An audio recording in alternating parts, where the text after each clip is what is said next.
Welcome everybody to the final round of the Logitech McLaren G Challenge. This is last chance saloon for all of our drivers across the LATAM and North American regions to qualify for the semi-finals, which will be happening right here next week. I'm your host, John Sargent, and joining me as always is Luke Crane. Luke, fantastic weekend so far. Welcome back to the show. Yep, it's been a fantastic weekend, as you pointed out. I was a bit of a mess by the end of the second broadcast yesterday. I'm a lot more refreshed. I'm a lot more refreshed today. I feel a lot better, and this should be an absolute cracker. Some fantastic names that we've seen from previous months, but very similarly to what we saw yesterday.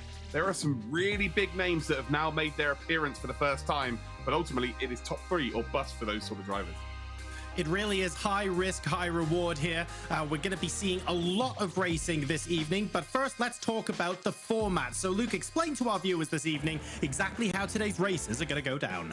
Well, each race has a qualifying session. This is to determine the grid that starts the race. On iRacing, which are the first two disciplines, that is indeed the stock car challenge and open wheel, they have 5 minutes to get their best lap time in, but also it's lone qualifying, which means they're out on circuit on their own. Then into the third race of each broadcast, it is a 10-minute qualifying session on Assetto Corsa Competizione, and indeed that means that everybody is out on circuit together, so they can gain a little bit of slipstream from a driver in front of them, and also if someone makes a mistake in front of them, it could impede their lap time as well. So I guess a little bit more on the line.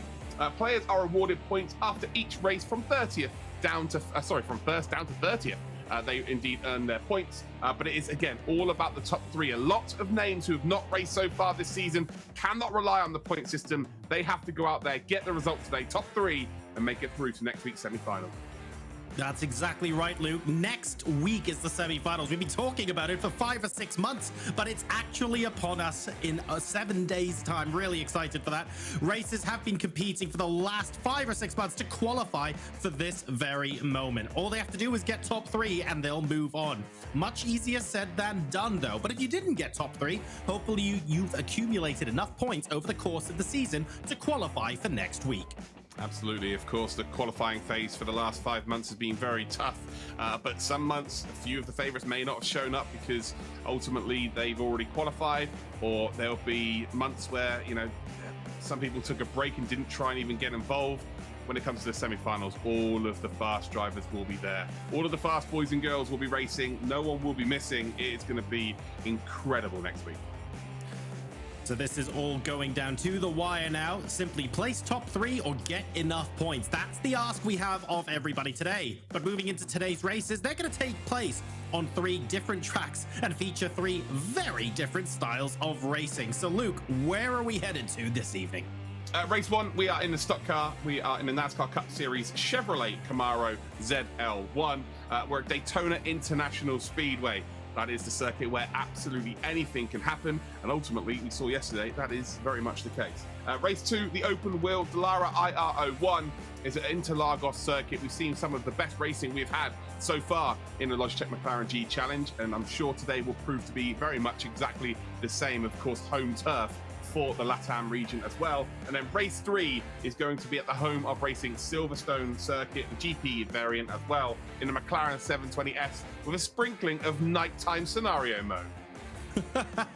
I love welcoming back nighttime scenario mode, and I'm sure the viewers will like it as well. It's absolute delight to watch, and I cannot wait for that to happen. But over the last month, we've had hundreds of drivers attempting to qualify for their chance to be featured on today's broadcast. Only a small number of them have actually made it onto today's show. So taking a look across all of our disciplines, starting with stock car, Luke, what are some of the names we're particularly going to be watching out for tonight? Yeah, well, as you can see on the graphic there are indeed 3 cups. I believe 4 drivers have actually already qualified through to the next stages of the competition. 4 drivers do make it back who've booked their tickets to the semi-finals. Nahum Flores, Michael Velez, Bruno Castro Alves, and star of the region so far, Octavio Rondoletto. It's been absolutely incredible from start to finish. Out of the top 10, though, Oliveira Jr., Danilo Vaz, and Gregorio Emiliano... I barely speak already. Emiliano Dorso are all pretty much qualified via the points method, But there's a new driver this month, Gabriel Preto, will have to get into the top 3 in order to qualify today for sure. A driver to definitely keep an eye on. In fact, he is the only new driver taking part this weekend in this discipline. With all the drivers here having competed before, expect a very close race, a very similar story to what as we head into the open wheel challenge as well. Again, very much the same as stock car. We have 4 drivers already qualified, making it back for this weekend's race. Diego Marcel, Michael Velez, Yao Lima, and Pedro Mora. But top qualifier is Leandro Verle, who we have seen in other disciplines this year, will want to book his ticket to the semi-finals at the first time of asking within this discipline, but he will have to finish in the top 3 to achieve that. Damien Hall, who has had a very indifferent qualifying campaign, is yet to get that top 3 this season. Today has to be the day for confidence reasons for me, but he does have the solace of being second in the points overall, so he more than likely will qualify. But again, I just feel like someone like him who's been so close to the front, who needs to get a performance in a race for him to look good moving forward. Keep an eye out on the sole Uruguayan in the race today, Rafael Blanco, who is yet to qualify as well. Our final race, though, will be at Silverstone in the McLaren 720S in a night race. A full 30 drivers have qualified for this weekend's semi-finals, boasting 5 already qualified drivers in Jada Borges, Diego Cargling, Fabrizio Montes, Ayrton Stefano, and Vinny Oliveira. But top qualifier is first-time qualifier Carly Atkins from Jamaica. They will have to finish in the top 3 to see themselves qualify for the weekend, next weekend for the semi-finals, of course. 3 drivers also not already qualified are Renan Negrini, Lucas Verle, and Chris Rubelar. They are all in the top 6 of qualifying for this race so far, so this could possibly be the highlight of the weekend. I certainly have my fingers crossed, but remember, only 3 drivers can make it into that automatic qualifying position for each race. It's going to be a good one, John, for sure. Really looking forward to seeing how these races end up panning out. Absolutely delightful turnout as well as we head into qualifying now for Daytona. We can see slowly moving out onto our outlaps, just making sure we can get a couple of decent laps in. It's only a 5-minute qualifying, remember? And we want to remind you guys as well, we're collecting tweets from you using the hashtag Logitech G challenge throughout the course of the weekend. So send us your questions, let us know who you're rooting for and what you think of the stream. And we'll have a look for those a little bit later on in the evening. But finally, before we get into qualifying, if you want to take a look at exactly what Daytona International Speedway has to offer our drivers, as well as you potentially racing from home, take a look at this. The Daytona International Speedway is home to the Daytona 500, the opening event and the most prestigious race in NASCAR. It is one of the most well-known ovals on the planet. Let's get stuck in.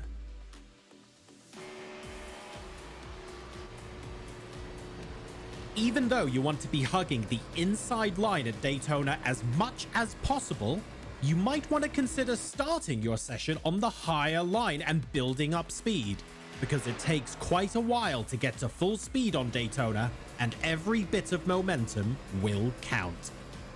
Keep an eye out for end of race overtakes as well.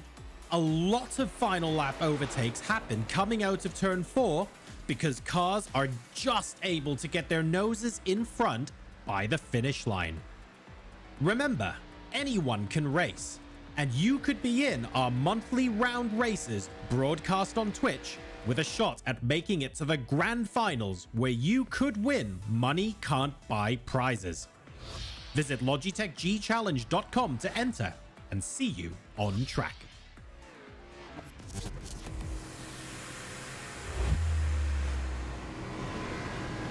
We're at the halfway mark now of qualifying for Daytona here in the LATAM region. At the moment, 2 drivers within a tenth of each other. It's Flores and Richard Max. We are, oh God, Luke, what are the chances that we have Rondoletto starting from the back again? Well, yeah, pretty big. I think he likes to go from the back of the grid. Although, has he just put a lap time in there? I'm sure I saw his name just disappear off the list there. I can't find his name now. I feel like I saw it and it's gone, yeah. Yeah, like the name isn't even up on the list there. So that's how far back he's starting from. Yeah, maybe not even starting at all in this race. So let's just worry about the people we can see then. So Miranda, currently on pole position. Danilo Vaz in 2nd spot. Pedro Delgado is in 3rd. Nahun Flores then is in 4th position. But Gabriel Preto, the one to watch out for, because ultimately has to finish in the top 3 today. Everybody else in this field, more than likely, is going to qualify because they've all come back time and time again. They've accumulated enough points, but in terms of Preto, he has to finish in that top 3 to get himself through to the next phase of the competition. Do we think the car number 2006 is the year he was born? Maybe. That would make me feel very old indeed. You are old, that's why, John. Okay, thanks for reminding me. No I was two wondering ways what was about going on it. there. Facts are facts, I'm afraid, mate. 8 drivers now within a 10th by, well, not even a 10th. 48.953 on provisional pole, down to 48.986 in 8th place. I actually think this is the closest the top 8 have been in all of our competitions this weekend so far. So even though we don't have quite as many drivers on the grid as we have had for some of the other races, this is tight as you like. Yeah, Favoreto's just got to put himself up into 2nd spot as well. Delgado moved up. This has put Preto down at 7th position. So, yeah, not ideal for Preto in the slightest here. He needs to, again, like I say, be top 3. I will just like to reiterate, I think, what are you, John? A month older than me? Like maybe a few days? It's not much in it at all, is there? Oh, I am older. Oh, God. See, there I was thinking, oh, it's okay. Luke's still older. He's holding down the baseline. That's actually not true at all, is it? No, it's true. You are very old. Again, you probably remember when wheels were square. I do, and frankly, they were better back then. Bring them back. Oh, God, John, you do make me chuckle. Right, 16 seconds to go. Miranda still out on the top there. Favoretto will be one of the favourites to win this race now by being in 2nd position. Vaz, Alvarez, Delgado, Flores, actually top 6. Preto's got some work to do, but Daytona does tend to lend itself as opportunity. Central really for these drivers because you can drive from the back and potentially make it up towards the front. As long as you're all round about the sort of top 8, top 10 with a couple of laps to go, you can make some moves unless we see what we saw yesterday and drivers don't really push the envelope and don't really make any chances or try and force something to happen. So hopefully we see something a little bit different today. Again, Daytona does lend itself for that opportunity. Everyone's standing up there, but not much movement in the crowd. Very much like this standing up for the national anthem or something. Not sure what's going on there. Here are the track conditions now for our upcoming race at Daytona. A shade under 40 degrees Celsius track temperature with ambient temperature and lovely toasty 25. Light breeze and cloudy conditions mean we are in for a delightful race. Yeah, we are in for a delightful race. Daytona always churns up an absolute classic. We saw yesterday twice that half the field were taken out very, very quickly in both races.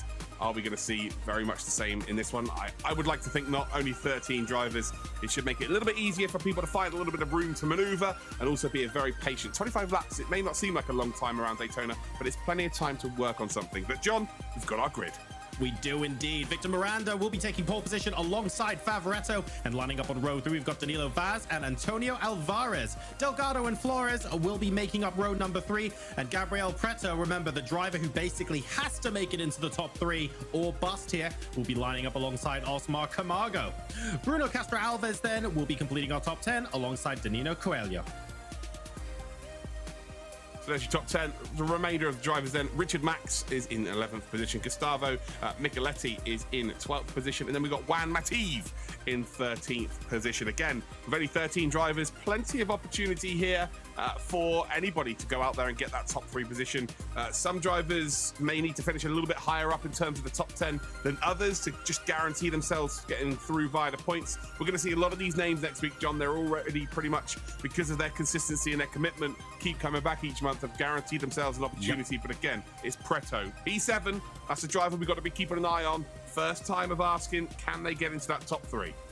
What I find interesting about the qualifying times here as well, that we had at least one race yesterday where it was quite clear there were going to be 2 groups of drivers from the outset, where the qualifying times, you saw a couple of tenths sort of a drop-off between the front 6, front 8 drivers and the rest of the field, and that's before we got onto the first, second lap incidents. In this particular field, pretty much everyone is on the same edge of the coin, so we could well see a single group for quite a large chunk of this race.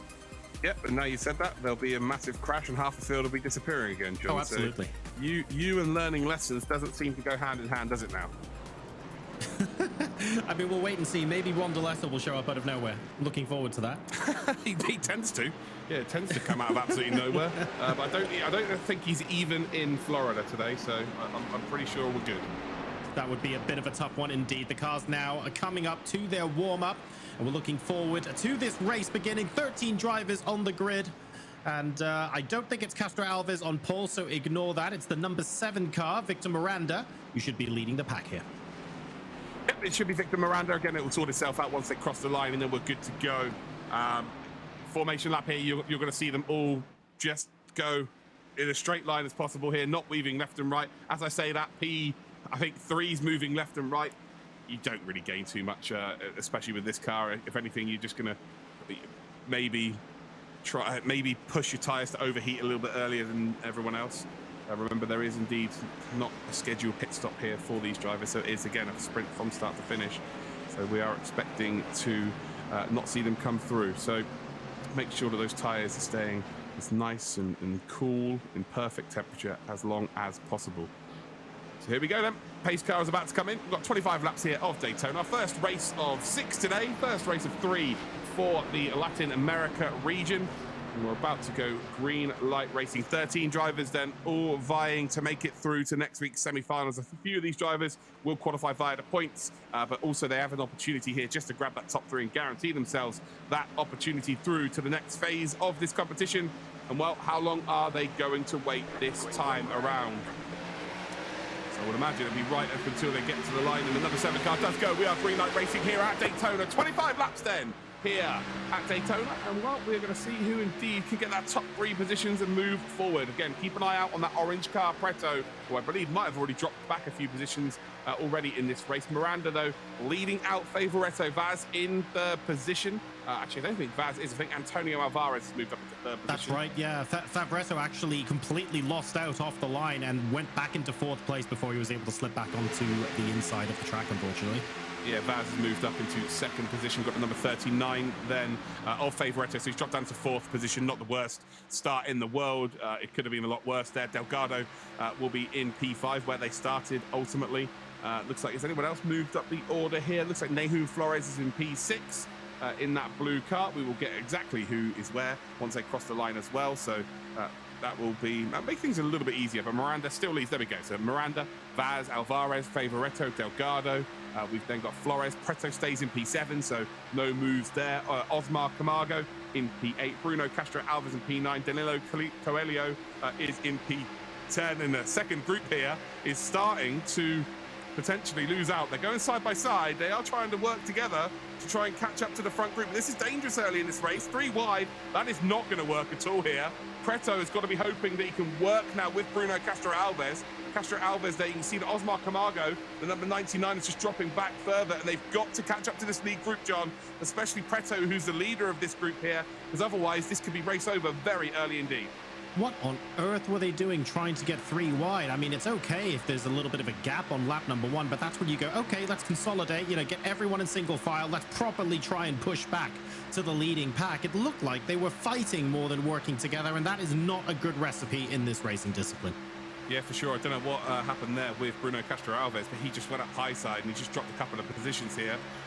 Ultimately, it might give an opportunity for the cars behind to maybe close up here.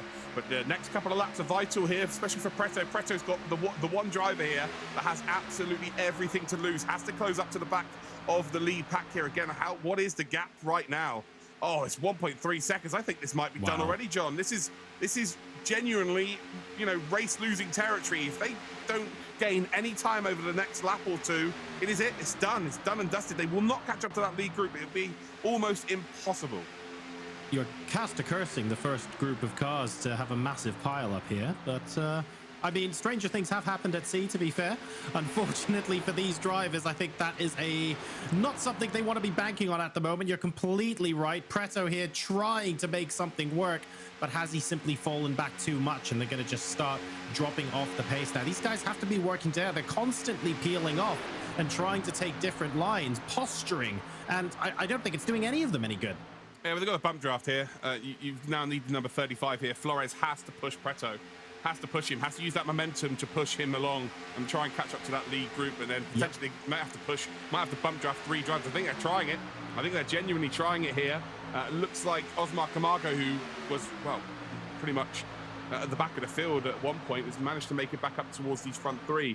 The 2 cars in behind them, Juan Mativ and Bruno Castro Alves, they were a nuisance there. They were not helping at all by moving up high, getting out of the way. I'm not sure what they were trying to do. Maybe help cars behind gain a bit of momentum and then filter in behind, but it was never going to work out. It was just too sporadic what they were trying to do. And now these three here, they have to produce some magic. They've got to just continue to work together. I noticed in the front six that none of them are having contact. None of them are bump drafting. So there is an opportunity for these three, but they have to get it done now. They have to work towards it now. The gap now 1.9 seconds.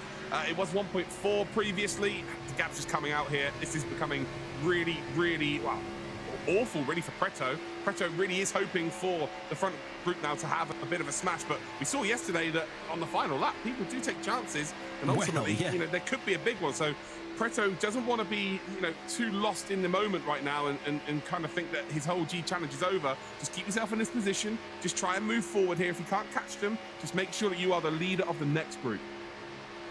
And I like what Osmar Camargo is doing here. Just a little bit more bump drafting to try and close that gap. There's a third group of cars, basically the cars that weren't really playing ball with this group and were trying to sort of move around and posture and swerve all over the track. Castro Alves, Mative, Richard Max and Micheletti. They are now at least half a second back. We can't even see them on this shot anymore. So you can see how working together actually benefits this trio of cars.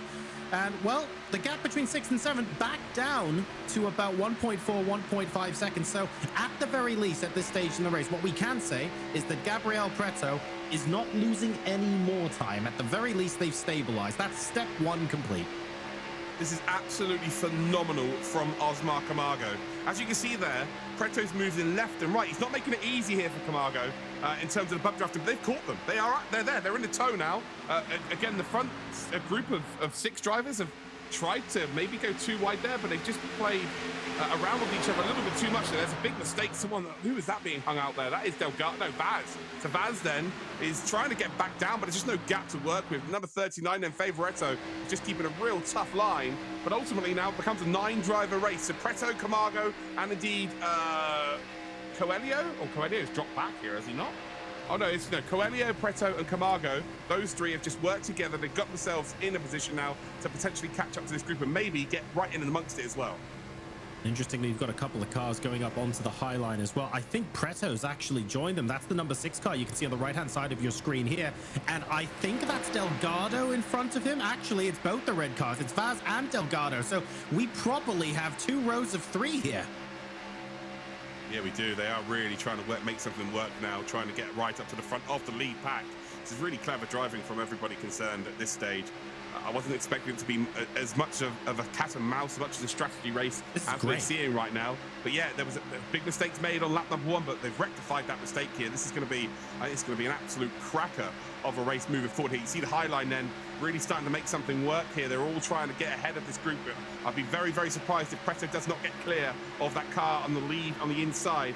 If he does not then try and get down low and potentially get ahead of, we'll get up into that top 6 at the very least here. Miranda still leading with Alvarez. They're out on their own, by the way. This is the second group of cars as it stands. So there you go. There's the 2 lead cars. And you've got Favoretto who's kind of on his own as well. And Favoretto really is a car that needs to be used to bridge the gap to the leaders. But look how quick they are. They're in 2-car formation in the back, and you can see them. They're going to swamp Favoretto, and then they're going to leapfrog and then go up to try and catch the front 2. This is really, really good stuff from the Latin America region, and there's no real standout in this race right now. It is a group effort. They have to do that. Later on in this race, it becomes a bit more selfish. You've obviously got to race for yourself. Right now, you just got to work together. As someone's being pinned down under that yellow line, that is not ideal here at all. Trying to figure out who that is. It's not, Preto's ahead of that situation. I think that's Camargo. That was, yeah, I think it was. So Camargo was just pinned down under that yellow line, and once we get to this cambered part of the circuit, you're done. And you can see he's completely off the back of the pack now. So yeah, once he's decided to go below that yellow line, it is up to him to then return to the track safely. If he doesn't get the move done in time, if someone blocks him off with an opportunity of coming back onto the circuit, that's his problem. He should never have gone down there. Again, it's not against the rules to use the apron, but ultimately other drivers can see that and they can use that to their advantage by forcing you to stay down there. And it's so much slower down there when you hit the cambered part of the circuit. Delgado, Vaz, and Preto, the 3 cars still consistently using the high line. They're a little bit further apart from each other than they were a lap or 2 ago, but they at least seem to have this unspoken agreement agreement that they've been working together so far. Preto's just dropped off the back a little bit and might have to consolidate on the low line just for a little while. That car, it must have been a minor mistake because he was right up on the back of Vaz a lap ago, and suddenly now he's scrapping with Coelho. So something has gone wrong there, unfortunately, for Gabriel Preto. Yeah, he was working, well, there's a back marker, there's a green car there. I'm not sure, I'm trying to figure out who that exactly is here. Who is the green car? It's not on the left-hand side of us. I think Favoretto's the only green car in the race, right? Oh, yeah, of course. Sorry, my eye is not working. So Favoretto was indeed working with Preto, but then went down low, and Preto's been caught out here by the 35. So, was it 39? Yeah, it's the 35.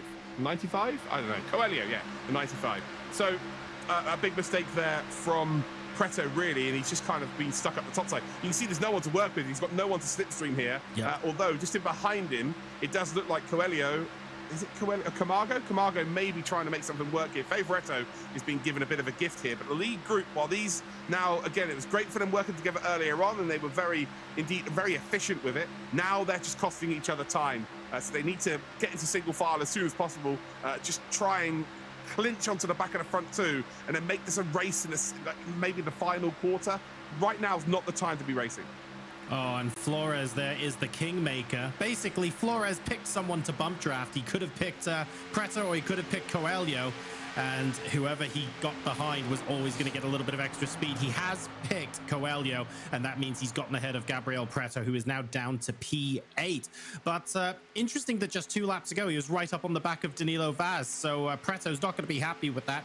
In the meantime, Delgado and Vaz still very much stuck nose to tail, quietly getting on with it, trying to work together to eliminate that gap to the cars in front. There you can see Miranda and Alvarez. You know, a second is quite a long time in oval racing, especially when you get that momentum up. But Delgado and Vaz are now going to be trying to reel them in. This is lap 14 of 25. Yeah, I think Delgado will have the toe of the 2 cars in front as well. So Vaz will also have double toe effectively. You can see the Favoretto's closing in, Coelho as well, Flores. And now these all have to try and chase down the leaders. Preto's the one losing out here. Preto has to get a move on and has to stick with this group. I didn't look like there's any contact with anybody, John. I just think he might have maybe caught the yellow line, lost the rear emphasis slightly, maybe. Maybe, yeah. That's normally where you lose time. You either lose time one or the other, under the yellow line or into the wall. If it was into the wall, you'd know about it a bit more than what it's telling right now. So maybe just dipped his left wheels down below that yellow line around the cambered part. So if you go below the yellow line now, as you can see, it's a different level, isn't it? You know, it's flat, whereas the circuit's cambered. So you lose so much time. I think Preto is just about able to tag onto the back here. Is he not? No, he's gone. Flores is the driver at the back here. Gabriel Preto, who needs to be top 3.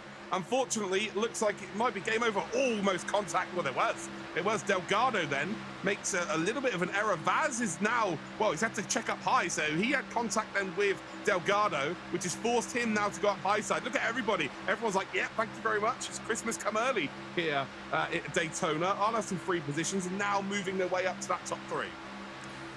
Very nice, very clean racing there, I have to say, from all concerned. Great camera angle as well, going through the infield, literally through the structure. Must be fantastic having that thing on rails, on a monorail on the inside of the circuit. Now on board with Victor Miranda, looking backwards, this 2-car party has suddenly become 7. And the job of taking victory here, I mean, you know, being out in front is always the best position to be in, I'm sure, but just got a little bit more complicated now for Victor Miranda. Yeah, for sure. These 7 drivers here, again, they're all pretty much guaranteed to be in our semi-finals next week. This is now all about making a statement. Rondeletto's not here. Very similarly to what we saw yesterday with the Asia-Pacific region. Oh, hold on. Yeah, Asia-Pacific region. With Houlihan, with Bokita not being there in the sports car challenge, to then make a statement, let everybody know that actually, hold on, there is someone else in this competition to be talking about. We've, you know, banged on about Rondeletto from start to finish, and rightly so. He's been an unbelievable performer from start to finish. But this is now an opportunity for someone else to go, right, okay, this G Challenge isn't just about one driver. I'm here to party as well. Victor Miranda, who's left from start to finish. We saw that happen yesterday with Matt Danson. We also saw it happen in the EMEA region. It didn't quite work out for the leader there. I can't remember the name. Was it who was it who was leading from start to finish yesterday. I can't remember, but they got turned on the final lap. So yeah, it's going to go one of two ways here for Miranda. Miranda, though, doing a very good job. Alvarez, who's just stuck in behind, really, 900ths of a second behind Miranda, and not really had too much to worry about in terms of being behind the leader. But now there's 5 cars to contend with behind as well. It becomes a whole different story. Some additional data-driven insights here, powered by Splunk for Danilo Coelho.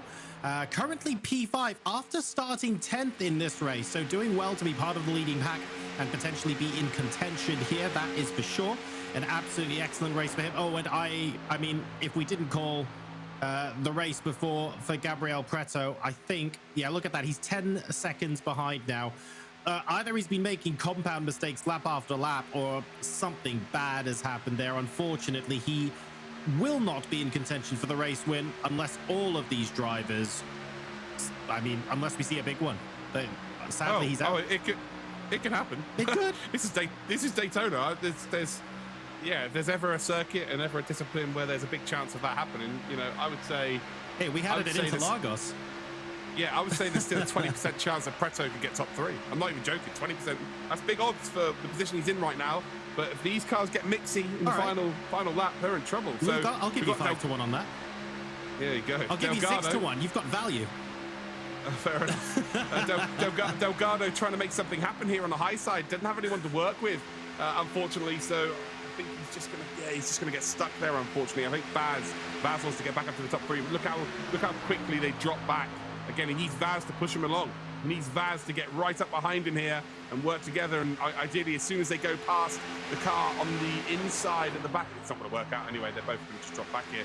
But ideally, once they've cleared the car at the back, then that car then drops into the back of them as well. It becomes 4v3. But as you can see, then the 2 red cars, they're going to drop right down to the back of this order. The front 4 now, by the looks of things, it's going to be Miranda, Alvarez, Favoretto, and Coelho.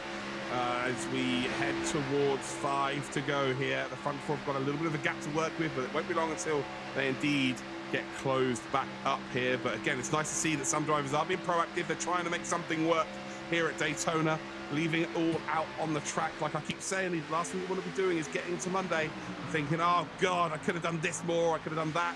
It is all about making sure you get it done at the time. No regrets moving forward in this championship. And actually, it looks like it's now a 5-driver race. So Vaz and Flores, I think both are no longer in the lead group. We'll see the actual timing as they cross the line. Now they're miles back now. So look at this then. So it looks like Delgado is in a good spot now to maybe get a really good run on this front 4. They've got some back markers to contend with. But there we go. You can see in the background, the 2 drivers have indeed been dropped here. As we've got now, well, 4 laps to go as they cross the line next time round. Front 5 here, John. Only 3 spots guaranteed to go through, but ultimately it's looking good for all 5 of these drivers, considering they've been back month after month. If earlier on, so Delgado and Vaz have been the 2 drivers who are consistently trying to go for the high line, right? They were doing that with Preto earlier on. They were trying to do that just now. If Coelho had pulled out to do it with them, I actually think we could have had a really exciting strategic race, because it would have been the front 3 followed by 4th through 7th on the high line. And I actually think they might have gotten up alongside or given them a run for their money, but because Coelho and Flores didn't play ball, Delgado and Vaz were effectively hung out to dry. And I feel like that would have been all of those drivers' best opportunities to get up into those podium spots. And while there are still chances available, I feel like the biggest one is now gone. Yeah, for sure. And right now, if you're Delgado and you want that top 3, you need the car in front. You need Coelho to go, or Favoretto. As soon as Favoretto decides to move up here, he has to go instantly. Because if the car in front of him goes, then he gets blocked off from that opportunity. So he'll have to stay down low. So really, it's all about who's going to try and make that decision. Favoretto's in a really good spot here as well, because if Alvarez goes off to try and win this race, he can follow him through as well, push him through, and then maybe get a run towards the end of this race. But as it stands, Delgado's got to get something going now. We're heading up towards that 2 to go here at Daytona. And if something doesn't, you've got to be proactive. You've got to try and take a chance. But as you can see, working on your own, you just hit a big brick wall of air. And unfortunately, it just slows you down completely. So he needs someone in front of him to go so he can then latch onto their slipstream. Alvarez maybe having a little nibble, not quite close enough to do so. Across the line we go, 2 to go. Come on, Coelho. I want to see someone move out alongside Delgado. I want to applaud Delgado for trying to be proactive here. But you're right, Luke. If no one else wants to play ball, I mean, at the end of the day, he can't do it himself. I appreciate he's sending signals to the other drivers saying, guys, now is the time to go. But everyone else seems content to stay where they are.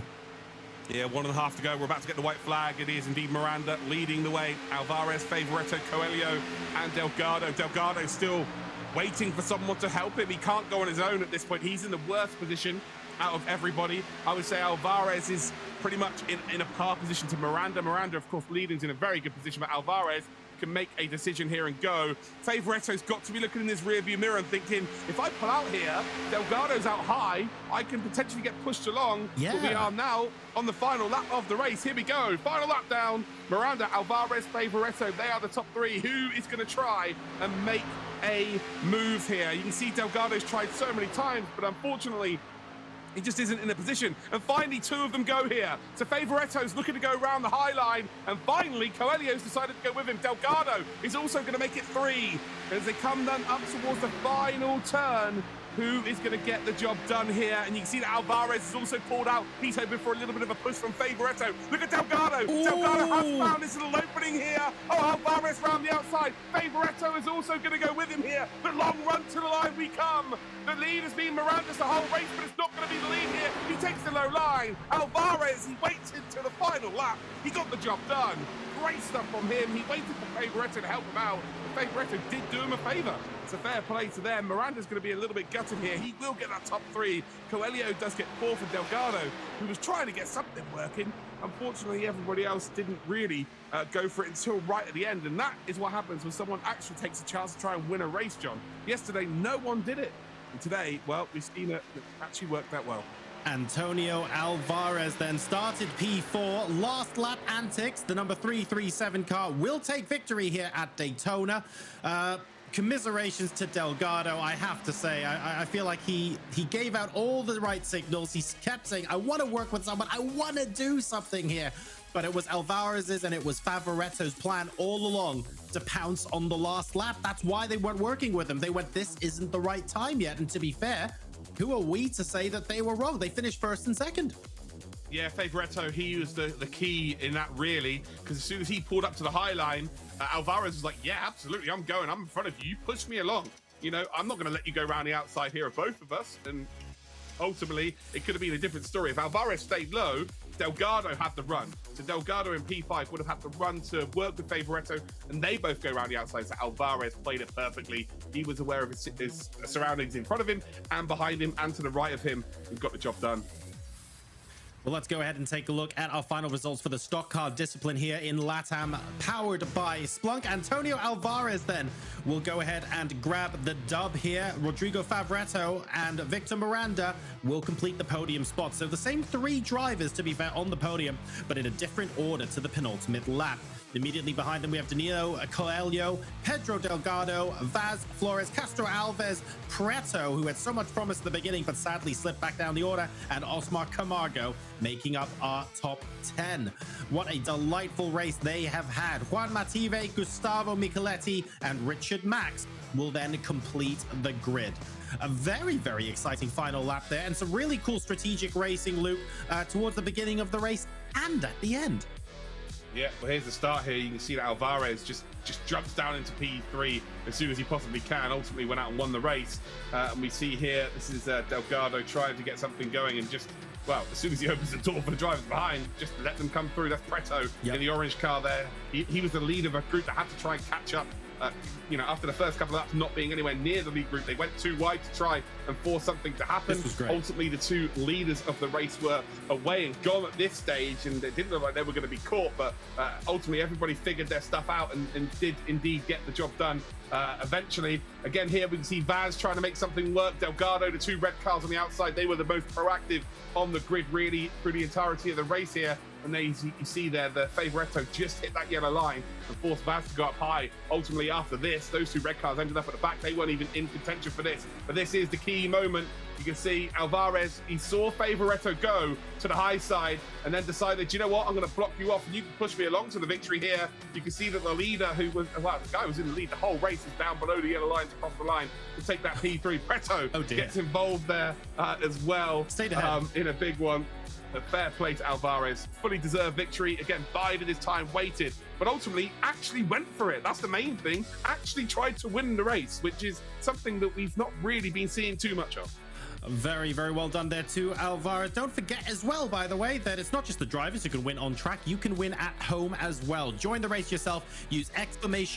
giveaway in Twitch chat and visit the link for a chance to win some fantastic Logitech G gear. Make sure you enter those competitions ASAP. Let's go ahead now and get ready for our next race. A huge thank you to Splunk, Logitech G, Quantum Pay, and McLaren for helping us put this entire event on.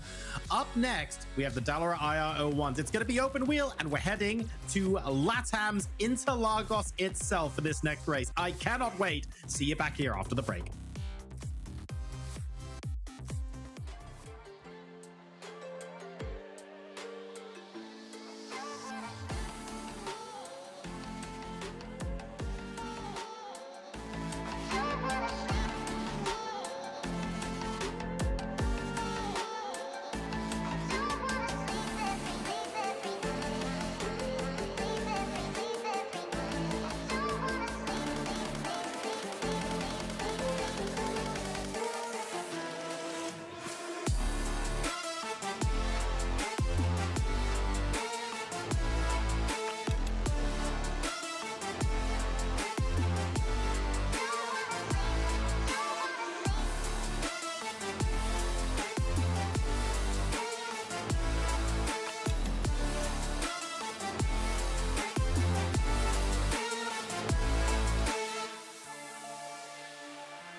Welcome back to the Logitech McLaren G Challenge. Don't forget, guys, we're collecting tweets from you all evening using the hashtag Logitech G Challenge. Send us your questions. Let us know who you're cheering for. Let us know what you think about the driving and the stream.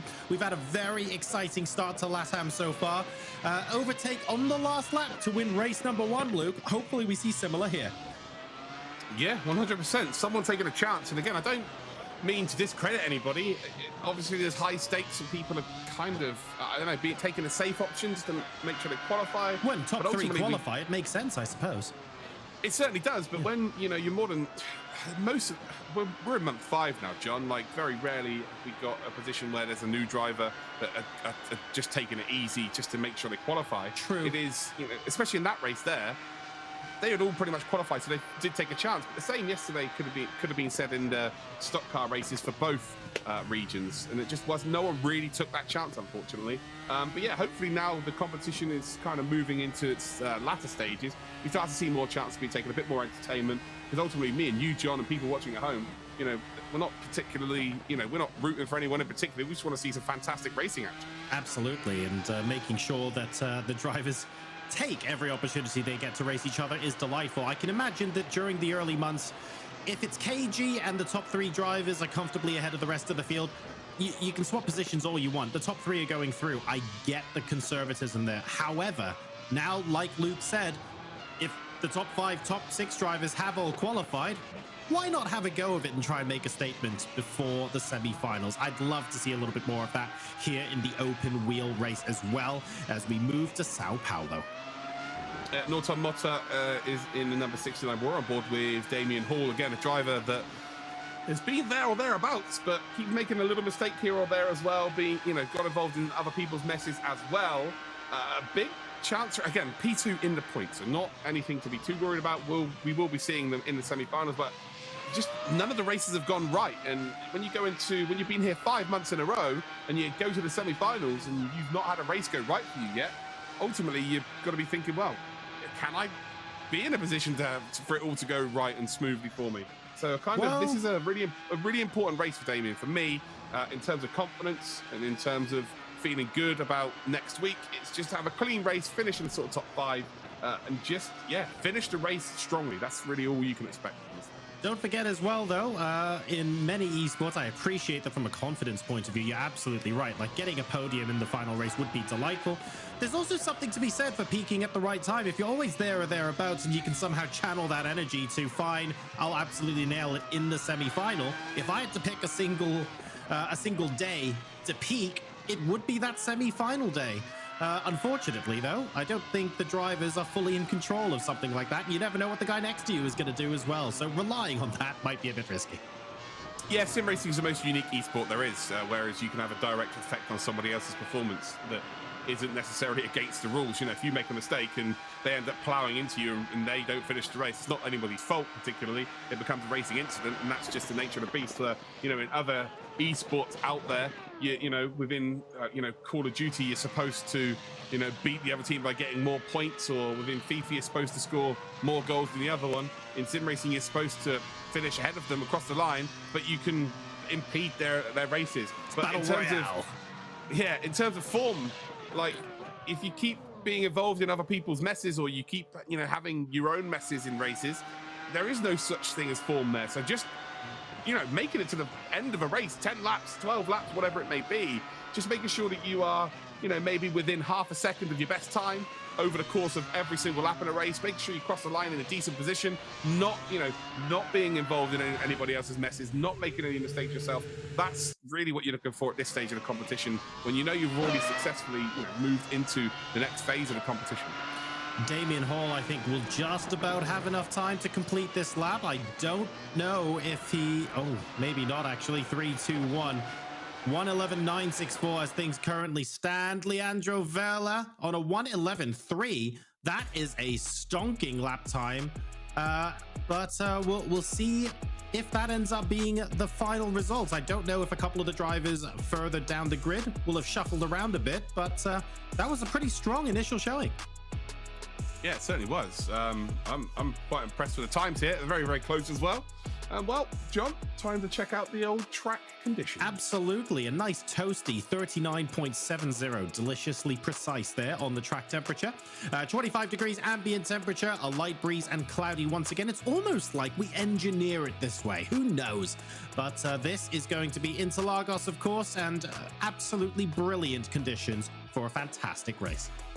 Yeah, only 10 drivers in the field as well, so it is all about really first lap, just get through nice and clean. You can make something work throughout the rest of the race, and that's pretty much it. You know, here are your 10 drivers, John. Exactly. Leandro Verle is going to be on pole position, and Zampellini will make it onto the front row alongside him. Rafael Blanco then goes ahead and lines up alongside Damian Hall in 3rd and 4th. Gabriel and Northern Motta will be lining up 5th and 6th. Delgado and Lima 7th and 8th, and Bruno Alcaraz and Richard Max will be making up our grid. So a couple of familiar names here. I feel like a lot of racing disciplines in the wheelhouse of several of these drivers, but looking forward to seeing how this race pans out. Yeah, 100%.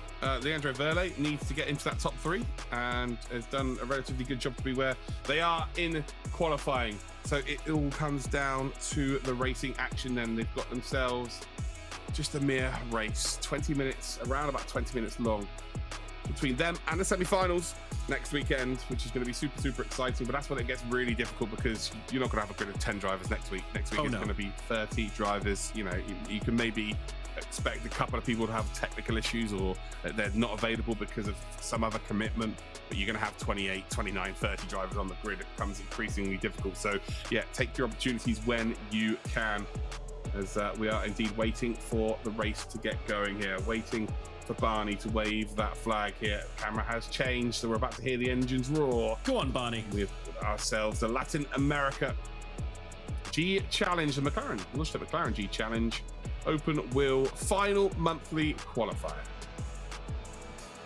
And the suspense is absolutely killing me.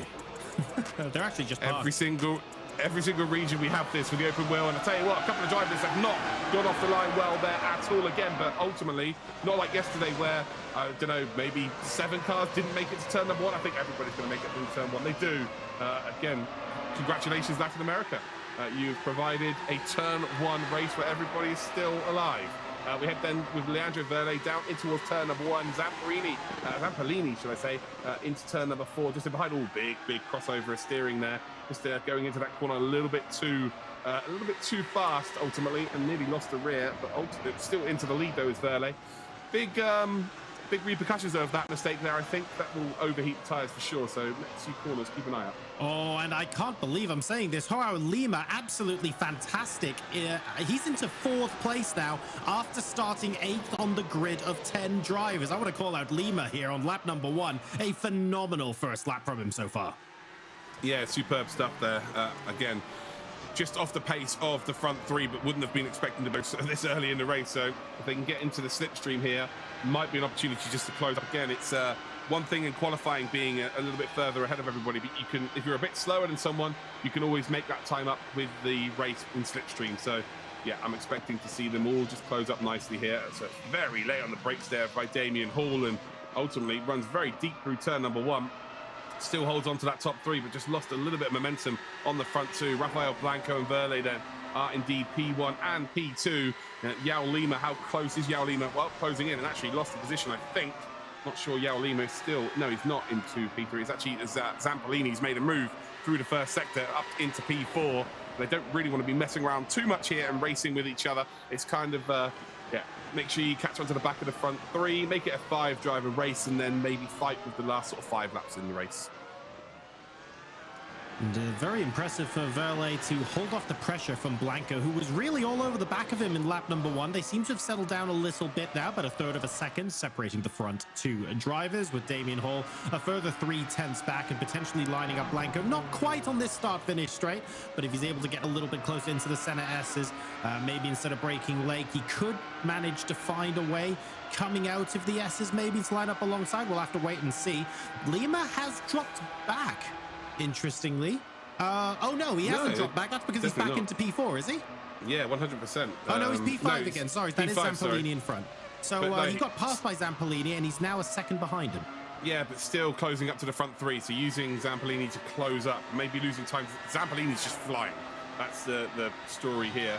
Front 3 are starting to maybe work together a little bit better now and driving away. Rafael Blanco not really close enough to Leandro Verle and Damian Hill. Rafael Blanco, again, the sole Uruguayan in this race, would love to qualify and represent Uruguay in the semi-finals coming up next week, and well, in a prime position to do so here. And really, if you're Damian Hall, you're in position for that performance. You're in position for that confidence boost. You're in P3, you know, you may be under a little bit of pressure here from Zampolini. You've got to try and latch onto the back of the front two and not lose too much here.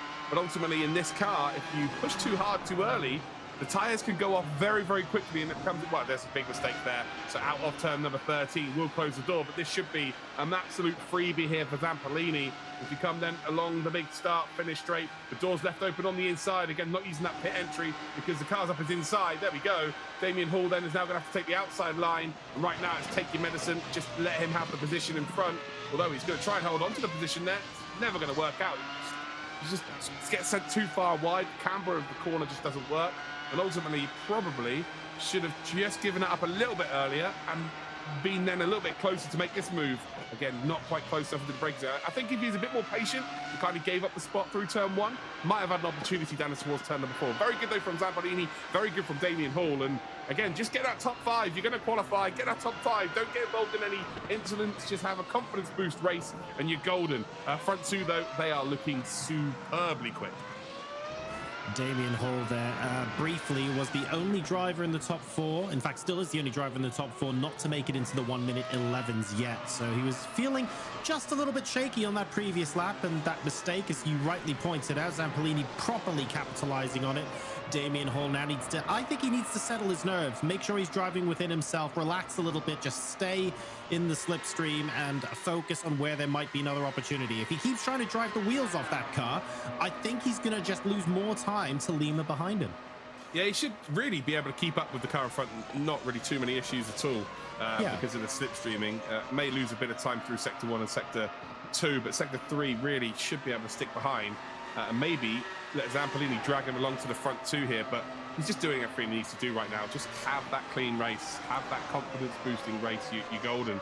And again, people might think, oh, you've been a bit hard on Damien Hall. He's been here every single month and he's performed exceptionally well in terms of qualifying, and there's always been flashes of brilliance in the race, but it's just not gone to plan because of various different reasons. So it's kind of, yeah, you have to have done well to really capture, you know, a commentator or an analyst's eye for them to be talking about you consistently. You have to have done something right, which he has. It's just we probably expect a little bit more from him. That's all at this stage, but he's doing all right now. P5, good to know. Won't really want Yao Lima to be catching him up, but yeah, as you can see, just lost a little bit of time through Sector 1 and Sector 2, but he's close enough now to regain that time along this start-finish straight. More self-conscious now, Luke. You don't talk about me as often as you used to. I do behind your back, John, don't worry. Oh, okay, that's completely fine then. Damien Hall crossing the line, still behind Zampolini.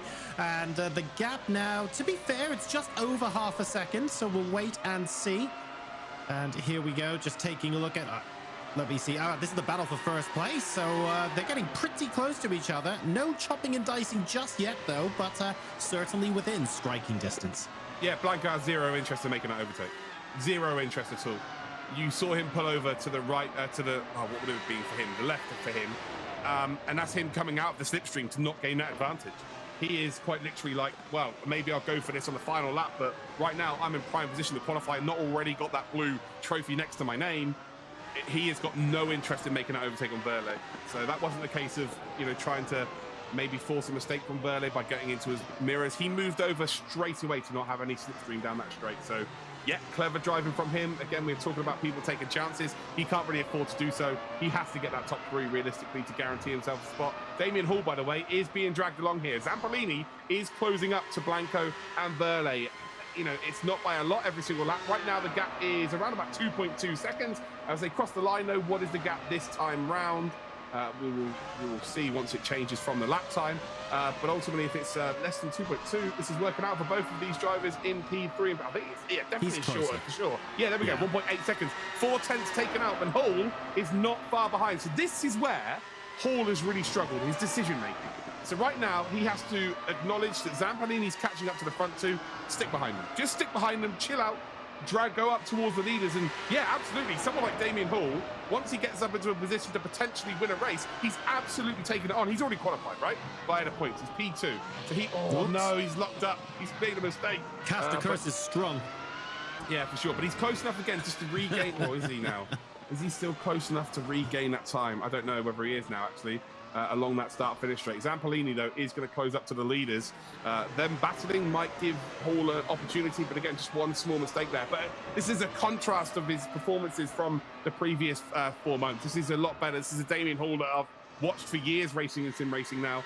I'm very excited to see how this progresses now for the rest of his championship, to be honest.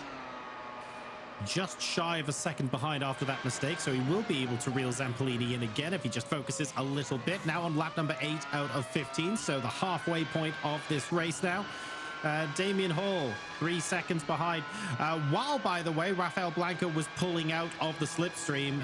Absolutely no intention of overtaking Leandro Verle there. He was still the only driver on this grid to break the 1:11 barrier. So he's comfortable right now. And I think if this were the semi-final, sure, he'd be absolutely fighting hammer and tongs for that place. And he knows it. I feel like this is his confidence booster, knowing that he can comfortably stick to first place and basically try it on whenever he wants to. Yeah, again, to be honest, I don't think we're going to see these really show their full hand until we get to the grand finals, if I'm honest. But yeah, if he's down in a position outside of the sort of top 5 next week, you're absolutely going to see him go bananas to try and get some sort of race result coming in. But as it stands, him not making that move is actually giving Zampolini the opportunity here to close up. It's now 1.4 seconds, the advantage between the front 3. Hall now really needs these 3 once they do catch up with each other to battle for position. That will ultimately then give him the opportunity to catch up. Oh, there's contact between the front 2, surely. That was contact there, was it not? Oh, maybe they've got away with that, but that looked like, yeah, Blanco got a little bit too close for comfort to Verle. And right now, the last thing you want is someone in front of you to make a mistake. So Blanco, by being so close to Verle, is probably... Oh, there's a car off the circuit there just chilling. But yeah, he might be thinking, oh, this is the safest way of dealing with things by just sitting right behind the leader. But ultimately, the leader's still going to be looking at you in his rearview mirror. We saw what happened yesterday in Interlagos, where a driver just drove into a wall because of that. So yeah, it's one thing trying to think this is the safest option, but I think it might be this kind of time now where it's like, do you know what? I'm going to go out and try and take the lead in this race and just deal with this on my own. Because with Zampolini catching up, this becoming a 3-car race at the front, you know, a new factor in Zampolini. You don't know whether he's going to just chill behind you or try and take the advantage and get up into the lead of the race. It then is out of your hands effectively. So for me, I think Blanco, if he gets the opportunity, he's got to try and make it stick now. Off the circuit chilling, or as we like to call it in the business, adopting the Alonso position. Yeah, for sure. Alonso loves that position, doesn't he? We haven't got the camping chair this time.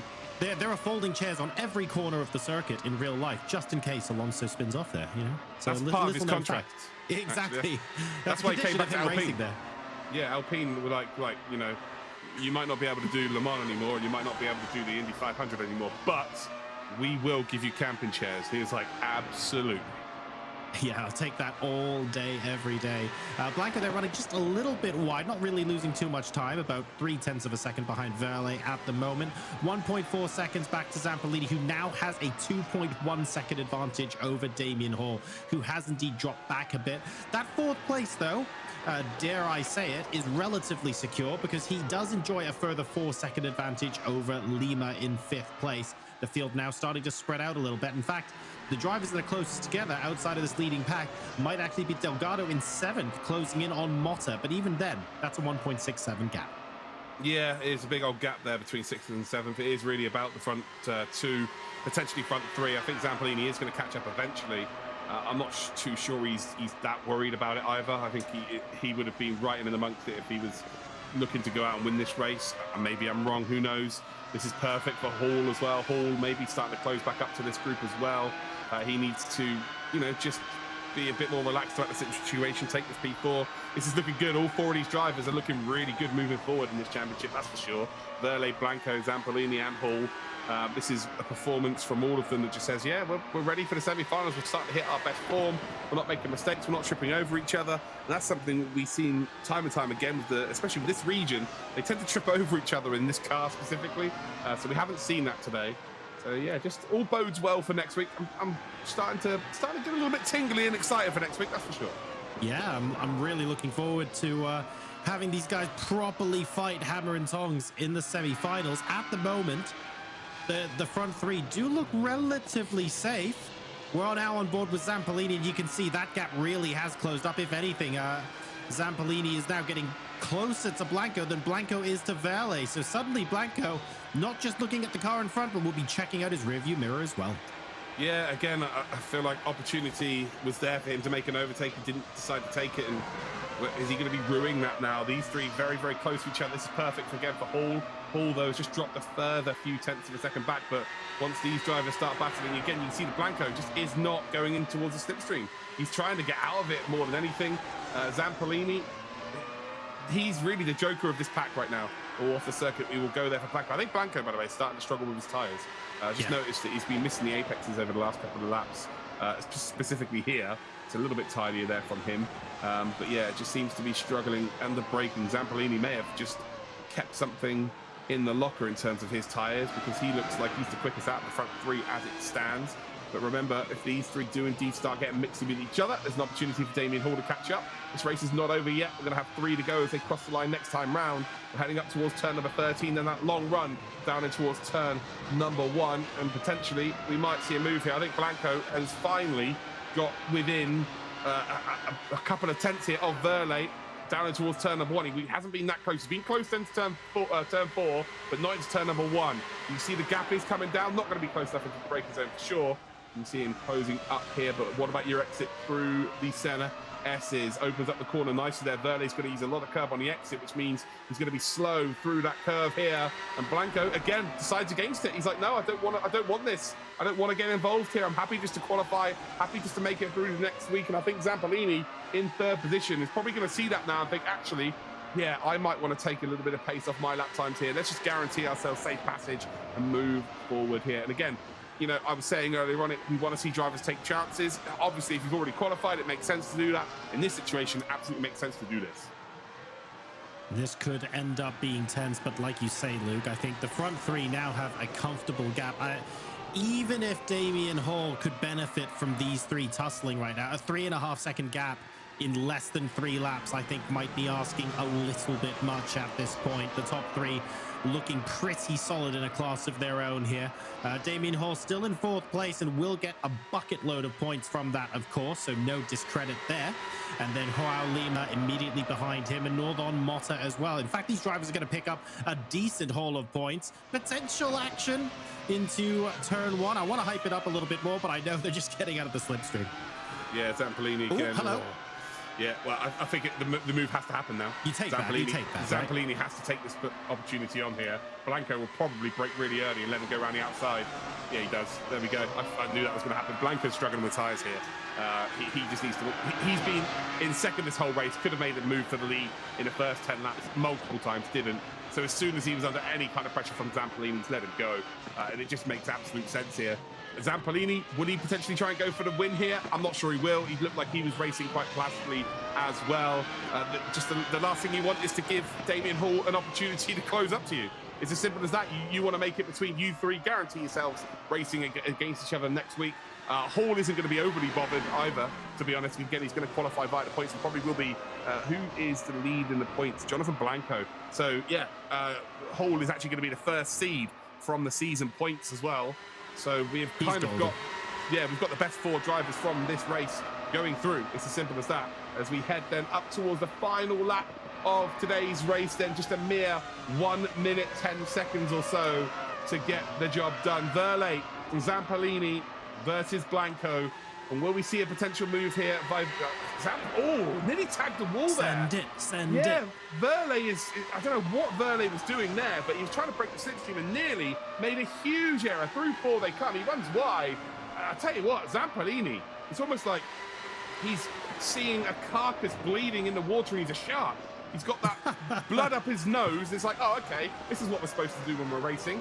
You know, it was just chilling. It was a basking shark. Now he's a great white coming through the middle sector here. And I think Zampolini might have a go here as we come up towards the final few corners. You've got to make sure that you get this complex of corners right, especially the next double left-hander. This one's pretty easy. use the camber of the corner, use a curve on the exit, but it's all about how late you can brake here, but it's more importantly, how early can you get on the power. You can see Zampolini there is just lighting up the wrist, but he's close. He's really close here. He should get a bit of a freebie. You can see which way is Verley going to go. Well, Verley went one way, he's gone the other. It is a drag race between the two here. Verley's going to lose out. I think Zampolini just about takes it. He does. Oh, 6 thousandths of a second it was. Zampolini has come from 7th or 8th in the grid. He's up to P1. What a performance that is. And someone who's been here for, you know, weeks in, weeks out, month in, month out. And we've never really talked about as someone who could go out and win this. Oh, absolutely. Yes, he can. That is one of the more, I don't know, better performances we've seen so far in terms of he's not gone out there and won from start to finish at the front, getting a big gap out of the lead. He's had to overtake cars, which is very difficult indeed, and also go out there and win. 15 laps with these tyres is such a long race to do, and he still managed to make overtakes in the last 5 laps. So that's really, really, really impressive there. But yeah, 4 drivers going through from that race to next week's semi-finals, and they are 4 very good drivers indeed. The semi-finals are warming up nicely here, John.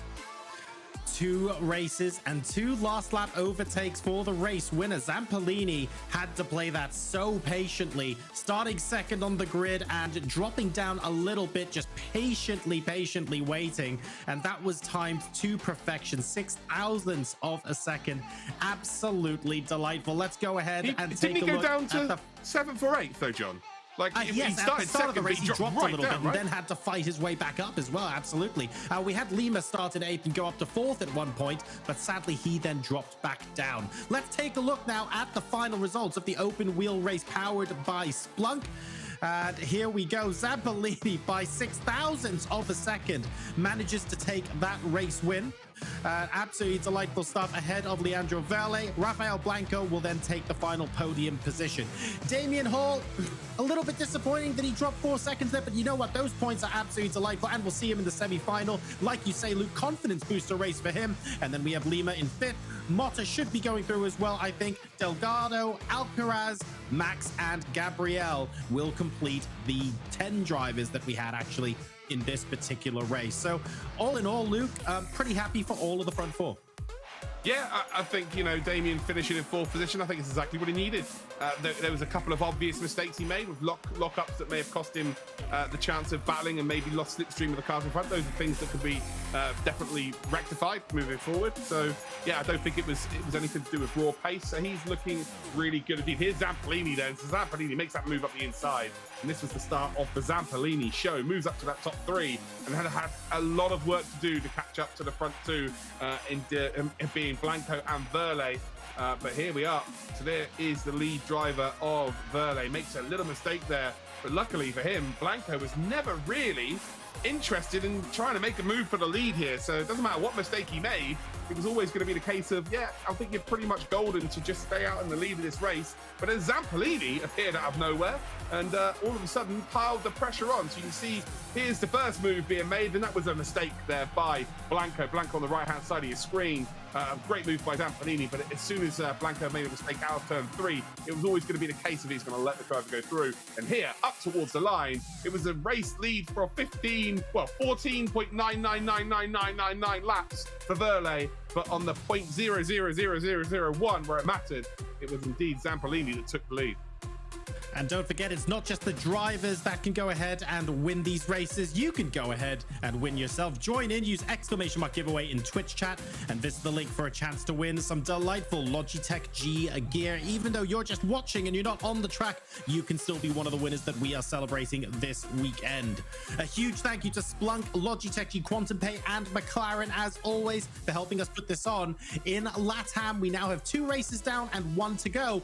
We are going to be going nighttime scenario mode. Indeed, it is Silverstone coming up next in the McLaren 720Ss. See you after the break. You don't want to miss this.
Welcome back to the Logitech McLaren G Challenge. Nighttime scenario mode officially engaged. I'm John Sargent, and with me is Luke Crane.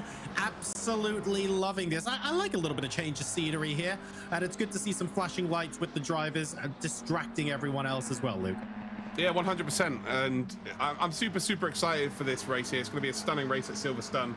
And yeah, I'm just expecting to see similar to what we've seen in the first two races. The first two races have been some of the best racing we've seen for the last 5 months, really. Last lap overtakes is exactly what we want to see. ACC is a little bit more difficult to make overtakes, but ultimately, I've got high expectations now. The first two races have been incredible. Now, it looks a little bit different here at nighttime, but if you're trying to figure out how to get a couple of extra tenths out of your lap time here in Silverstone, then look no further. Let's go ahead and take a look at the track we're racing on.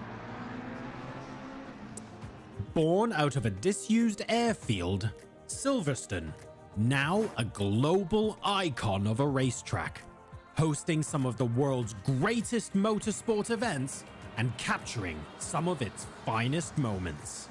Let's get stuck in.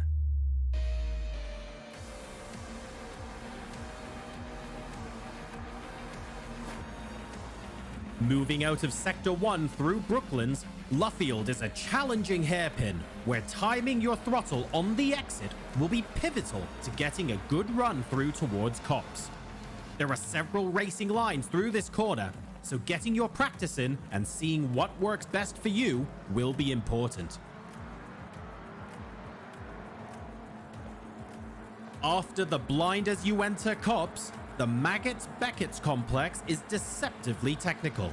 This left-right, left-right-left complex will test how well you have judged both your throttle and racing line to carry maximum speed onto the hangar straight.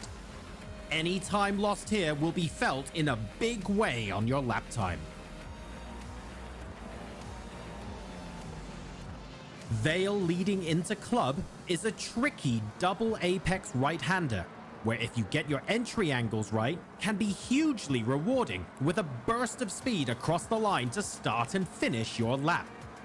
Heavy braking is required here, and judging how to gradually get the power back down will be the nuance that earns you valuable tenths. Fancy your chances at racing your way into our grand finals where you could win some money can't buy prizes?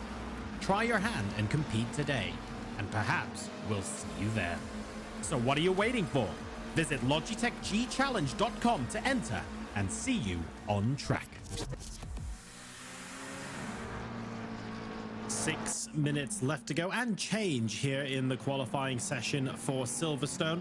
We've got 17 drivers on the grid here, some of which are names that we're going to be extremely familiar with from the 4 months of G Challenge we've had so far, and potentially some one-shot wonders, Luke, where they have to finish the race in the top 3 or they won't even qualify on points. Yeah, for sure. It's going to be a real topsy-turvy affair, I think, here at Silverstone. And again, we've seen people take more chances, and this will be exactly the same, I would imagine. Good to see someone like Ayrton Stefano back as well for another race. The 58s we're seeing right now as the top time, so I'm sure we're going to see mid to low 57s at the very least. The potential for a 56, I'm not sure whether that's going to be possible today, but who knows. Diego Cardenin, though, again, another already qualified driver on a 158.0. Chris Rubilar is in 3rd position. Then we've got Alvarado, and Asun Solo is in P5. Just over halfway now, or just under halfway, I should say. Ayrton Stefano, of course, son of Seba Stefano, who was our LATAM winner from last year. So a really cool story there. Really wish we can catch up with them a little bit more. Maybe we will ahead of the next season. But at the moment, one of the drivers already qualified. But really just here for a little bit more experience. He can never hurt. A very, very fast, young, up-and-coming driver. I say up-and-coming, I mean, he's already qualified for the semi-final. Really, it's about soaking up some more experience so he can deal with the pressure even better. He's been very impressive, and he wants to take his racing to yet another level. Yeah, everybody, doesn't matter whether you're James Baldwin or Ayrton Stefano at this stage. You're always looking to improve. The day you stop trying to find any improvements or any extra time is the day you probably shouldn't be doing this, to be completely honest with you. That goes to any sportsman or woman. You've just got to keep pushing and keep pushing. There's no such thing as a perfect lap, as much as many people go, oh, that was a perfect lap from such and such. Like, for instance, Lewis Hamilton, let's say, one of the best laps I've ever seen was in Singapore 2018 from him in qualifying. Just came out absolutely nowhere, decimated the field by about 0.7 of a second. But if you asked him, he would have been like, yeah, there could have been on the power a little bit early there. I could have clipped the apex a bit better there. I could have braked a little bit later there. There's no such thing as that perfect lap. So they're always looking to improve. So yeah, you're right, coming back, just getting reps with the similar drivers you're going to be racing against next week in the semi-finals. It's always good indeed to just keep your mind in tune. Absolutely, making sure that you're always analyzing what you could have done better. And if you get to a point where you're thinking there's literally nothing I could have done better, that's acceptable. You're wrong. If you're beating the field by 10 seconds in the race already. But yeah. Even then, that just means everyone else is going to slowly catch up to you. So complacency is never good. No, for sure. You're just wrong. It is what it is. There is no such thing as that perfect lap, unfortunately. Because if there was, then you'd see 5, 6, 7 different people would be hitting exactly the same time every single lap.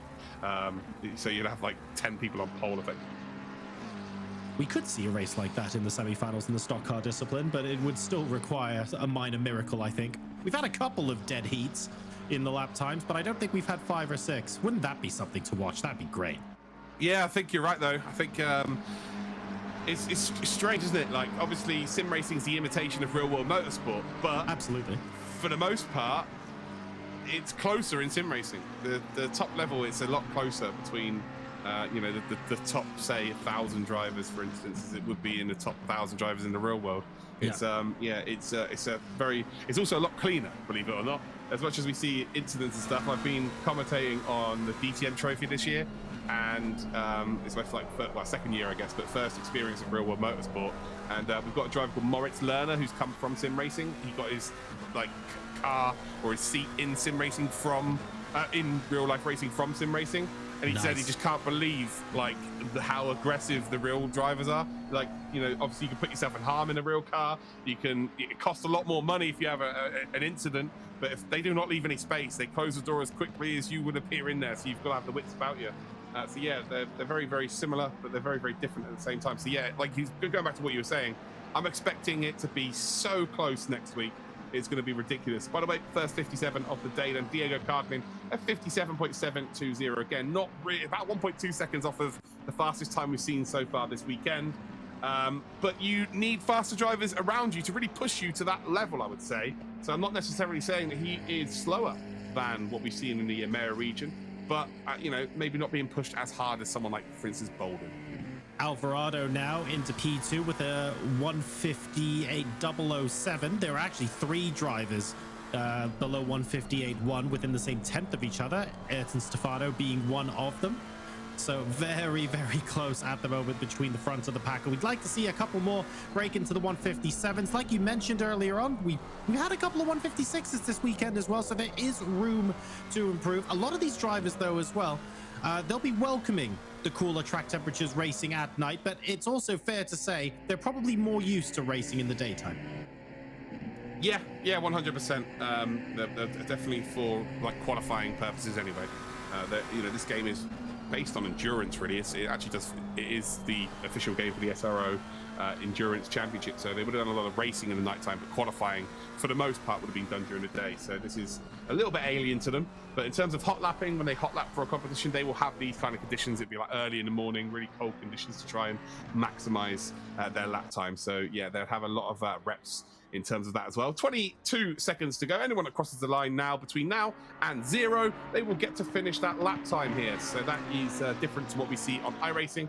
So qualifying is actually completely different, really, to what we see on iRacing, being they're all on the track as well. Stefano is also popping. He just went back up to P2, I think, and he actually crossed the line before we will. Yeah, he crossed the line to get another lap here as well. So up to P2, a 57. There we go. So 2 drivers into the 57s, a 720 for Cargin, and 885 then for Stefano. We've then got Alvarado, who is not far off at all as it stands. 300s then for Rubila off of that 57. This could be very good indeed. And Stefano just pushing the car a little bit too much. I feel like He's done the hard work here. He's on the front row. He's not going to be too worried about that now, I wouldn't imagine. But yeah, just push a little bit too. Well, I say in the front row, he's not, because Rubelar has just gone down to 57.767. Wow, 400ths then between him and Kargnin. They are very close indeed. And I don't know what I was expecting really from this region within this car. It's never been ultimately close at the front. It's kind of been a more spaced out races. But this is the closest qualifying we've had at all, like out of everybody.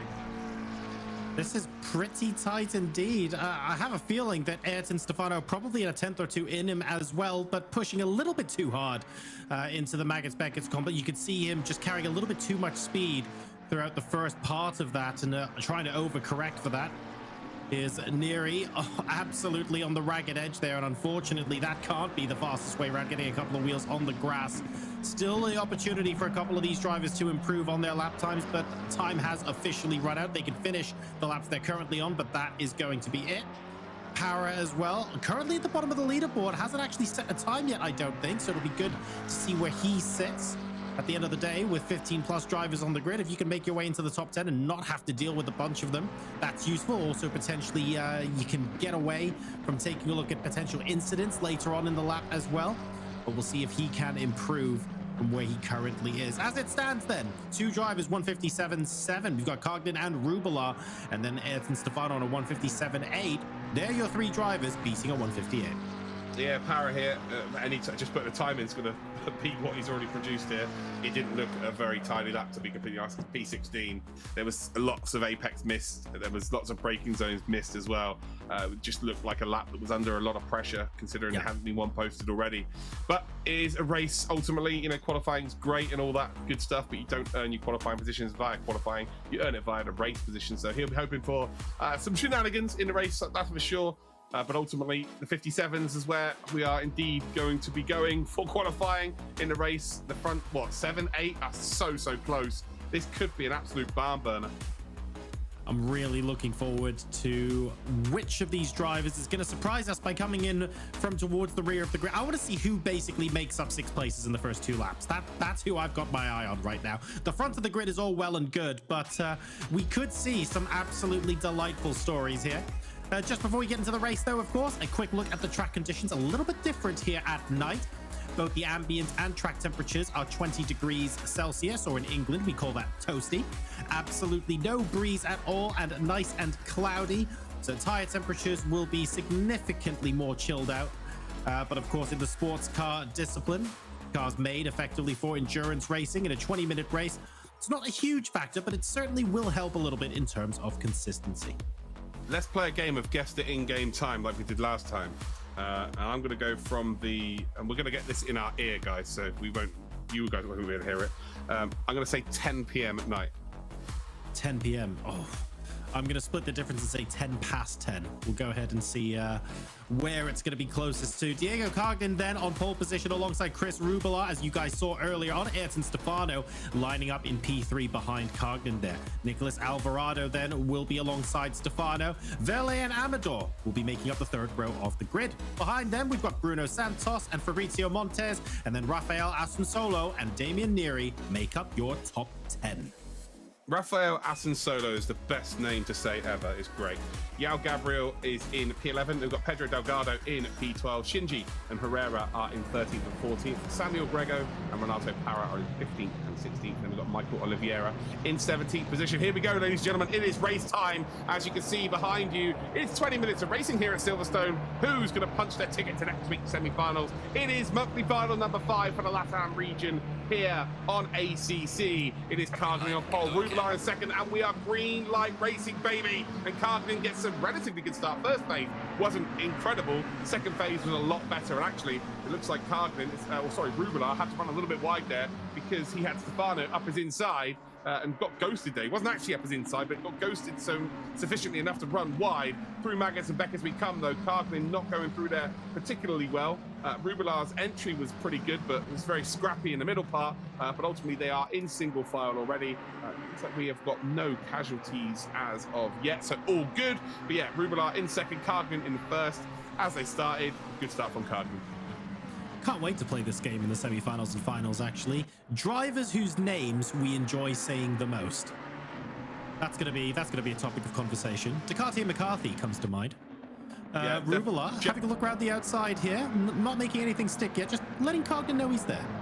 Yeah, definitely not Jared though. I'm not saying Jared's name again. Oh, you love Jared, really. Yeah. What a pity he wasn't on the podium. He doesn't have a surname. He's just Jared. He's just Jared. He's like a 2020s pop sensation. Just Jared. Must have. Just Jared's got to be his TikTok, right? I mean, missing an opportunity if he's not there. In the meantime, actually, behind the front two, we've already had several cars run wide. A potential overtake actually going into club. I think that was indeed a pass for P3 heading into club. Let's take a look at the battle behind this. Cogden is in P1. Let's switch over to P3, P4. That's Alvarado alongside Stefano, who's gone off track. Alvarado now with track position ahead of Ayrton Stefano. Yeah, Stefano there has made a little bit of an error. Was in P3. Alvarado, though, manages to get up into that position. Ultimately now, Stefano's under a bit of pressure here from Verle. Verle in P5, Santos P6. So Alvarado's got up into that top three. Good stuff from him, that's for sure. Can he go and chase down the front two? The front two look like they're going to battle in this race, so a big opportunity maybe will arise here for Alvarado. 17 minutes, 50 seconds ago, plenty of time. Now needs to just drive away from this group behind, not get involved in that battle, and then just try and close up to the front two. Rubelar has got very close to Cardin a couple of times, but then just dropped back ever so slightly as well. Through Magus and Beckett's become, and well, there's a new fastest lap for Diego Cardin. That'll be faster, don't worry. That was just the first lap. They were 2:07, definitely not. If there was 2:07s for the rest of this race, I'd be very surprised. Indeed. I do love, by the way, on the apex of the corners, when you get the puffs of smoke from the exhaust of the cars in front and the headlights illuminate them, it's almost like you're picking up coins in Mario Kart or something. Really weird seeing that on the apex of corners at night, but also kind of useful because you know exactly where that previous car has been. Verla and Santos at the moment. Santos might be lining up a big lunge into club. He's licking the stamp, and he is indeed sending it. Will it be successful? A little bit of contact. Verla keeps the inside line and maintains the position. Yeah, it's brilliant from Verle there. It's actually just as equally brilliant from Santos. We've seen people take chances into making overtakes and ultimately T-boning someone out the circuit. That was as clean as a whistle. Santos had an opportunity. Verle didn't panic. That was the main thing there, really. He did not panic. And he holds on to that top five, so really good stuff from him. Looks like Stefano's battling back for that P3, by the way. So Alvarado... Santos? Yeah, he just made a little bit of a mistake there on the exit. Just looked like he's missed a gear shift there, if anything, which does happen from time to time. It's very rare with paddle shifts, but yeah, ultimately he is, unless he's, well, it wouldn't be automatic gears, that would just automatically work, wouldn't it? So yeah, it looks like he might have just missed shift there. Stefano trying to chase down Alvarado here. Alvarado, again, this is perfect for Cardin and Rubelar. Rubelar and Cardin will be loving the fact that there's a battle in behind them. Means they could just jaunt off into the distance and maybe give us a little bit of some fireworks near the end of this race. Santos, again, yeah, dropped further and further back. So he's gone from trying to make a move for a potential top five. He's now dropped down to 7th position. So yeah, not good.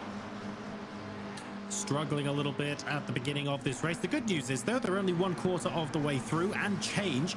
20-minute race, of course. At the end of those 20 minutes, the next time the leader of the race crosses the line, that signals the end of the race. So they still have the lap that they are on when the timer reaches 0.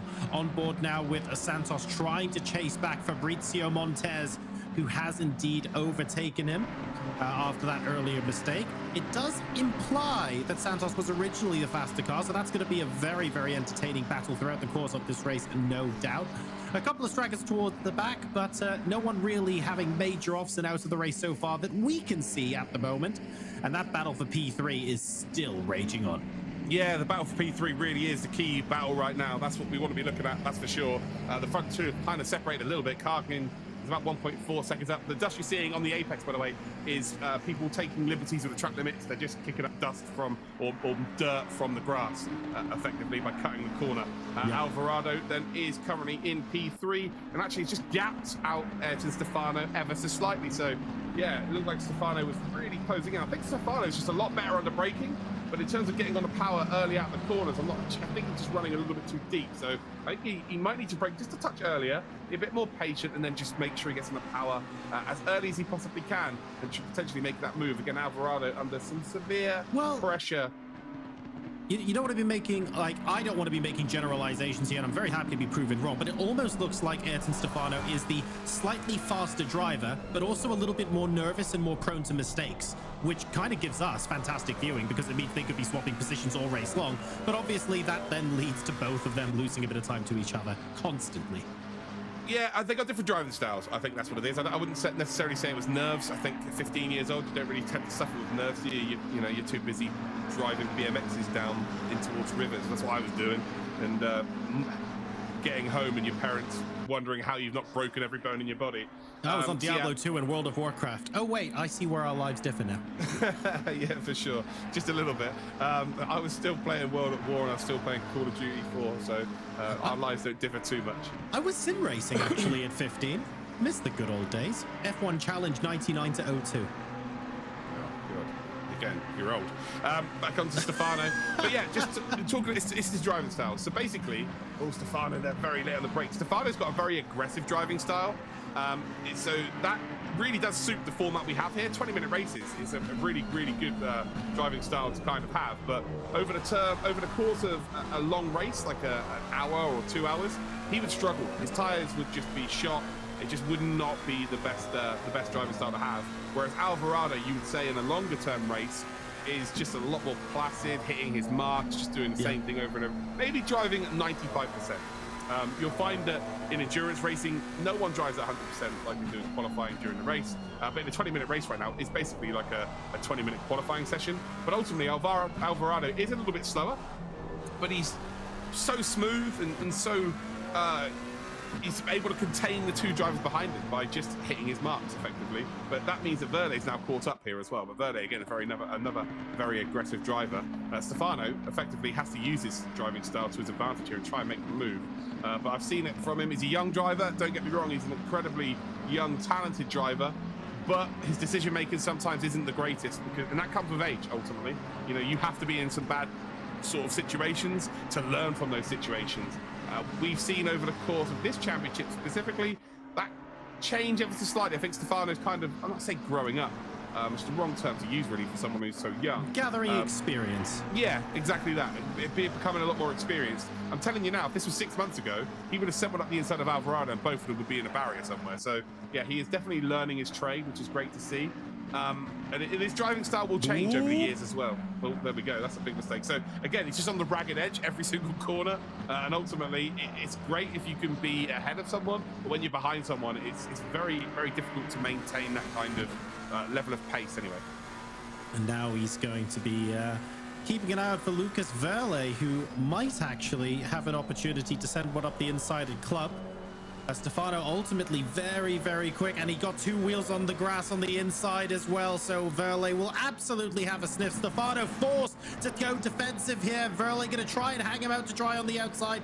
Doesn't work this time around, but he has actually still got the inside line. Has to use the full width of the track to cover himself because of a very, very tiny mistake on the apex though, and as a result, he stays behind. Yeah, he does. Stefano there, able to just maintain the position there. It's good stuff from him. Ultimately, it does come from a mistake, but right now, they're looking to move maybe towards that top three. It's not going to work out if they keep battling like this. Alvarado, again, looking in his rearview mirror, is going to be absolutely loving this. Not sure he's going to be able to go chase down the front two either. Rubelar, by the way, dropped off to Cargnin here. Cargnin has really settled into this race nicely at the halfway point now, 2.2 seconds clear, and very similar to what we saw from Houlihan yesterday in the APAC region, kind of making a statement. Making a statement here would be absolutely delightful ahead of the semi-finals. At the end of the day, the front two drivers are kind of just off with it at the moment. The good news is that Alvarado, reeling them in, being within about 1.5 seconds, maybe even 1 second now actually, is going to make them think twice. But Cognan and Rubelar, honestly, they just had such a chilled out race. If they continue to not put a wheel wrong, it'll be down to Alvarado to try and find a way past. And like you say, with that driving style, moving offline to try and send one up the inside and things like that, Alvarado will be thinking in a completely different mode when it comes to that. But he's in the top three right now. There's no real pressure for him to go and try that. No, absolutely not. He's in a good spot right now. He's lost about a second over the previous lap as well. So yeah, not really looking to push to the front two, doesn't need to. Has the insurance of Stefano and Verle, where they were battling pole position. I guess Stefano now may be able to try and close in, but 1.9 seconds is a big advantage, realistically. You know, look at qualifying. What was the difference between them? What, half a tenth in qualifying? You know, if you find half a tenth in the race here, it's going to take you, what, 20 laps to find yourself a second? So 1.9 seconds here is a really nice margin for Alvarado to be working with. And also, once, you know, someone like Stefano does catch up to Alvarado, Alvarado still has that another bit of insurance of the fact that he can actually defend that position. It's not a foregone conclusion if someone catches you that they're going to make the overtake.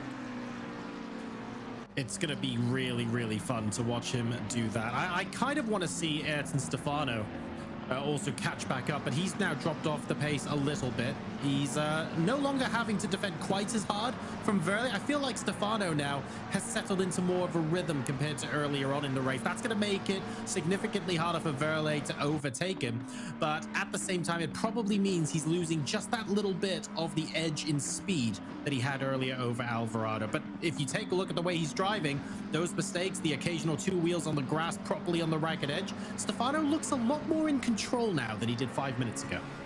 Yeah, but he's... Well, actually, has he gained some time? Has he lost some time? Again, the timing's a little bit bugged, I think, today. It keeps being... Yeah, it's 1.5, a minute ago it's like 2.2. I'm going to say that he is gaining maybe a little bit of time here on Alvarado. Well, no, it's 2.2 as they cross the line, so no, he's not. I don't know. I think he's probably net gaining time compared to before on the grounds that he's not making a mistake every 2 laps. Yeah, but visually it doesn't look like they've closed up at all, so I'd say that Alvarado, now he's got some clear air and he's not got to be worried about anyone in his rearview mirror. He's kind of golden. Of course, it's going to look like Stefano's closing up through the corners. It's called the concertina effect. That's what happens. But yeah, along the straight up towards Stowe corner here, looking very, very good for Alvarado. In that top 3, again, he's not really challenging the front 2. Rubenal's not really challenging Cargnin either. So at this stage, it's Bruno Santos and Delgado. They're really the closest battle, and actually they're quite close in behind Samuel Grego. So there's a battle for a top 10 between those 3 drivers. That's really the closest battle on circuit. Everyone else has kind of done all the hard work here. They're going to settle for their top 3s, or, you know, Stefano's already qualified for our semi-finals anyway. So yeah, Lucas Verley's already got enough points by the looks of things. He's going to be good. He's currently 15th position before today took place, but he's going to finish in P5, so that's going to send him right up the order as well. You know, everyone's kind of settled in and kind of knows what their job is at this stage of the race, and they're doing that job successfully and they're moving forward with it. Gap between the leaders, depending on when you look at the timing screens, it's an average of about 2.5 to 3 seconds. About the same is the gap between Rubelau and Alvarado as well. So exactly like you just said, Luke, pretty chilled out at the front. A lot of eyes are on Stefano in case he's able to close up to the back of this, but having already qualified, there's no pressing need. If he does, though, or if there is a mistake from Alvarado, he absolutely could pounce. Verley then a further 2 and a bit seconds back, looking like they're settling into a pretty chill rhythm now with 6 minutes left to go in this race. Alvarado has to finish top 3, by the way. This is his first week here. I didn't realize that. So Alvarado right now is kind of doesn't need, if he gets any pressure on him, he might be the driver to break, because this means more to him than anyone else at this stage. So with 6 minutes to go, he kind of just needs to keep it on the straight and narrow. He's done the hard work of gaining that position, or gaining that couple of positions here, and this will be a great one and done for him. But ultimately, just doesn't need any. The last driver he wants behind him is Stefano right now. Again, I'm not saying Stefano's the fastest on this grid, but Stefano will take an opportunity if it presents itself in absolutely the nicest possible way. Stefano's not afraid to lick the stamp. Exactly that. It doesn't matter whether it's first class or second class. He's still licking that stamp. Exactly. Ultimately. Special delivery. For sure. So, yeah, Alvarado here. Maybe, again, with it being his first race as well, it might be ignorance is bliss at this stage. It might be a case of, maybe he's not watched the championship and this is really his first taste of it and he has no idea that Stefano's as aggressive as he is. So, yeah, maybe that's not going to play into it. But Stefano is definitely catching here. And, 50p, 5p time now for Alvarado, who has to finish in that top 3. If Alvarado is able to keep the gap to Ayrton Stefano to about a second, then he might not have to discover what licking said stamp is necessarily going to feel like to be on the receiving end. So if he can maintain this gap, that's good. Step 1 to doing that, though, is recognizing that Stefano has settled into a really good pace and is starting to catch him again. So Alvarado, if you had an extra gear, or if you had a couple of tenths in the bag that you were sort of chilling out and not using before that you have an opportunity to use, now would be an excellent time to pull that out just to make sure you maintain the gap.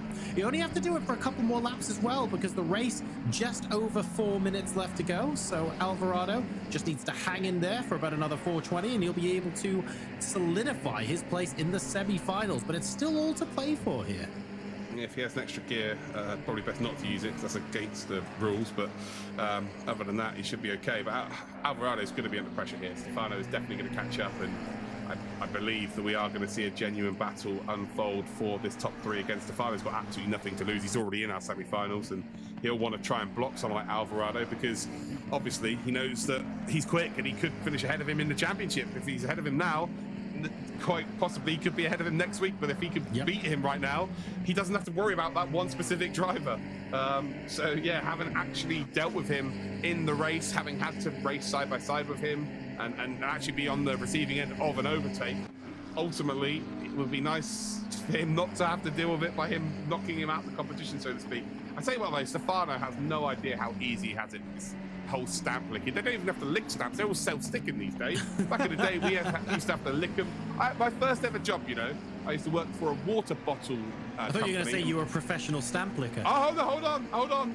Okay. So the invoices at the end of the month, they used to get me in the office and I had to lick the stamps. I'm not even joking. And I mean, they used to get thousands of invoices. So one Friday every month, I had to lick stamps all day, and you just be like, at the end, your tongue was all dry, and like the glue off the back of it everywhere.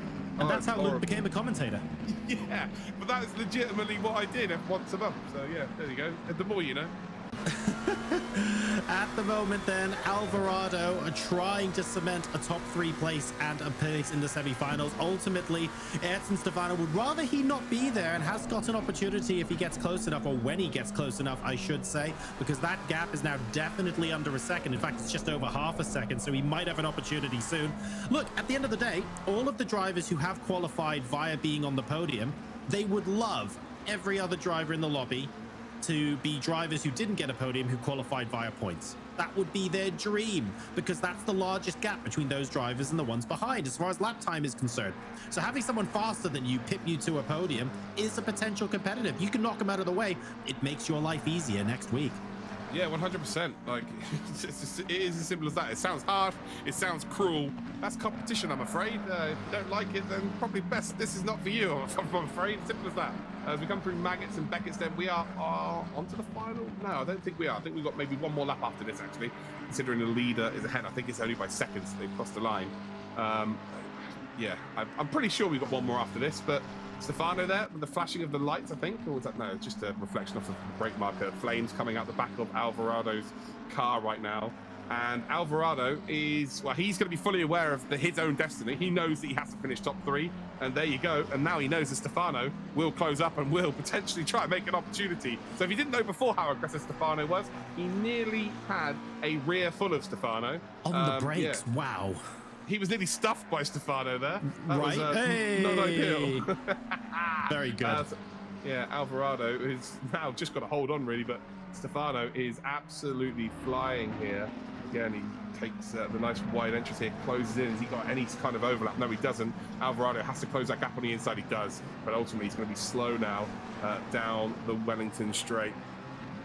This is not going to be a great position to be in for Alvarado. Stefano, though, just, yeah, not quite as close as I was expecting him to be. Slipstreaming is a factor, of course, but not a huge factor. Stefano's definitely not going to make a move through here into the left-hander. Again, very close there, almost touching each other. Is there going to be a late dive? That's a good overtaking opportunity there if you can catch someone out. Needs to be a touch closer, really, to make it stick. And, well, here we go then, along the start-finish straight as we come up towards that Copse corner. And is there the potential for a move up and towards Stowe? There's not really an overtaking opportunity now between now and indeed Stowe corner. So Copse, you've got to set yourself up nicely. Make sure you're on the power early enough. You can see Stefano's closing in, but again, not really an overtaking opportunity through Maggots and Beckett's. You've got to be patient through here. You can't try and force something because you're just going to slow yourself down. He has forced Alvarado to run wide here, though. Alvarado then maybe starting to struggle, maybe starting to psychologically struggle as well as we come then out through the kink left-hander up up towards Stowe Corner. It's as close as they've been for the entirety of this race. And are we going to see a potential move? So it looks like we are at the end of the race here. Then it is going to be a race victory out front there for Carglin. Been a superb drive from him as he indeed comes around the final couple of corners. A late run wide there from Alvarado, and that could be the mistake that's going to cost him here. Stefano then a couple of corners to go, closes right up there, almost touching each other. And we've got a couple of corners here. It's going to be a drag race. I think Alvarado may have just done enough here, but I tell you what, it's not been easy. He will get that top 3 position. And I tell you what, if you want to go into a semi-final really hot, and you've really worked hard for it straight off the bat, that is the race. Alvarado then will know exactly what he's got to contend with. I mean, Alvarado, frankly, Alvarado has 100% earned that. Oh, so much pressure coming in from Ayrton Stefano, who, of course, is already qualified for the semi-finals. Well this done is the final, to this Alvarado. Is not, no, this is the final lap. Is he not done? I thought they crossed the line. I'm so sorry. I can't believe it. They're still fighting. Yeah. Sorry, guys. We got told it's a final lap. It's not. We're still on the final lap now. Now it's the final lap. Oh, God. So he's still got one more shot. Maybe 2. Alvarado Alvarado here would have, well, we thought he got it done. Unfortunately not. So if we head in towards the, again, he's got to nail Cox Corner. He's got to nail Maggots and Beckett's. He's got to nail going through Stowe Corner again. Oh, but, not again. I'm excited for this. I get to commentate it twice. Love this. Well, there we go. Across the line. And again, it is actually going to be Alvarado that comes through. So Carglin gets the job done. It is going to be Alvarado that takes third position. Rubelar takes second, and it's I don't know what's going down right now. Crazy action. Carglin does take the victory. Alvarado does just about hang on. Stefano, who was already qualified, he tried everything. It didn't quite work out. I'll tell you what, Nicholas Alvarado absolutely was counting every single corner. We might have missed it by a couple, but he certainly did. He was sweating bullets by the end of that race, but Ayrton Stefano not quite able to make the overtake stick. He got very, very close, and that was actually a really tense finish. We've had last lap tense finishes in every single race today in the LATAM region. Yeah, absolutely. Again, I'm sure we were told it was the final couple of corners. I think it was the final lap. I got confused because it's a different start-finish line to Formula One as well, which is the most. And we saw the leaders picture in picture.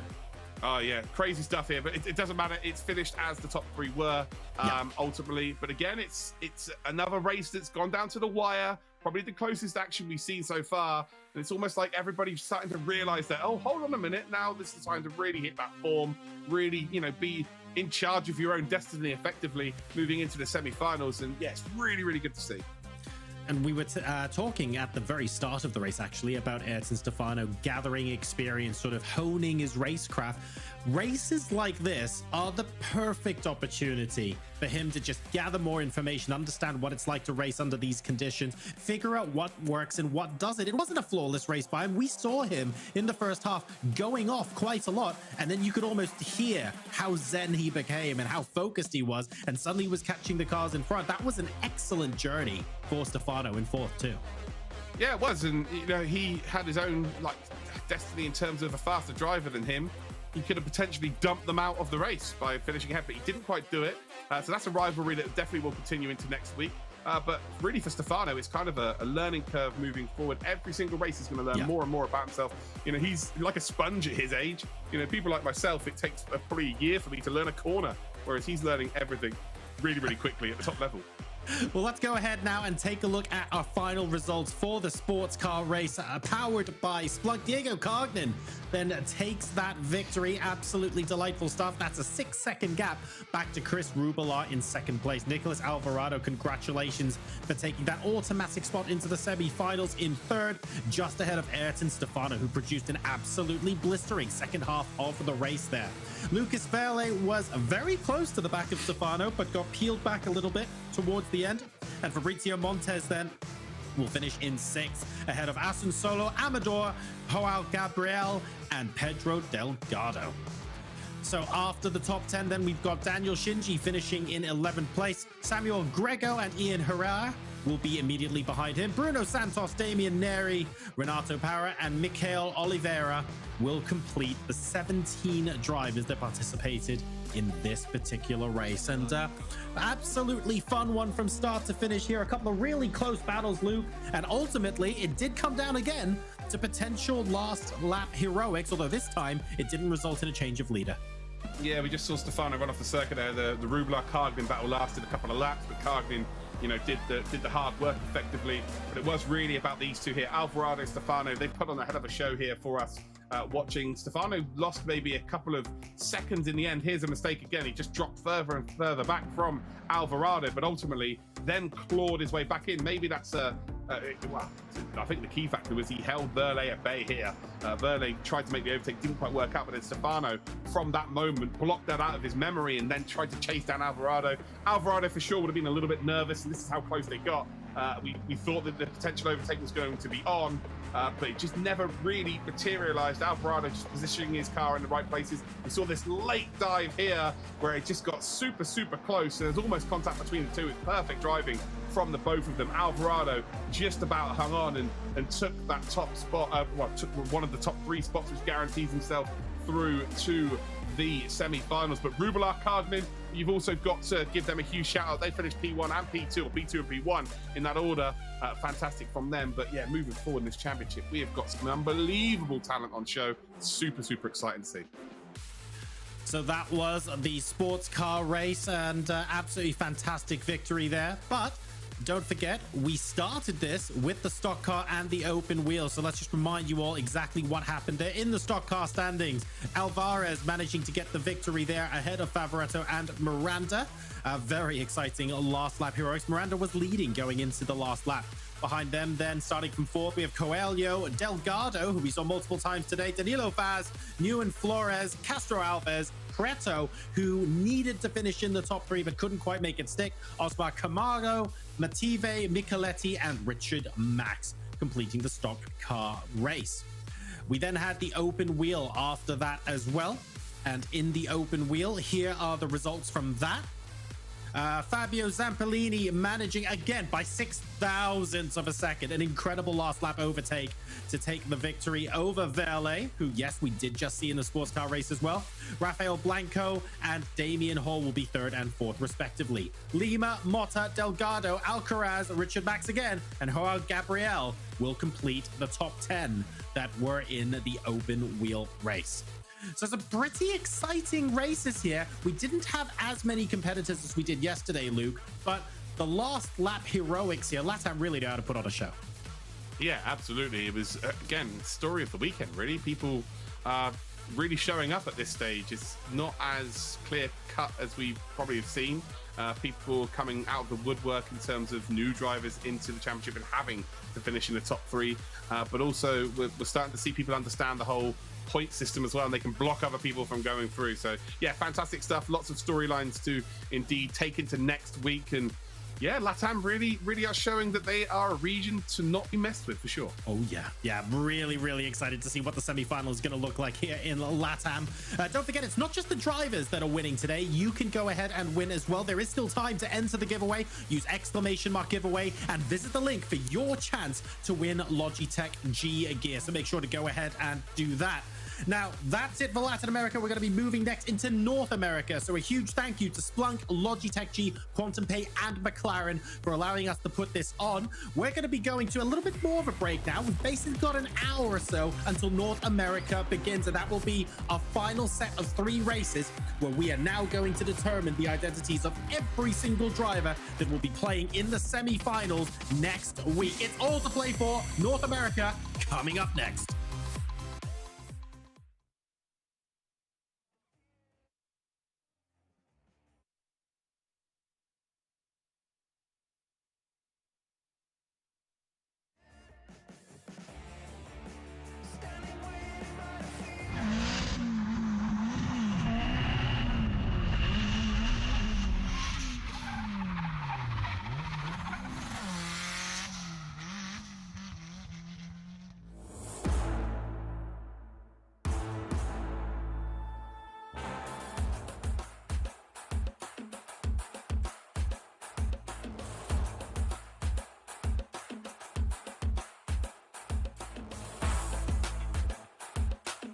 プロフェッショナルドリフトドライバーの田口和也です。ドリフトって非日常的な車の動きをしているので、見ているお客様を楽しませられるっていうのがドリフトの魅力だと思っています。決して安全ではない、一歩間違えばクラッシュになってしまうっていう危険と隣り合わせの興奮っていうのが非常に自分自身で運転している中では魅力でありますね。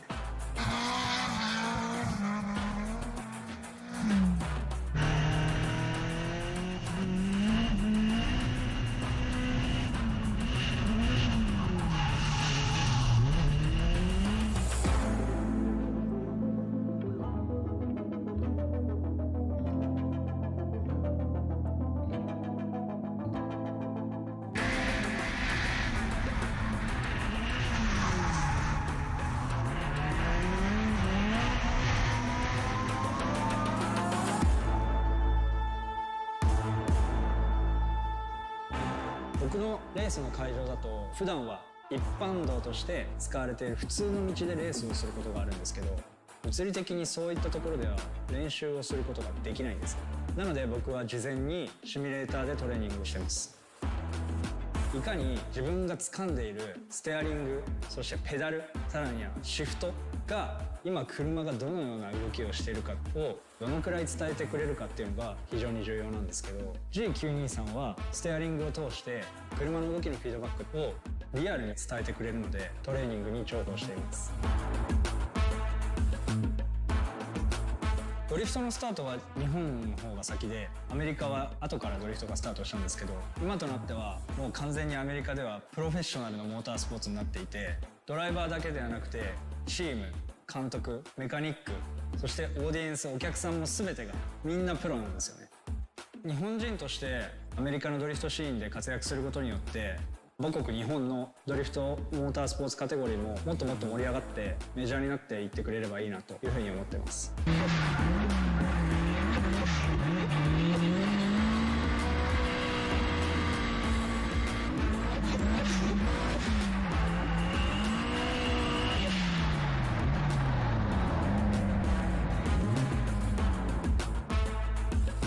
G923 は僕にとっては欠かせない存在ですね。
On top, I'm ready to go. Feeling like a million eyes on me. I'm unstoppable.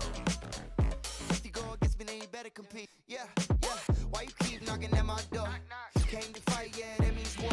Gotta level up, wanna settle the score. Yeah, feels a lot better than it did before. What you brand new, yeah, it's time to go pro. Go beast mode, better find a cheat code. On my throne, now I'm in my zone. Better look better than it did before. I said the play don't stop, just do your thing, and you know you gon' be on top. It's my game, it's your game, say it now, and let the whole world watch. I said the play don't stop, just keep it going, and you know you gon' be on top. It's my game, it's your game. Go ahead, let them talk.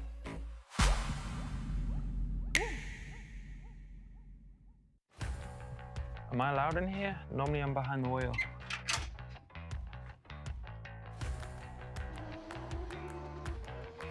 The beauty of esports is that anyone can experience the adrenaline of Formula One for themselves.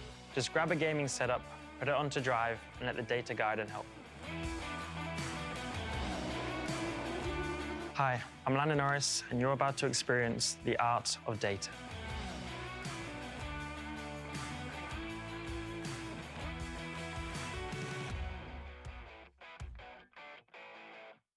I think the biggest advantage of the G923 for me is just how realistic it is. The feedback that you get as soon as you plug it in, it was pure enjoyment as soon as I started driving. This is kind of the closest I can get to accessing that adrenaline and emotion of being on a gravel rally stage in Finland and flying over those crests. For me, it's about getting as real as I can to the environment that I race in, and obviously the wheel is the best instrument for that.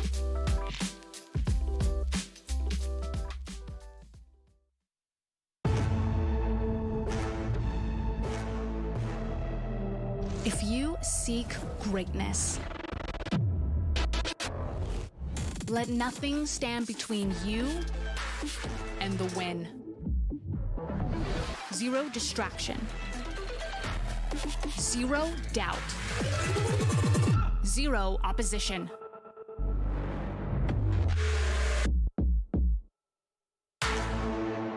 So Bo Albert is really close here. Bo Albert does take pole here by about 100th of a second. Bo Albert is, again, one of the very best in the world.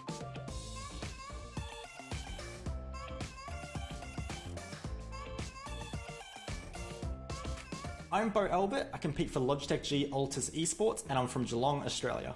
I got into sim racing at a very young age. I was very lucky that my mum was able to buy me a racing wheel for Christmas, which was a beautiful Logitech Driving Force GT, and it really all started from there on the console games. I would say the racing I'm most interested in is actually rallycross. It's just very short, sharp racing, high intensity. I think it suits and sort of plays to my technique and driving style as well. So I do really enjoy open wheel racing. It's something that I find very fun, but it's something I don't do super regularly. So coming to Logitech G Challenge, I do actually feel like I'm a little bit inexperienced in open wheel cars, so that's a big learning curve for me. But I compete for Logitech G Altus Esports, and I'm very lucky to be in a position where I can actually call sim racing my full-time job. So this is what I do day in, day out. So I spend usually about 6 hours a day on the sim rig, so it's a big time commitment for me, and to be a part of a team house, one of the first in Australia, or the first sim racing house in Australia, is a massive honour as well. I would say my biggest supporter is probably my girlfriend. She knows extremely little about sim racing, but every step of the way she's supporting me, and she'll always send me like a good luck message or something beforehand, so absolutely appreciate her. Outside of sim racing, probably one of my biggest hobbies that I have that unfortunately with lockdown restrictions hasn't been too easy has of course been fitness. I do love my fitness. I have qualifications to be a personal trainer. I would absolutely describe it as a team sport, even though some people may think that, you know, when you're racing, it's just you on the track by yourself doing the best you can. For a team like Altus Esports, there's actually a lot that goes behind the scenes. We're really thinking things through quite a lot, so it's absolutely a team sport, and without a team behind you that is all working together in unison, it is very difficult to get results in sim racing these days with the level it's at. For me, sim racing is my only outlet to actually compete at this level in cars, and to be honest, I find them extremely comparable to the point where I don't miss having the opportunity to race real cars, because sim racing gives you the exact same emotions, it's the same excitement, and those wheel-to-wheel battles, even though it's virtual cars, the emotions and excitement that goes into it is very much real. It is my first ever time in the Logitech G Challenge, so it's hard to sort of set expectations on where I might end up, but the goal is obviously to go and get that race win if I can in the finals, try and make my way through to the very end. All I can do is do the best I can and hope for the best at the end of the checkered flag.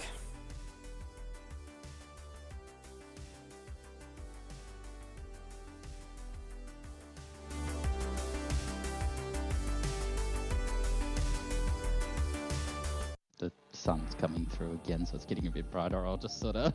It's really bad in the morning because the sun goes straight through my window, straight to my bed. I have to keep waking up at 6 o'clock because there's just no shade.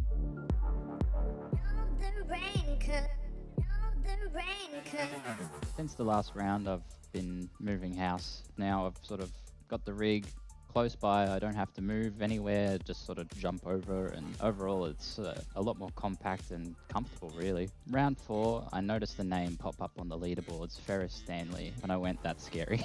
On iRacing, he's like 6k iRating or something crazy. We get to the race start, and I don't know how many people picked up on it, but I couldn't get going when all the other cars went.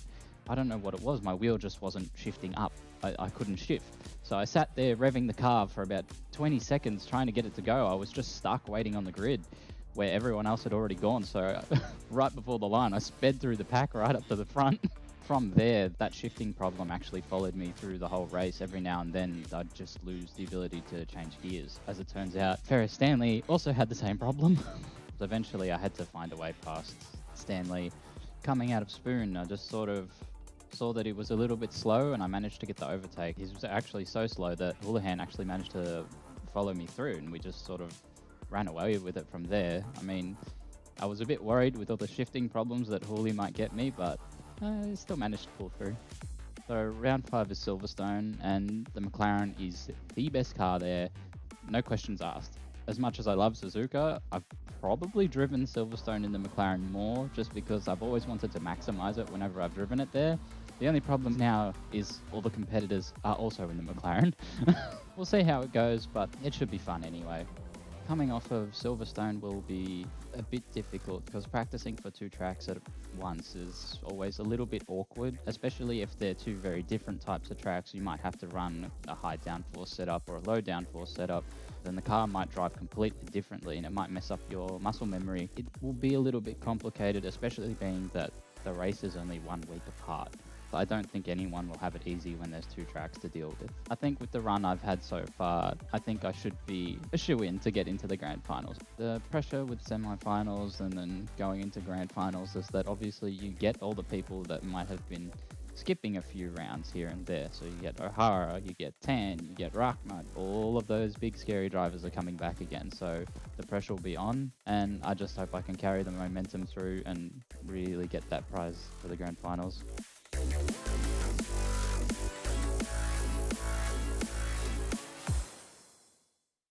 And we got a reflective bum here. Did you want me to redo that one? I don't know if it missed the light enough. Off you go.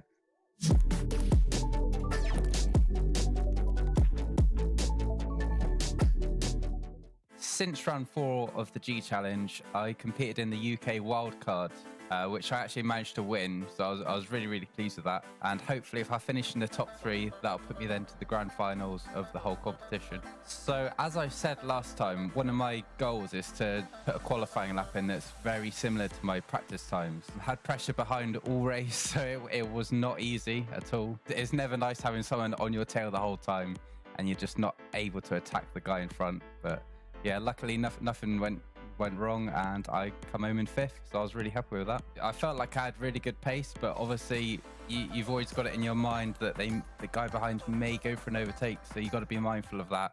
I'm really excited to go into the 5th round of the G Challenge because it's at Silverstone. It's one of my favourite tracks of all time. I'll be hoping for a podium, obviously, but again, I'll be really happy with the top 5 like I did last round. When I start to work on a setup for any car or track, I usually do maybe 10 laps with the aggressive preset, so I get like a base time. So I get my base time and then I'll try and improve it from there. Main things I'm looking for is I need that stability and I need to be able to get good exits from corners. So that's sort of my focus. After I got the setup exactly how I want it, I'll then do some qualifying runs to check the tyre pressures are all good, and then I'll go on to do some race runs and make sure the car feels good, just so I know how the car reacts at all stages in the race. For competitions where there's more than one race, I usually find myself practicing a lot more towards the end of the competition, the business end, should we call it, mainly because the motivation's a lot higher. That's all you've been practicing for to get to the final bit and do yourself proud. For me, the worst thing is going into a race and knowing that you're underprepared. To get that preparation, the practice time in, get the confidence, that's the main thing, but then we're all good.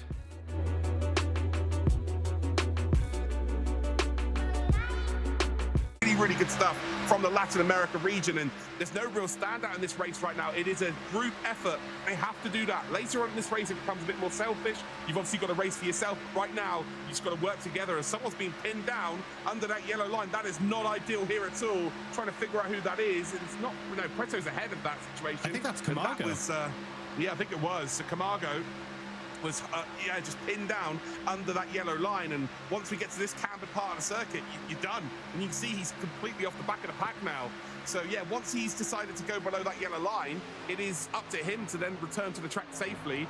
If he doesn't get the move done in time, if someone blocks him off with an opportunity of coming back onto the circuit, that's his problem. He should never have gone down there. again, it's not against the rules to use the apron, but ultimately other drivers can see that and they can use that to their advantage by forcing you to stay down there. And it's so much slower down there when you hit the cambered part of the circuit. Delgado, Vaz, and Preto, the three cars still consistently using the high line. They're a little bit further apart from each other than they were a lap or two ago, but they at least seem to have this unspoken agreement that they've been working together so far. Preto's just dropped off the back a little bit and might have to consolidate on the low line just for a little while. That car, it must have been a minor mistake because he was right up on the back of Vaz a lap ago, and suddenly now he's scrapping with Coelho. So something has gone wrong there, unfortunately, for Gabriel Preto.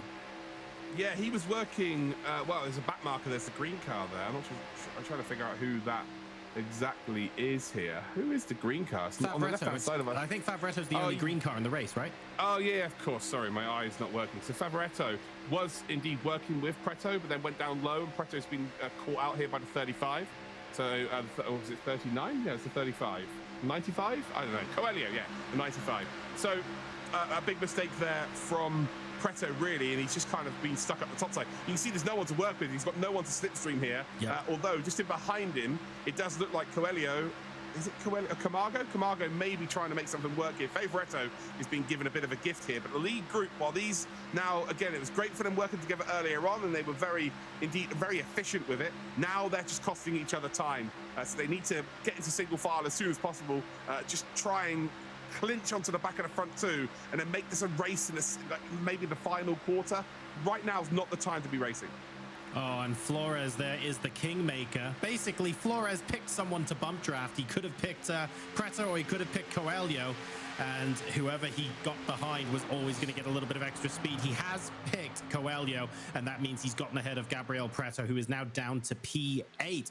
But interesting that just 2 laps ago, he was right up on the back of Danilo Vaz, so Preto's not going to be happy with that.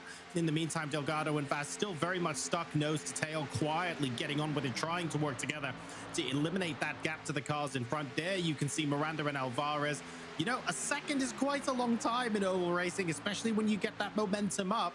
But Delgado and Vaz are now going to be trying to reel them in. This is lap 14 of 25. Yeah, I think Delgado will have the toe of the 2 cars in front as well. So Vaz will also have double toe, effectively. You can see the Favoretto's closing in, Coelho as well, Flores. And now these all have to try and chase down the leaders. Preto's the one losing out here. Preto has to get a move on and has to stick with this group. I didn't look like there's any contact with anybody, John. I just think he might have maybe caught the yellow line, lost the rear emphasis slightly, maybe. Maybe, yeah. That's normally where you lose time. You either lose time one or the other, under the yellow line or into the wall. If it was into the wall, you'd know about it a bit more than what it's telling right now. So maybe just dipped his left wheels down below that yellow line around the cambered part. So if you go below the yellow line now, as you can see, it's a different level, isn't it? You know, it's flat, whereas the circuit's cambered. So you lose so much time. I think Preto is just about able to tag onto the back here. Is he not? No, he's not. He's gone. Flores is the driver at the back here. Gabriel Preto, who needs to be top 3. Unfortunately, it looks like it might be game over. Almost contact. Well, it was Delgado then. Makes a little bit of an error. Vaz is now, well, he's had to check up high. So he had contact then with Delgado, which has forced him now to go up high side. Look at everybody. Everyone's like, yeah, thank you very much. It's Christmas come early here at Daytona. Arnold some free positions and now moving their way up to that top 3. Very nice, very clean racing there, I have to say, from all concerned. Great camera angle as well, going through the infield, literally through the structure. Must be fantastic having that thing on rails, on a monorail on the inside of the circuit. Now on board with Victor Miranda, looking backwards, this 2-car party has suddenly become 7. And the job of taking victory here, I mean, you know, being out in front is always the best position to be in, I'm sure, but just got a little bit more complicated now for Victor Miranda.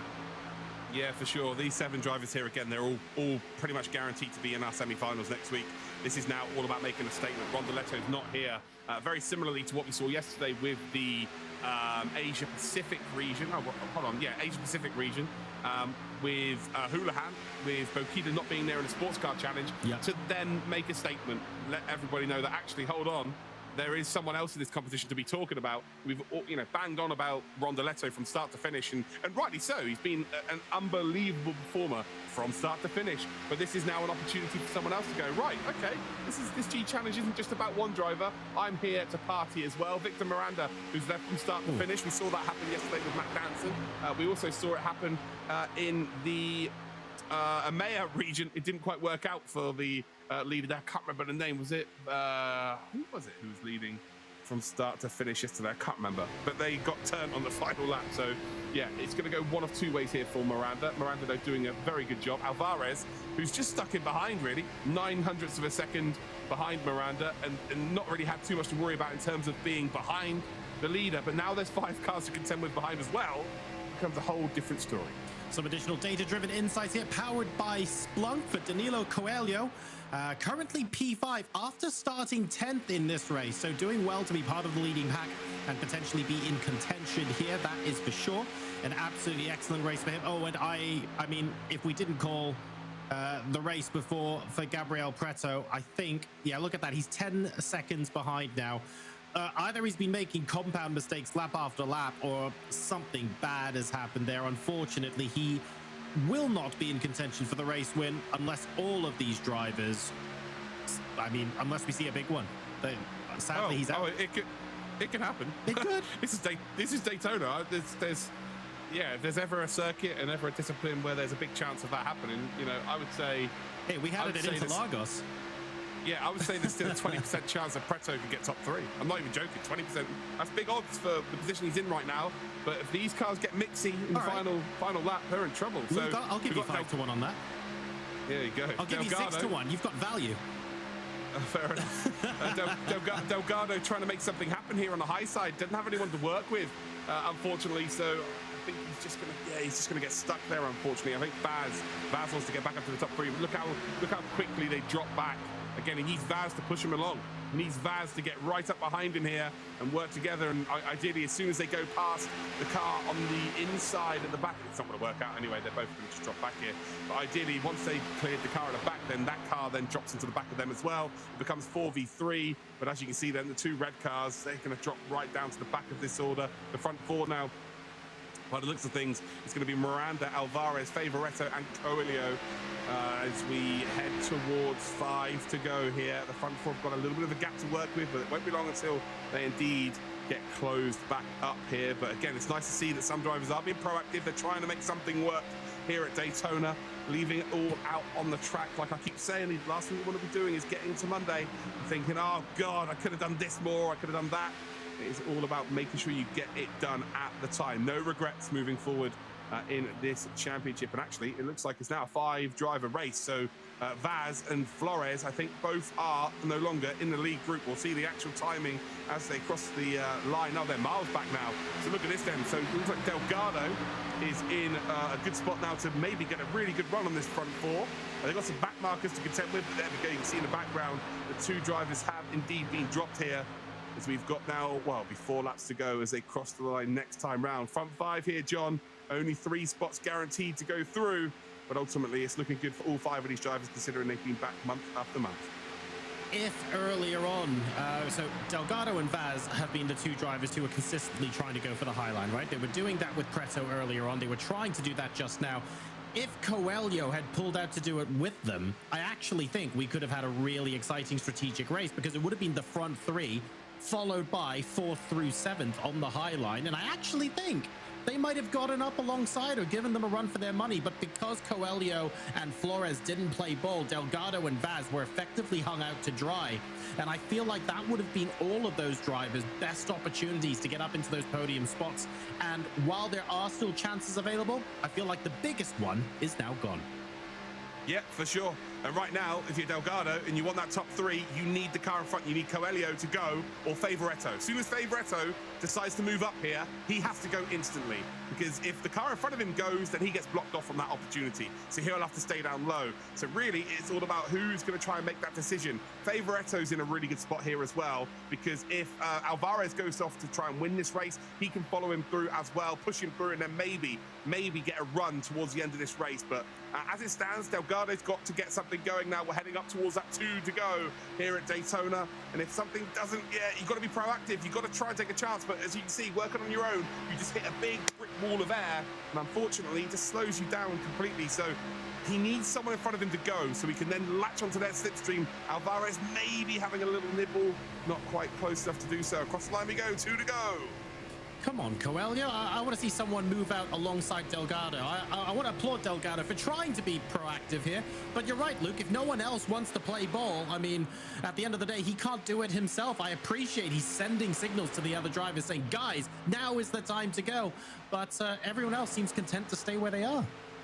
Yeah, 1.5 to go. We're about to get the white flag. It is indeed Miranda leading the way. Alvarez, Favoretto, Coelho, and Delgado. Delgado still waiting for someone to help him. He can't go on his own at this point. He's in the worst position out of everybody. I would say Alvarez is pretty much in a par position to Miranda. Miranda, of course, leading's in a very good position, but Alvarez can make a decision here and go. Favoretto's got to be looking in his rearview mirror and thinking, if I pull out here, Delgado's out high, I can potentially get pushed along. Yeah. But we are now on the final lap of the race. Here we go. Final lap down. Miranda, Alvarez, Favoretto, they are the top three. Who is going to try and make a move here? You can see Delgado's tried so many times, but unfortunately, he just isn't in a position. And finally, 2 of them go here. So Favoretto's looking to go around the high line. And finally, Coelho's decided to go with him. Delgado is also going to make it 3.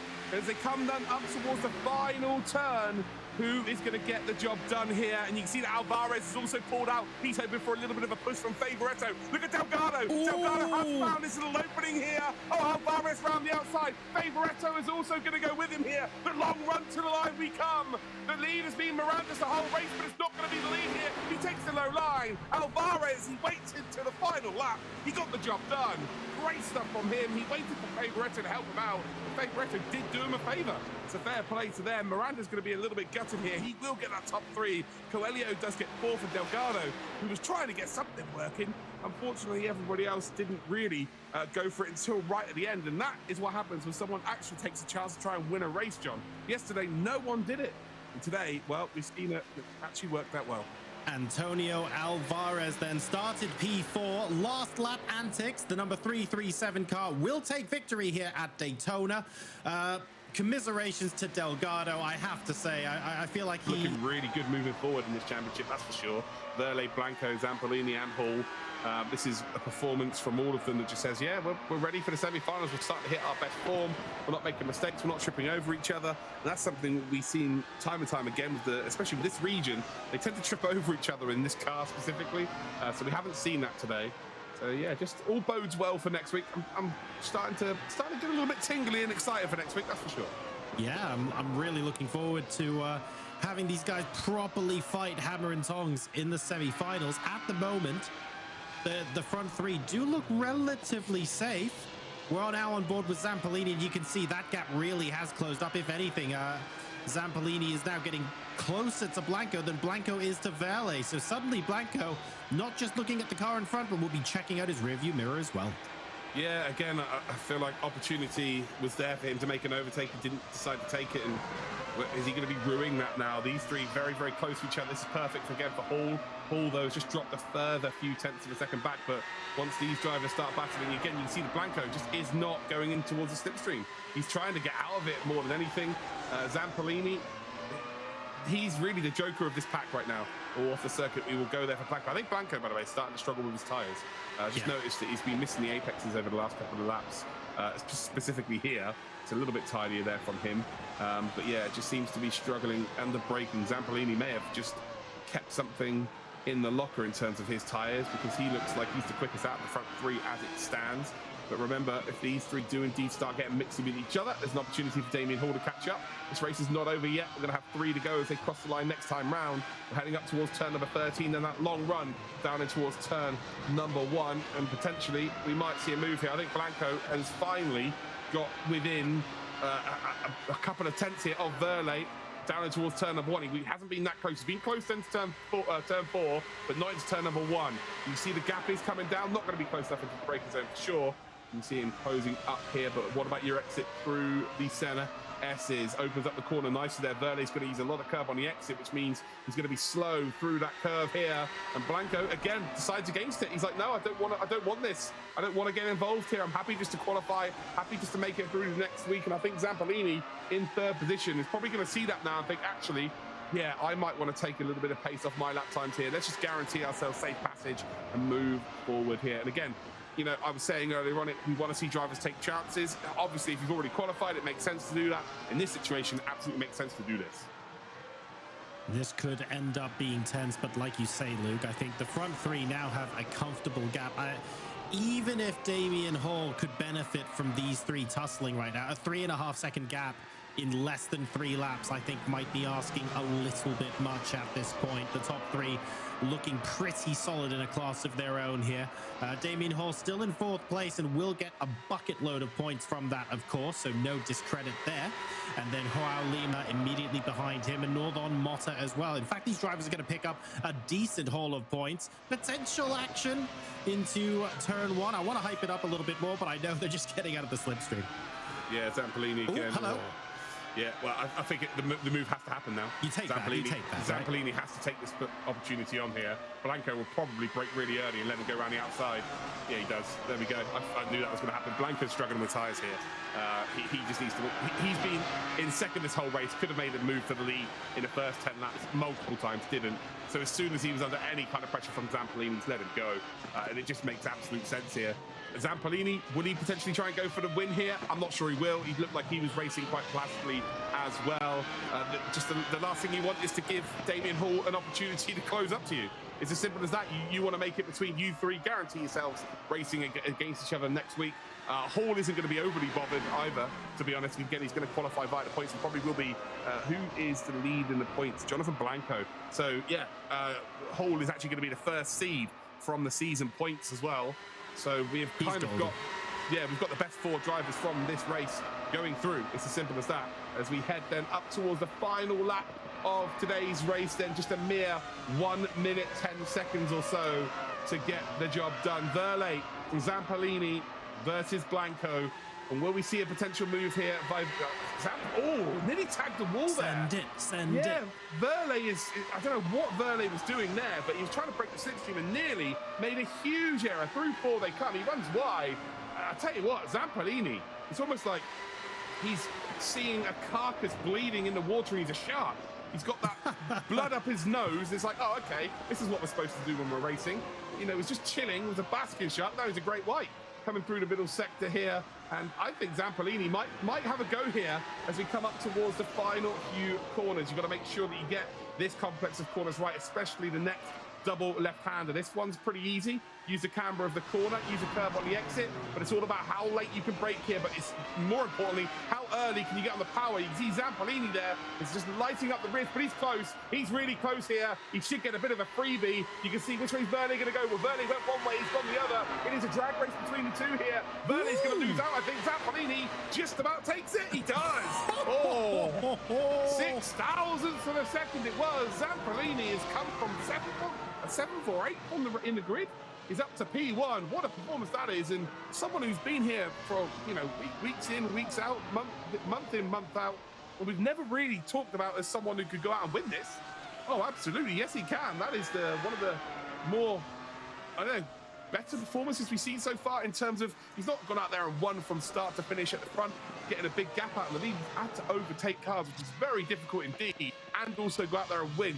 15 laps with these tyres is such a long on ACC. It is Carglin on pole, Rublar in second, and we are green light racing, baby. And Carglin gets a relatively good start. First phase wasn't incredible. Second phase was a lot better. And actually, it looks like Carglin, Rublar had to run a little bit wide there because he had Stefano up his inside and got ghosted there. He wasn't actually up his inside, but got ghosted so sufficiently enough to run wide. Through Maggots and Beckers we come, though. Carglin not going through there particularly well.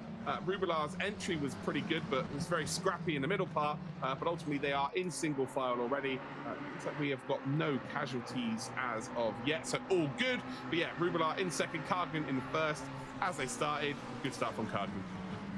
Can't wait to play this game in the semi-finals and finals, actually. Drivers whose names we enjoy saying the most. That's gonna be a topic of conversation. Ducati McCarthy comes to mind.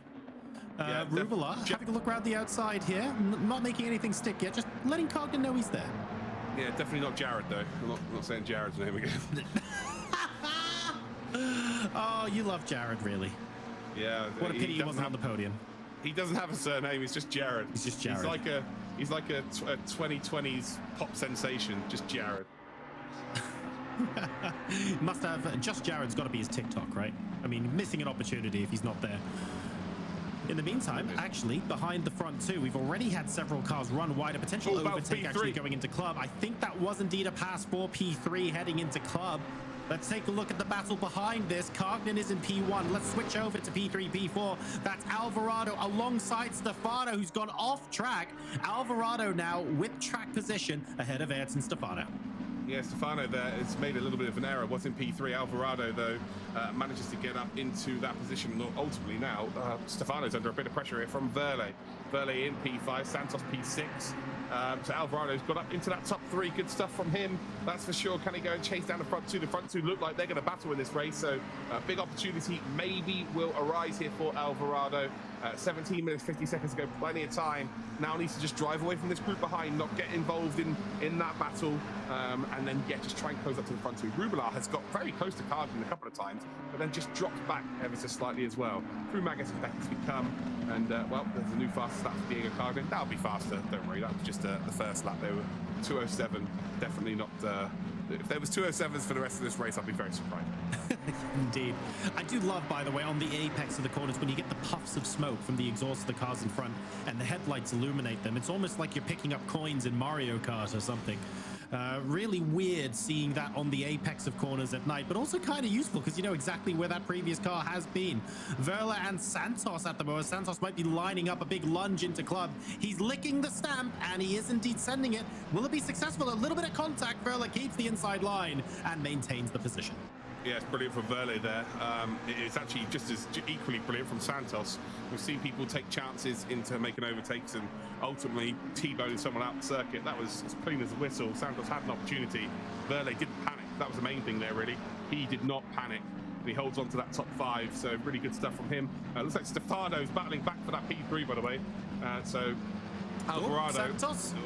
Yeah, he just made a little bit of a mistake there on the exit. Just looked like he's missed a gear shift there, if anything, which does happen from time to time. It's very rare with paddle shifts, but yeah, ultimately, unless he's, it wouldn't be automatic gears, that would just automatically work, wouldn't it? So yeah, it looks like he might have just missed shift there. Stefano trying to chase down Alvarado here. Alvarado, again, this is perfect for Cardin and Rubelar. Rubelar and Cardin will be loving the fact that there's a battle in behind them. Means they could just jaunt off into the distance and maybe give us a little bit of some fireworks near the end of this race. Santos, again, yeah, dropped further and further back. So he's gone from trying to make a move for a potential top five. He's now dropped down to 7th position. So yeah, not good. Struggling a little bit at the beginning of this race. The good news is, though, they're only 1/4 of the way through and change. 20-minute race, of course. At the end of those 20 minutes, the next time the leader of the race crosses the line, that signals the end of the race. So they still have the lap that they are on when the timer reaches 0. On board now with Santos trying to chase back Fabrizio Montez, who has indeed overtaken him after that earlier mistake. It does imply that Santos was originally the faster car, so that's going to be a very, very entertaining battle throughout the course of this race, no doubt. A couple of stragglers towards the back, but no one really having major offs and outs of the race so far that we can see at the moment. And that battle for P3 is still raging on. Yeah, the battle for P3 really is the key battle right now. That's what we want to be looking at, that's for sure. The front two have kind of separated a little bit. Karkin is about 1.4 seconds up. The dust you're seeing on the apex, by the way, is people taking liberties with the track limits. They're just kicking up dust from, or dirt from the grass, effectively, by cutting the corner. Alvarado then is currently in P3, and actually it's just gapped out Ayrton Stefano ever so slightly. So, yeah, it looked like Stefano was really closing out. I think Stefano's just a lot better under braking, but in terms of getting on the power early out the corners, I think he's just running a little bit too deep. So I think he might need to brake just a touch earlier, be a bit more patient, and then just make sure he gets on the power as early as he possibly can, and should potentially make that move. Again, Alvarado under some severe pressure. You don't want to be making, like, I don't want to be making generalizations here, and I'm very happy to be proven wrong, but it almost looks like Ayrton Stefano is the slightly faster driver, but also a little bit more nervous and more prone to mistakes, which kind of gives us fantastic viewing because it means they could be swapping positions all race long. But obviously that then leads to both of them losing a bit of time to each other constantly. Yeah, they got different driving styles. I think that's what it is. I wouldn't necessarily say it was nerves. I think at 15 years old, you don't really tend to suffer with nerves. You know, you're too busy driving BMXs down in towards rivers. That's what I was doing. And getting home and your parents wondering how you've not broken every bone in your body. I was on Diablo 2 and World of Warcraft. Oh, wait, I see where our lives differ now. Yeah, for sure. Just a little bit. I was still playing World at War and I was still playing Call of Duty 4, so our lives don't differ too much. I was sim racing, actually, at 15. Missed the good old days. F1 Challenge 99 to 02. Again, you're old. Back on to Stefano. But yeah, just talking, it's his driving style. So basically, Stefano, they're very late on the brakes. Stefano's got a very aggressive driving style. So that really does suit the format we have here. 20-minute races is a really, really good driving style to kind of have. But over the course of a long race, like an hour or 2 hours, he would struggle. His tires would just be shot. It just would not be the best driving style to have. Whereas Alvarado, you would say in a longer term race, is just a lot more placid, hitting his marks, just doing the same thing over and over. Maybe driving at 95%. You'll find that in endurance racing, no one drives at 100% like we do in qualifying during the race. But in a 20-minute race right now, it's basically like a 20-minute qualifying session. But ultimately, Alvarado is a little bit slower, but he's so smooth and so... he's able to contain the two drivers behind him by just hitting his marks effectively. But that means that Verde's now caught up here as well. But Verde, again, another very aggressive driver. Stefano effectively has to use his driving style to his advantage here and try and make the move. But I've seen it from him. He's a young driver. Don't get me wrong. He's an incredibly young, talented driver. But his decision making sometimes isn't the greatest, and that comes with age, ultimately. You know, you have to be in some bad sort of situations to learn from those situations. We've seen over the course of this championship specifically that change ever so slightly. I think Stefano's kind of, I'm not saying growing up, it's the wrong term to use really for someone who's so young. Gathering experience. Yeah, exactly that. Becoming a lot more experienced. I'm telling you now, if this was 6 months ago, he would have set one up the inside of Alvarado and both of them would be in a barrier somewhere. So yeah, he is definitely learning his trade, which is great to see. And his driving style will change over the years as well. Oh, there we go. That's a big mistake. So again, he's just on the ragged edge every single corner. And ultimately, it's great if you can be ahead of someone. But when you're behind someone, it's very, very difficult to maintain that kind of level of pace anyway. And now he's going to be keeping an eye out for Lucas Verle, who might actually have an opportunity to send one up the inside at club. Stefano ultimately very, very quick, and he got two wheels on the grass on the inside as well, so Verle will absolutely have a sniff. Stefano forced to go defensive here. Verle going to try and hang him out to dry on the outside.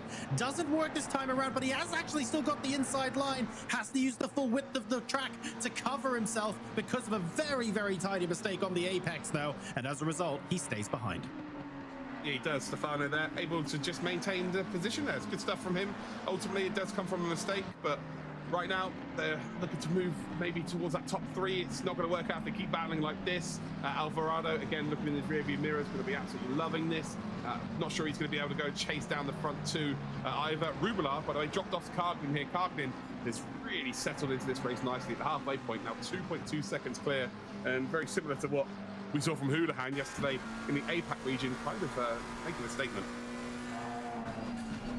Making a statement here would be absolutely delightful ahead of the semi-finals. At the end of the day, the front two drivers are kind of just off with it at the moment. The good news is that Alvarado, reeling them in, being within about 1.5 seconds, maybe even 1 second now, actually, is going to make them think twice. But Kargnin and Rubelar, honestly, they just had such a chilled out race. If they continue to not put a wheel wrong, it'll be down to Alvarado to try and find a way past. And like you say, with that driving style, moving offline to try and send one up the inside and things like that, Alvarado will be thinking in a completely different mode when it comes to that. But he's in the top three right now. There's no real pressure for him to go and try that. No, absolutely not. He's in a good spot right now. He's lost about a second over the previous lap as well. So yeah, not really looking to push to the front two. Doesn't need to. Has the insurance of Stefano and Verle, where they were battling for position. I guess Stefano now may be able to try and close in, but 1.9 seconds is a big advantage realistically. You know, look at qualifying. What was the difference between them? What, half a tenth in qualifying? You know, if you find half a tenth in the race here, it's going to take you what, 20 laps to find yourself a second. So 1.9 seconds here is a really nice margin for Alvarado to be working with. And also, once someone like Stefano does catch up to Alvarado, Alvarado still has that another bit of insurance of the fact that he can actually defend that position. It's not a foregone conclusion if someone catches you that they're going to make the overtake.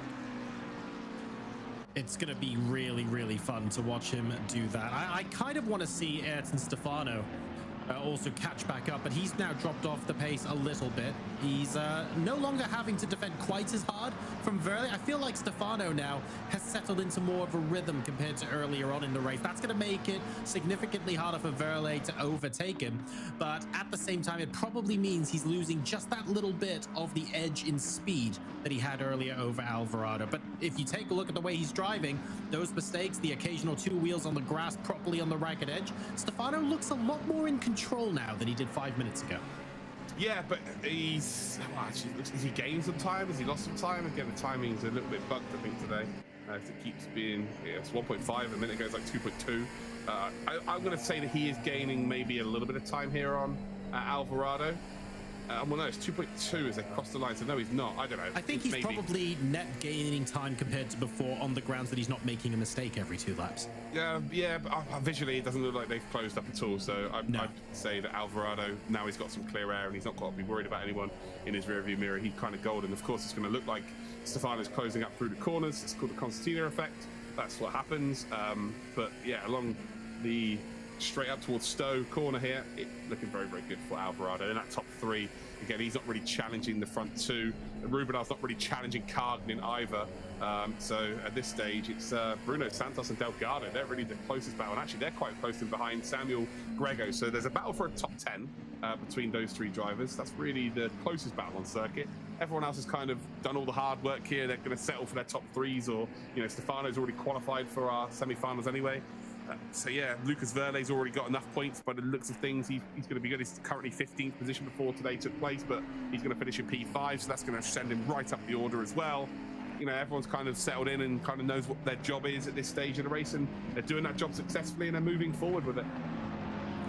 Gap between the leaders, depending on when you look at the timing screens, it's an average of about 2.5 to 3 seconds. About the same is the gap between Rubelau and Alvarado as well. So exactly like you just said, Luke, pretty chilled out at the front. A lot of eyes are on Stefano in case he's able to close up to the back of this, but having already qualified, there's no pressing need. If he does, though, or if there is a mistake from Alvarado, he absolutely could pounce.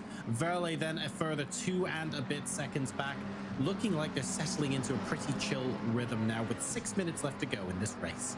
Alvarado has to finish top 3, by the way. This is his first week here. I didn't realize that. So Alvarado right now is kind of doesn't need, if he gets any pressure on him, he might be the driver to break, because this means more to him than anyone else at this stage. So with 6 minutes to go, he kind of just needs to keep it on the straight and narrow. He's done the hard work in gaining that position, or gaining that couple of positions here, and this will be a great one and done for him. But ultimately, just doesn't need any. The last driver he wants behind him is Stefano right now. Again, I'm not saying Stefano is the fastest on this grid, but Stefano will take an opportunity if it presents itself in absolutely. the nicest possible way. Stefano's not afraid to lick the stamp. Exactly that. It doesn't matter whether it's first class or second class. He's still licking that stamp. Exactly. Ultimately. Special delivery. For sure. So, yeah, Alvarado here. Maybe, again, with it being his first race as well, it might be ignorance is bliss at this stage. It might be a case of, he's not watched the championship and this is really his first taste of it and he has no idea that Stefano's as aggressive as he is. So, yeah, maybe that's not going to play into it. But Stefano is definitely catching here. And, 50p, 5p time now for Alvarado, who has to finish in that top 3. If Alvarado is able to keep the gap to Ayrton Stefano to about a second, then he might not have to discover what licking said stamp is necessarily going to feel like to be on the receiving end. So if he can maintain this gap, that's good. Step one to doing that, though, is recognizing that Stefano has settled into a really good pace and is starting to catch him again. So Alvarado, if you had an extra gear, or if you had a couple of tenths in the bag that you were sort of chilling out and not using before, that you have an opportunity to use, now would be an excellent time to pull that out, just to make sure you maintain the gap. You only have to do it for a couple more laps as well, because the race just over 4 minutes left to go. So Alvarado just needs to hang in there for about another 4:20, and he'll be able to solidify his place in the semi-finals. But it's still all to play for here. If he has an extra gear, probably best not to use it, because that's against the rules. But other than that, he should be okay. But Alvarado is going to be under pressure here. Stefano is definitely going to catch up, and I believe that we are going to see a genuine battle unfold for this top three against Stefano. He's got absolutely nothing to lose. He's already in our semi-finals, and he'll want to try and block someone like Alvarado, because obviously he knows that he's quick and he could finish ahead of him in the championship. If he's ahead of him now, quite possibly he could be ahead of him next week. But if he could beat him right now, he doesn't have to worry about that one specific driver. So yeah, having actually dealt with him in the race, having had to race side by side with him, and actually be on the receiving end of an overtake, ultimately it would be nice for him not to have to deal with it by him knocking him out of the competition, so to speak. I tell you what though, Stefano has no idea how easy he has it, this whole stamp licking. They don't even have to lick stamps, they're all self-sticking these days. Back in the day, we used to have to lick them. My first ever job, you know, I used to work for a water bottle I thought you were going to say you were a professional stamp licker. Oh, hold on. Okay. So the invoices at the end of the month, they used to get me in the office and I had to lick the stamps. I'm not even joking. And I mean, they used to get thousands of invoices. So one Friday every month, I had to lick stamps all day. And you just like, at the end, your tongue was all dry, you had like the glue off the back of it everywhere. And that's how Luke became a commentator. Yeah, but that was legitimately what I did once a month. So yeah, there you go. The more you know. At the moment then, Alvarado are trying to cement a top three place and a place in the semi-finals. Ultimately, Ayrton Stefano would rather he not be there, and has got an opportunity if he gets close enough, or when he gets close enough, I should say, because that gap is now definitely under a second. In fact, it's just over half a second, so he might have an opportunity soon. Look, at the end of the day, all of the drivers who have qualified via being on the podium, they would love every other driver in the lobby to be drivers who didn't get a podium who qualified via points. That would be their dream, because that's the largest gap between those drivers and the ones behind as far as lap time is concerned. So having someone faster than you pip you to a podium is a potential competitive. You can knock them out of the way. It makes your life easier next week. Yeah, 100%. Like, it is as simple as that. It sounds hard. It sounds cruel. That's competition, I'm afraid. If you don't like it, then probably best this is not for you, I'm afraid. Simple as that. As we come through Maggots and Beckett's, then we are onto the final. No, I don't think we are. I think we've got maybe one more lap after this, actually. Considering the leader is ahead, I think it's only by seconds they've crossed the line.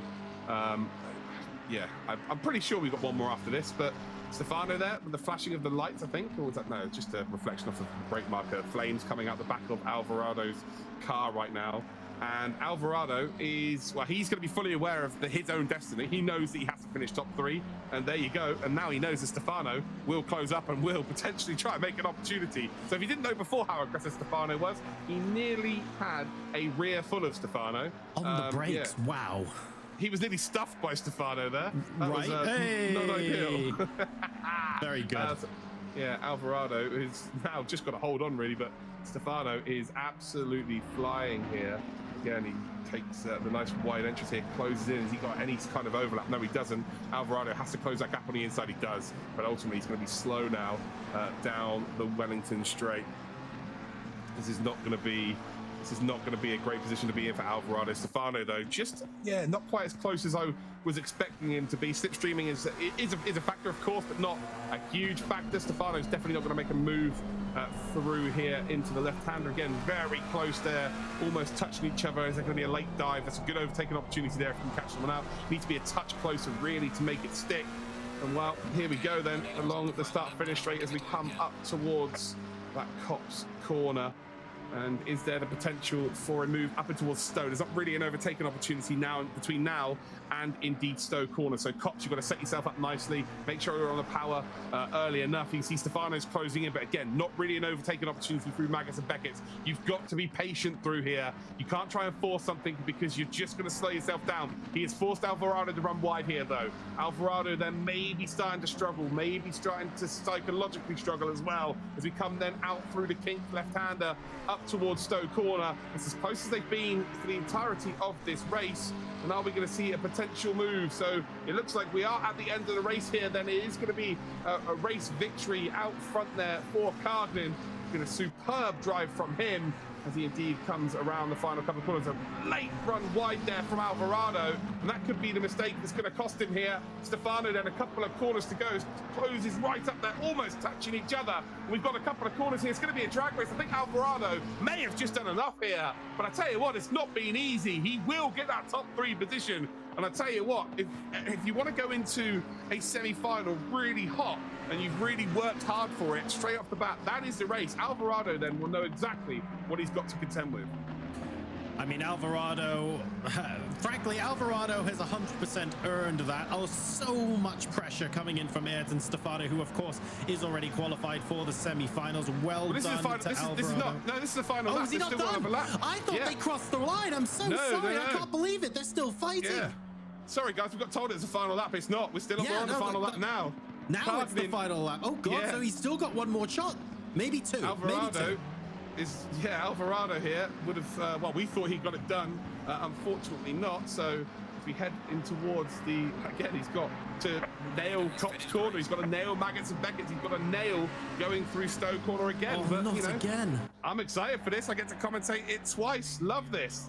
Well, there we go, across the line. And again, it is actually going to be Alvarado that comes through. So Cardnin gets the job done. It is going to be Alvarado that takes third position. Rubilar takes second, and it's I don't know what's going down right now. Crazy action. Cardnin does take the victory. Alvarado does just about hang on.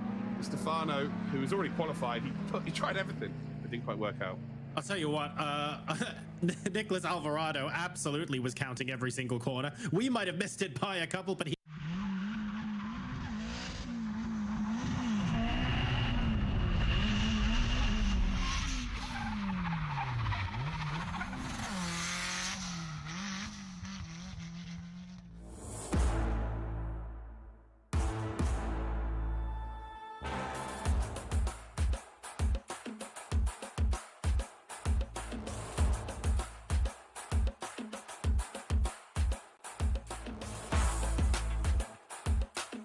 プロフェッショナルドリフトドライバーの田口和也です。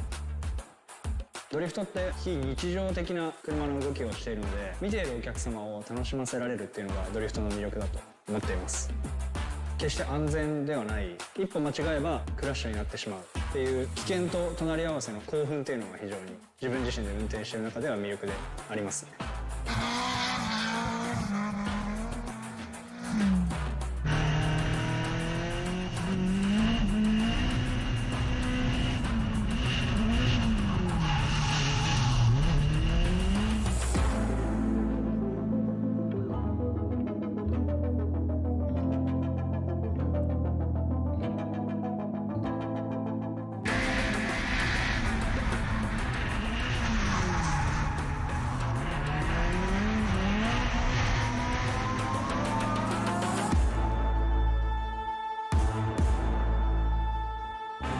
僕のレースの会場だと普段は一般道として使われている普通の道でレースをすることがあるんですけど、物理的にそういったところでは練習をすることができないんです。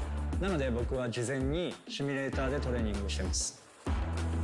いかに自分が掴んでいるステアリング、そしてペダル、さらにはシフトが今車がどのような動きをしているかをどのくらい伝えてくれるかっていうのが非常に重要なんですけど、 G923 はステアリングを通して車の動きのフィードバックをリアルに伝えてくれるのでトレーニングに重宝しています。ドリフトのスタートは日本の方が先で、アメリカは後からドリフトがスタートしたんですけど、今となってはもう完全にアメリカではプロフェッショナルのモータースポーツになっていて、ドライバーだけではなくてチーム、監督、メカニック、そしてオーディエンス、お客さんも全てがみんなプロなんですよね。日本人としてアメリカのドリフトシーンで活躍することによって母国日本のドリフトモータースポーツカテゴリーももっともっと盛り上がってメジャーになっていってくれればいいなというふうに思ってます。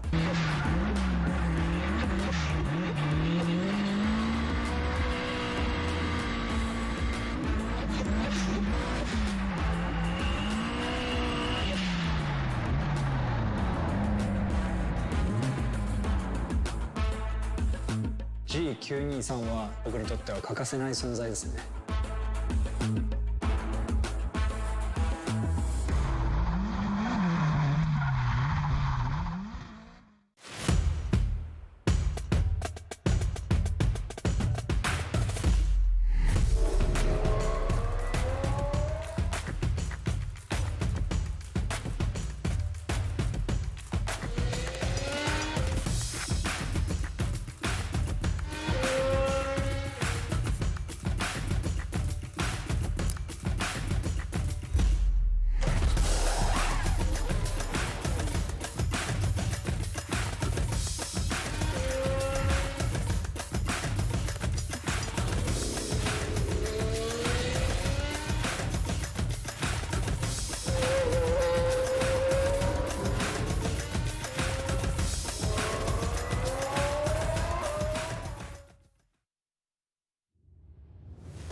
Welcome to the Logitech McLaren G Challenge round number 5. This is literally the last possible chance for these drivers to make their way into the semi-finals that start next week. The stakes cannot be higher for this portion of the competition, and I'm really looking forward to seeing what the stock car, open wheel, and sports car drivers have in store for us today in the North American region. My name is John Sargent, and joining me as always is Luke Crane.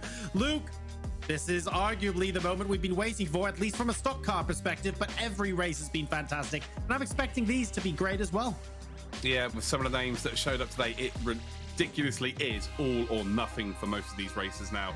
I'm super pumped for this. Of course, we've got the stock car, which North America has just taken over with that, of course, as you would expect. And it's almost like another 30 different drivers competing for those 3 spots, the hardest discipline to qualify for by an absolute country mile. Whew, this is going to be ending the qualifying phase of this championship beautifully well. So let's go ahead and take a look at the format for exactly what you guys are going to see as the viewers this evening. Luke, how are tonight's races going to unfold? We've got 3 races, 3 qualifying sessions for the first 2 disciplines, which is stock car and open wheel. It is 5 minutes lone qualifying, which means they're on their own, out on circuit, effectively on their own server, if that makes any sense, within one server. And the top time will start at the front, the slowest time will start at the back.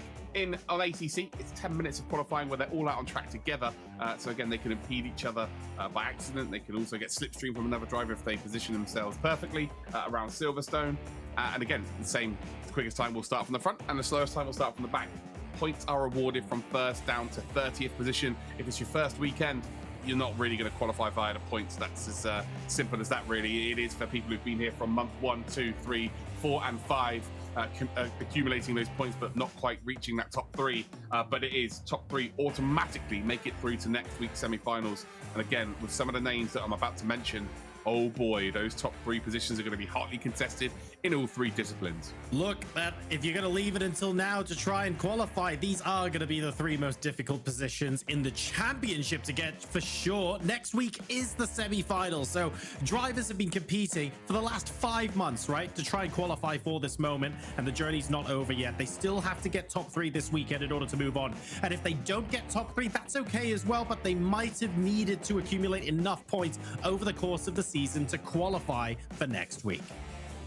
Yeah, 100%. You know, it's been one hell of a challenge to get to this point of the competition. If you've been lucky enough to get into the top 3 or qualify via our point system, it's now going to get even more difficult because you're up against everybody else who's done exactly the same challenge. Exactly right. This is all coming down to the wire now. It's all down to whether people can place top 3 or get enough points. But moving on to today's races, they're going to be taking place on 3 different circuits featuring 3 very different disciplines of racing. So where are we going to be traveling to today? Well, for the 4th time of the weekend, we are going to head to Daytona with the NASCAR Cup Series Chevrolet Camaro ZL1. And well, with the North American drivers, that is going to be a highlight of the weekend, as it always is. That is for sure. Race 2, it is open wheel Dallara IR01 action at Interlagos Circuit. And well, when I go through the drivers in a minute, I've got a very special surprise for that one. And then in race 3, we've got the Sports Car Challenge McLaren 720S GT3 around Silverstone Circuit. So over the last month, hundreds of drivers have attempted to qualify for their chance to be featured on today's broadcast, but not everyone can make it to today's show. We're going to take a look at all of the drivers you can expect to be seen in-game later on here. Luke, I'm sure there's a lot to talk about here. Who should we be keeping an eye on? I'm going to let the racing do the talking. I'm going to say nothing more than sit back, relax, and enjoy this one. North America will give us a hell of a show here at Daytona, and anyone from this 30 could win it, that is for sure. But there is one side note. Garrett Smithley cannot make it, so a driver's been in to replace. Seth DeMerchant takes his place. He was the number 31 seed, so he's the 31st quickest driver. What a story that would be if he manages to get into the top 3. Oh, wow. Merely minutes ago didn't even think he was going to be racing, and now with an opportunity at Daytona where anything can go down. Next up though is the open wheel challenge at Interlagos, and 4 drivers are back who have already qualified. Matt Adams, David Porcelli, who are the top 2 qualifiers, along with Marshall Stanley, and of course Mr. Dallara IR01 from North America, Brandon Hawkin. This is Hawkins' playground. Expect nothing more than a victory from this Canadian. The guy is a friendly monster. But this is a real chance for the rest of the field to maybe go out there and give something to think about for Brandon, because I actually spoke to him earlier on this afternoon. He is not going to qualify. He is going to start from the back of the grid today. Oh, no. Oh, yes. So that is going to be for, and his own words, it's going to be for the fans. He's going to be doing it for the people watching at home. So, yeah, he's going to put on a hell of a show. The final race of this weekend, though, will be at Silverstone in the McLaren 720S. And all of the usual names that you're used to seeing at the top, scrap them for the time being, because there is a top-tier group of drivers coming in right now. Not to say that everybody else is slower, but these boys really mean business. It is a final chance to qualify, to welcome some of North America's big dogs. William Hendrickson, who has a little bit of a reputation for being an all-or-nothing racer, but has some serious pace. Philip Simard, who from all of the regions is someone with a genuine pace to ruffle some EU feathers, and I mean the likes of James Baldwin's feathers. If those two were not enough... Okay. Yeah, oh, absolutely. If those 2 were not enough, Michael Kundakcioglu is also here. With those 3 mentioned only appearing for the first time this weekend, it is literally top 3, or we are going to wave goodbye to them. North America stole the show in around about month 2. Are they going to be stealing the show in month 5, going into our semi-finals next weekend? We find out now as we head into Daytona for our qualifying session. Let's go ahead and introduce the track to you guys at home. If this is a track you're completely familiar with, excellent. If you're not, let's take a look now at some of the defining characteristics of this world-famous circuit. The Daytona International Speedway is home to the Daytona 500, the opening event and the most prestigious race in NASCAR. It is one of the most well-known ovals on the planet. Let's get stuck in.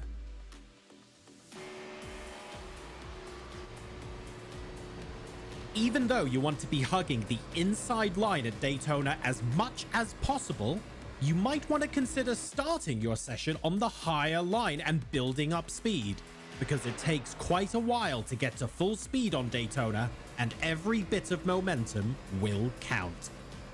Keep an eye out for end of race overtakes as well. A lot of final lap overtakes happen coming out of turn 4 because cars are just able to get their noses in front by the finish line. Remember, anyone can race, and you could be in our monthly round races broadcast on Twitch with a shot at making it to the grand finals where you could win money can't buy prizes. Visit LogitechGChallenge.com to enter and see you on track.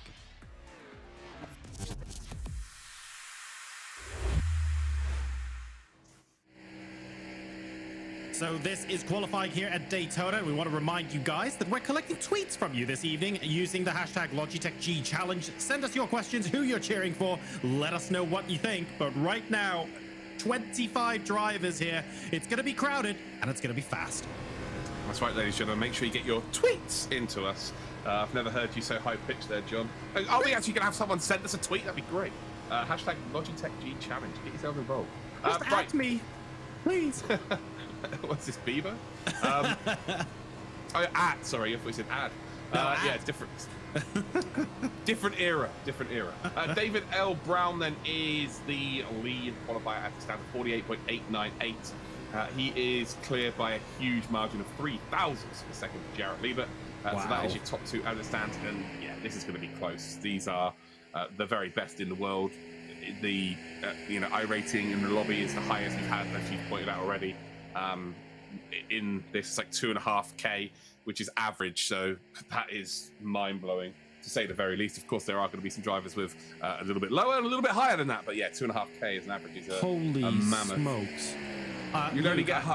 oh, sorry, go on. We were talking about it, but I haven't actually seen the entire first screen of times within a tenth of a second until now. Wow. Yeah, they are close, my friend. But then... Seth the Merchant, you know, I mentioned that he was seed number 31, and what a story it would be for him to potentially go and take the top 3 spots and qualify.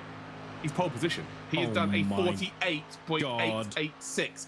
What a story this would be. Someone who was not driving up until merely moments ago.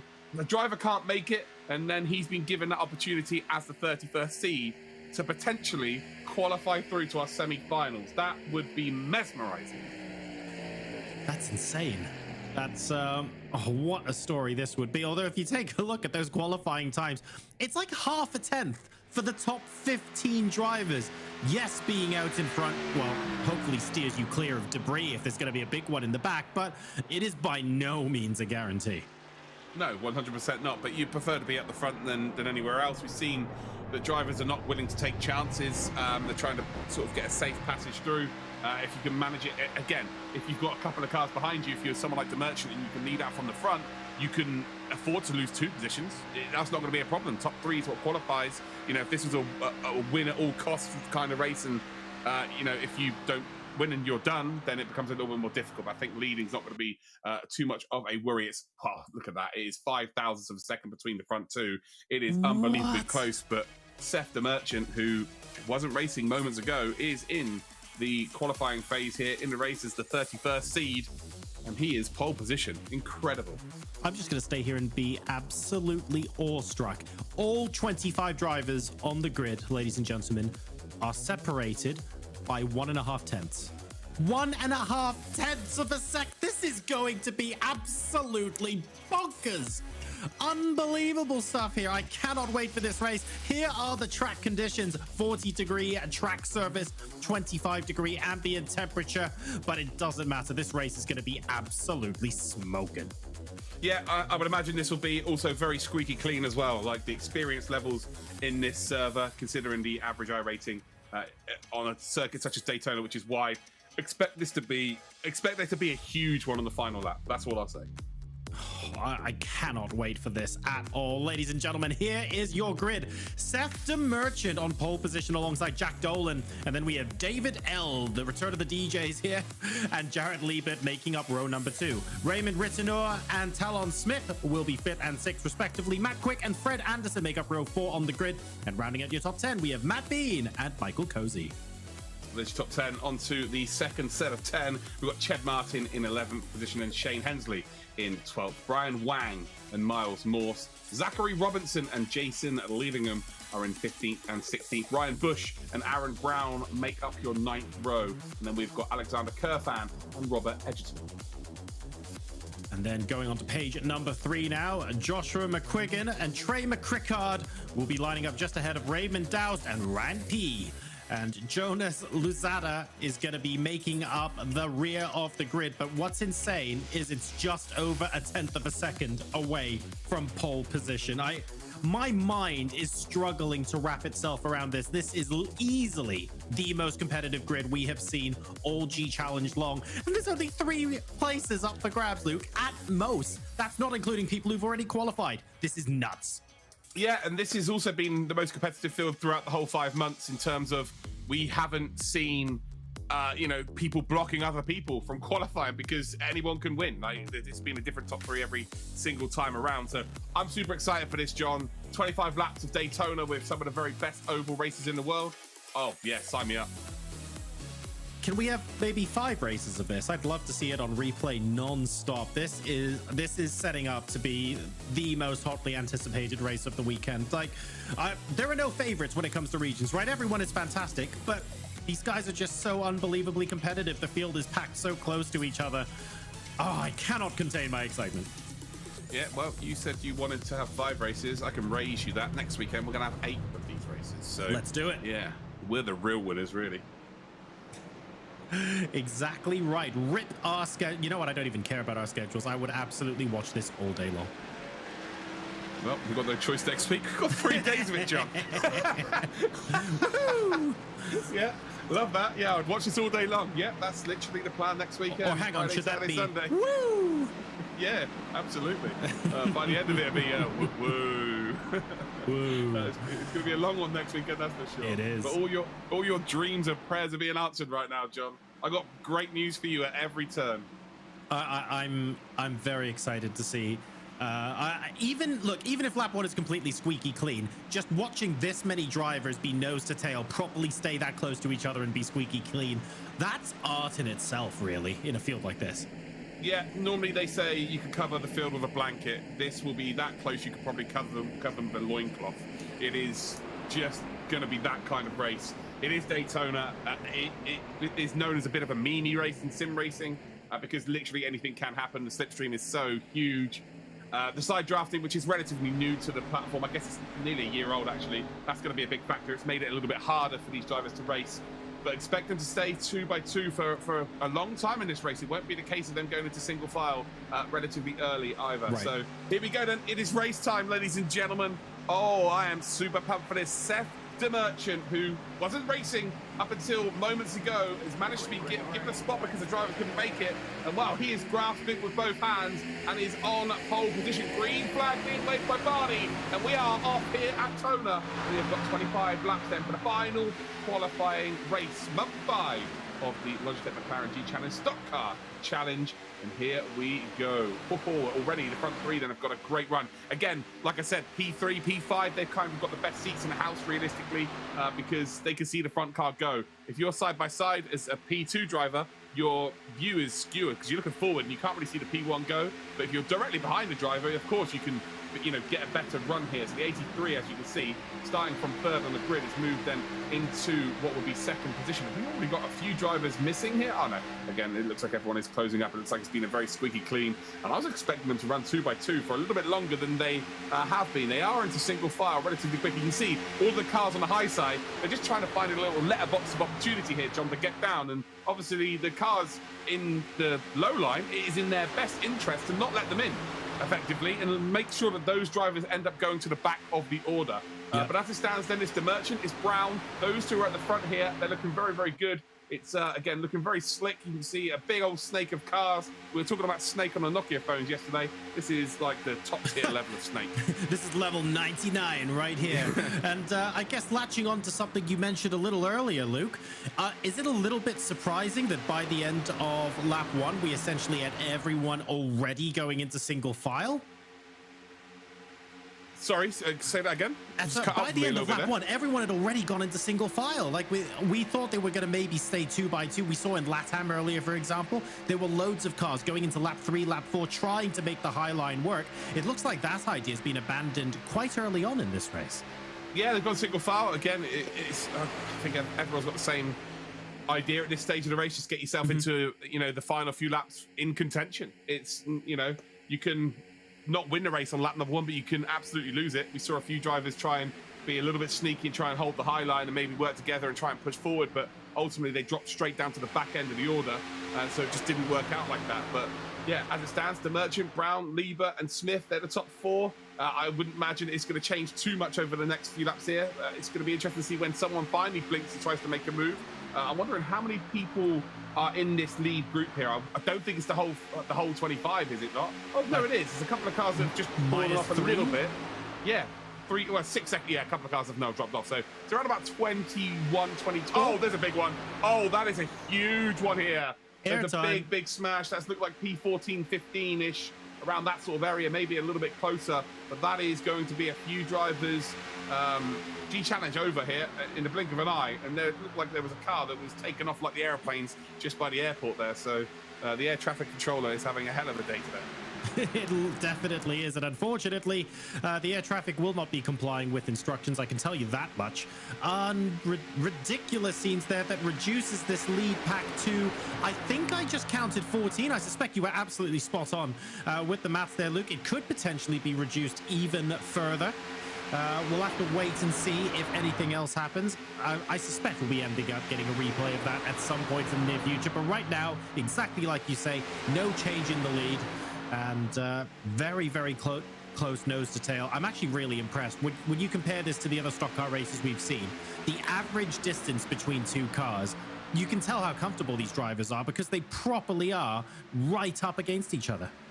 Yeah, they're all kind of pushing each other to the limit at this stage. There's cars there smoking.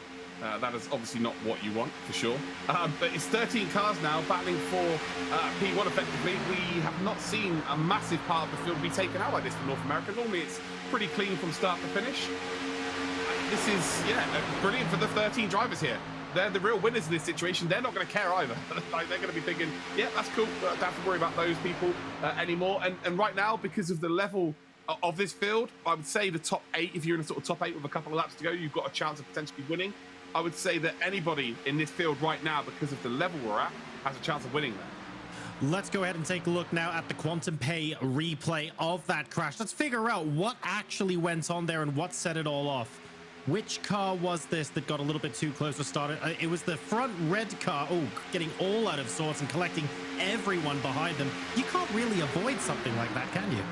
Well, especially if you're behind, but right? Yeah, the initial car went up high, tried to recover it, and basically the car that's behind is still traveling with the momentum of slipstream from behind you. So if you open up the pocket of air, the car's going to have more momentum, and when you're behind a car, you just push them along.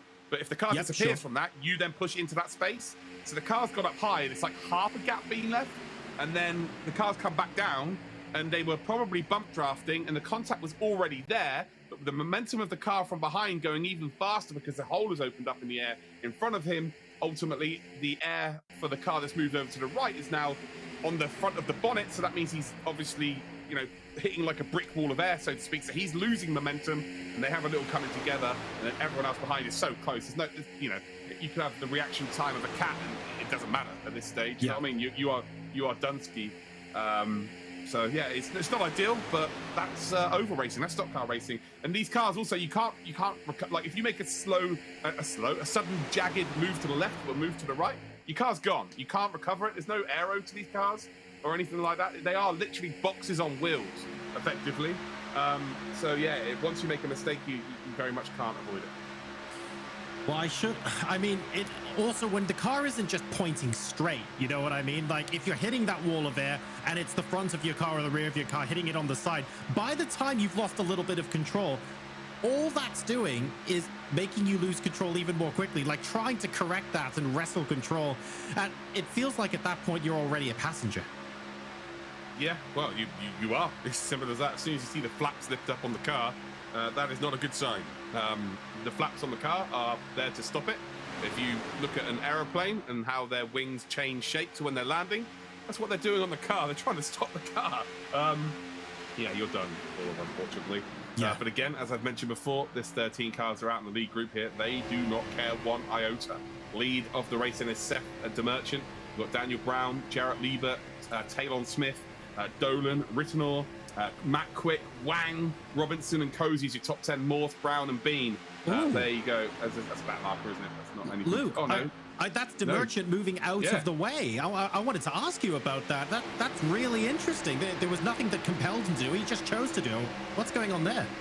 Yeah, that is very strange. Like, he is in clear air. So, for me, it's not a case of... It's not a case of he's, you know, his oil's hitting over a certain temperature and he's got to recover here. That seems like it might be an issue. He's jumped to the back of the field here, and he's now just going to tag onto the back of the number 99, which is Michael Cozy Jr. They've got the number 30 then just ahead of them as well, Matt Bean. And I don't really have an answer for that, to be honest. I have no idea why that would be the case. He's doing a Rondoletto. Yeah, mid-race. Let's do the last to first challenge. Unless he's got a mate in the pack, and he's going to help push them along and try and get them to top 3. Maybe he's made that decision. So maybe he's decided that he obviously is very accomplished and very, very quick. You don't take chances with this kind of field, but I'm wondering if he has a friend in this lobby and they're talking and he's decided, I'm wondering if him and Cozy have potentially are going to work together and push to the front, because if they are, it's working very well here indeed. And I'm hoping we get an interview and one of those wins this so we can get that clarified. It goes 3 wide here. That's the one thing you don't want. And look at this. This is from the back to the front of the pack here. In a blink of an eye, they are pushing around. This is the thing. Some of these drivers are really experienced. Some of them are less experienced. They won't be pushing around corners where he's pushing right to the front. Michael Cozy Jr. is going to end up in the lead of this race. And in the blink of 3 laps, I think you're fine. But Demerchant has dropped to the back. There's a real big one. That's 51. That was Talon Smith, who was sideways first. Yeah, so that is, it's going to leave it to be 4 cars only here. And I cannot believe this, but Michael Cozy Jr.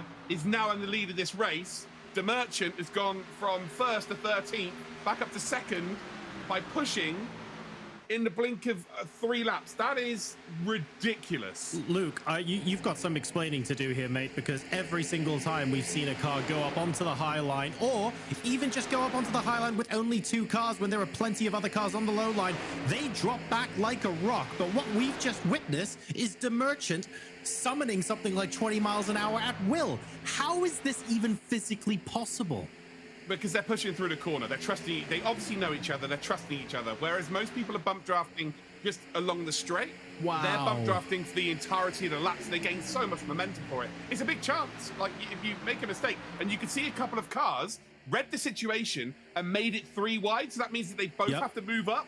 And if they're touching each other, contact with each other, and also moving up the track, that means that there's a big high chance of them binning it effectively. They got through it fine. They're in the lead. It's brilliant. It's absolutely brilliant stuff.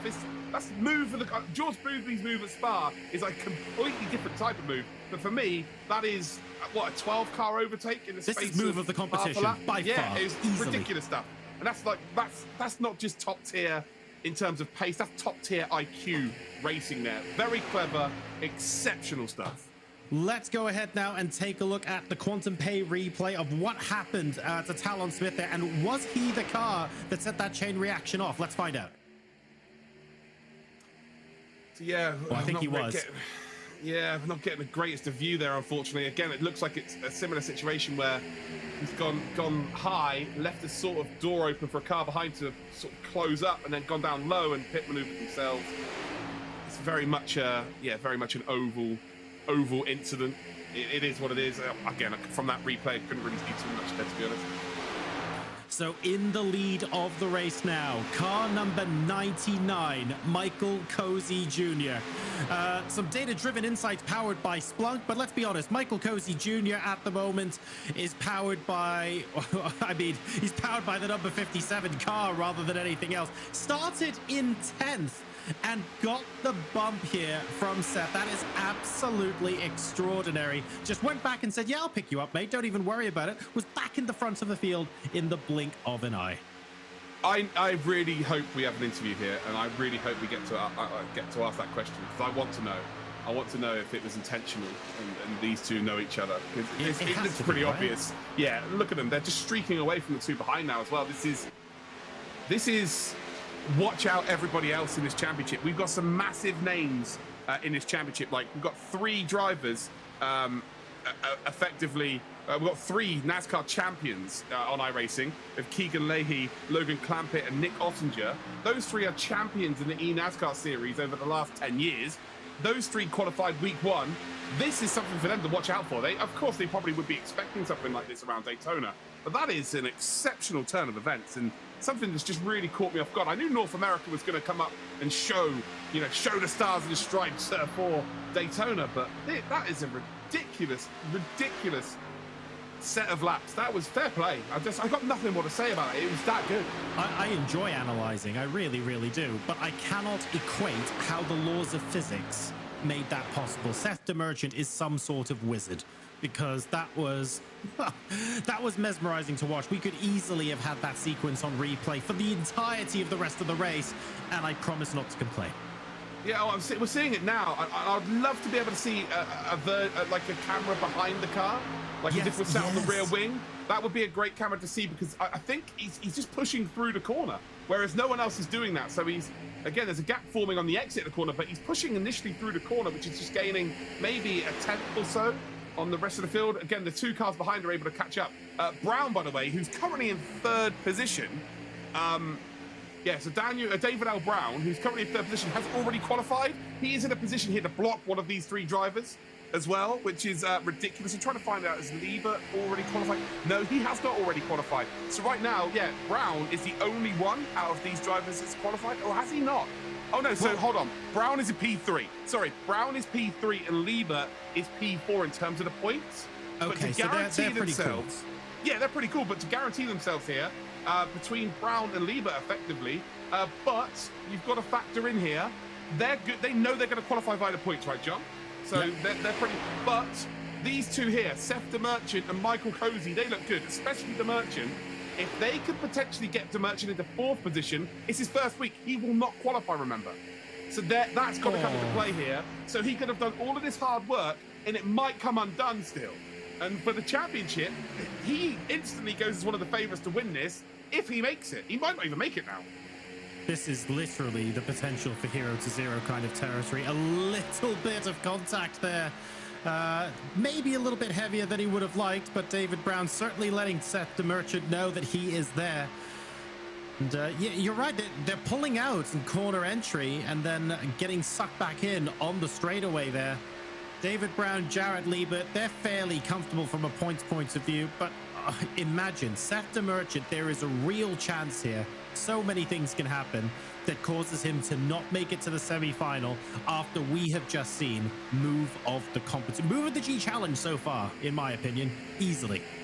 Yeah, the Americans tend to be quite relaxed. I'm just wondering whether that kind of level of detail in terms of the qualifying process will be in Liebert's head, will be in Brown's head at this stage.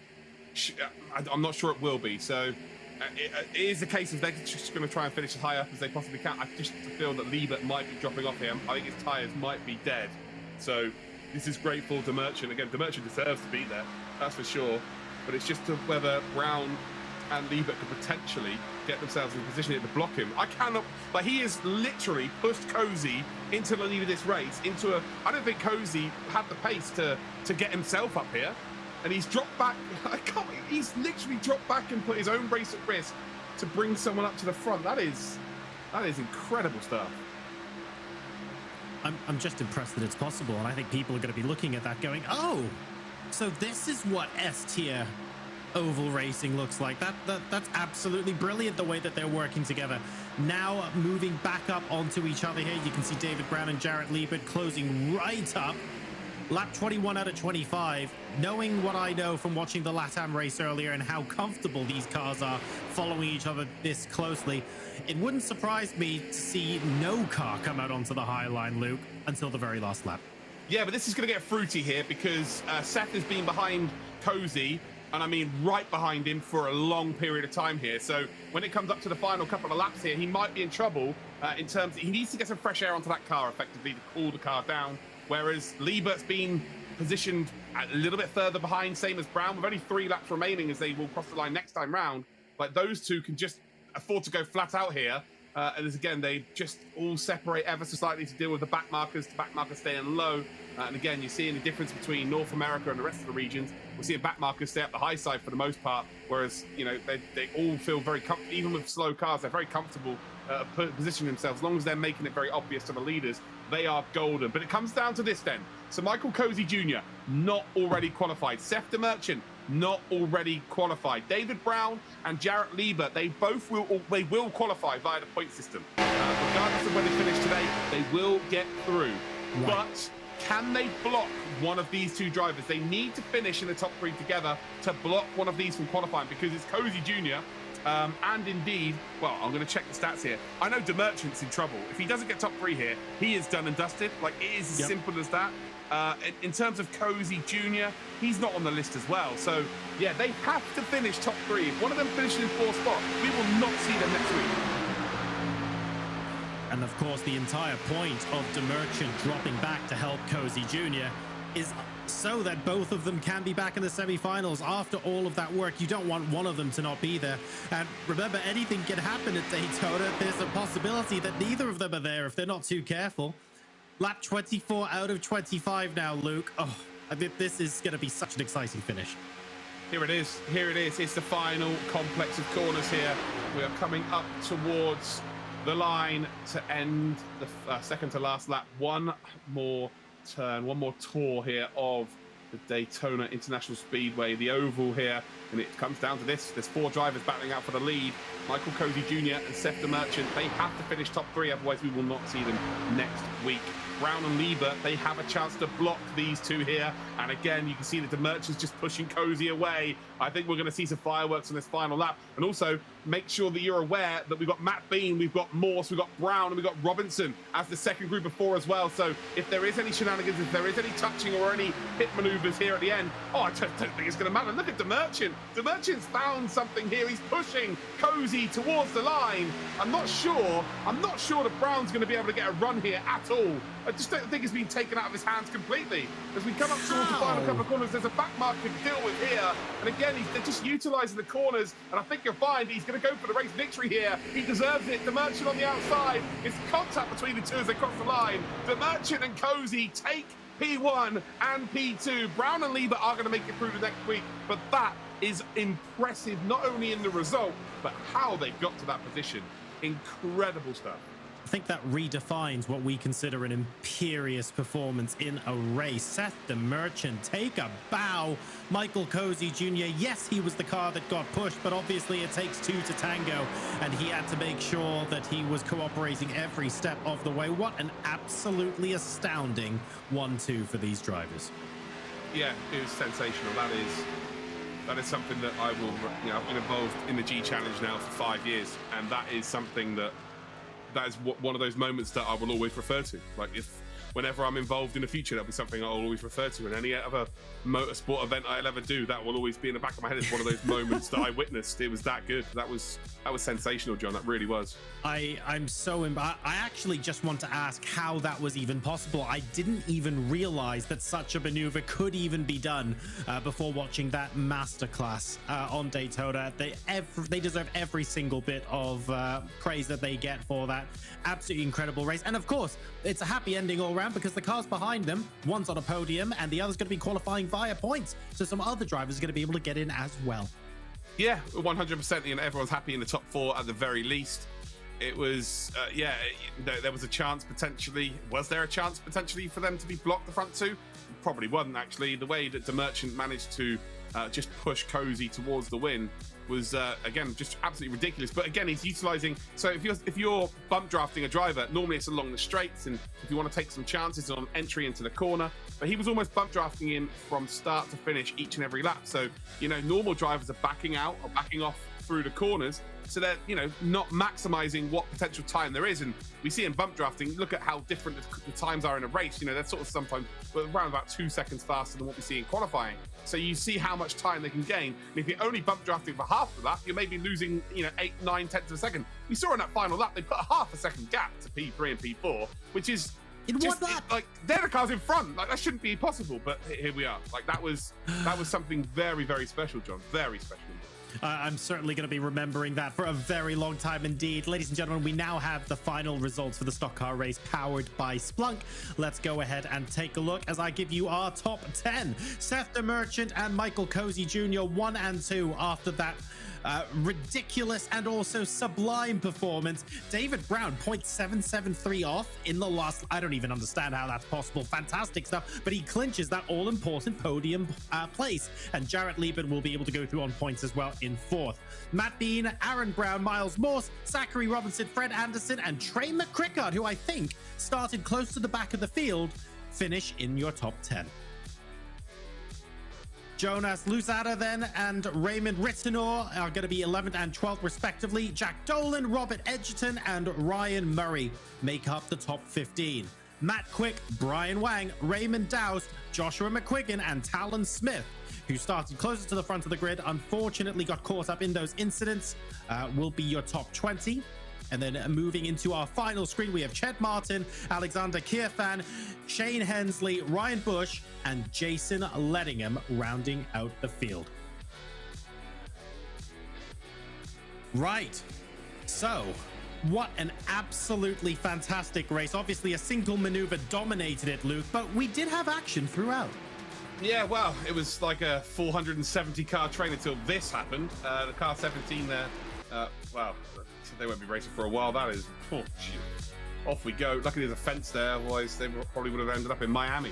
But yeah, then it turned out to be a 13 car drive, and then the Merchants went, yeah, nah, I'm all good. I'm just going to drop back and just go and high five my mate and do a bit of shaking bacon here at Daytona. And he continued to drop back and drop back and drop back, and we're thinking maybe he's got an issue with his equipment or something.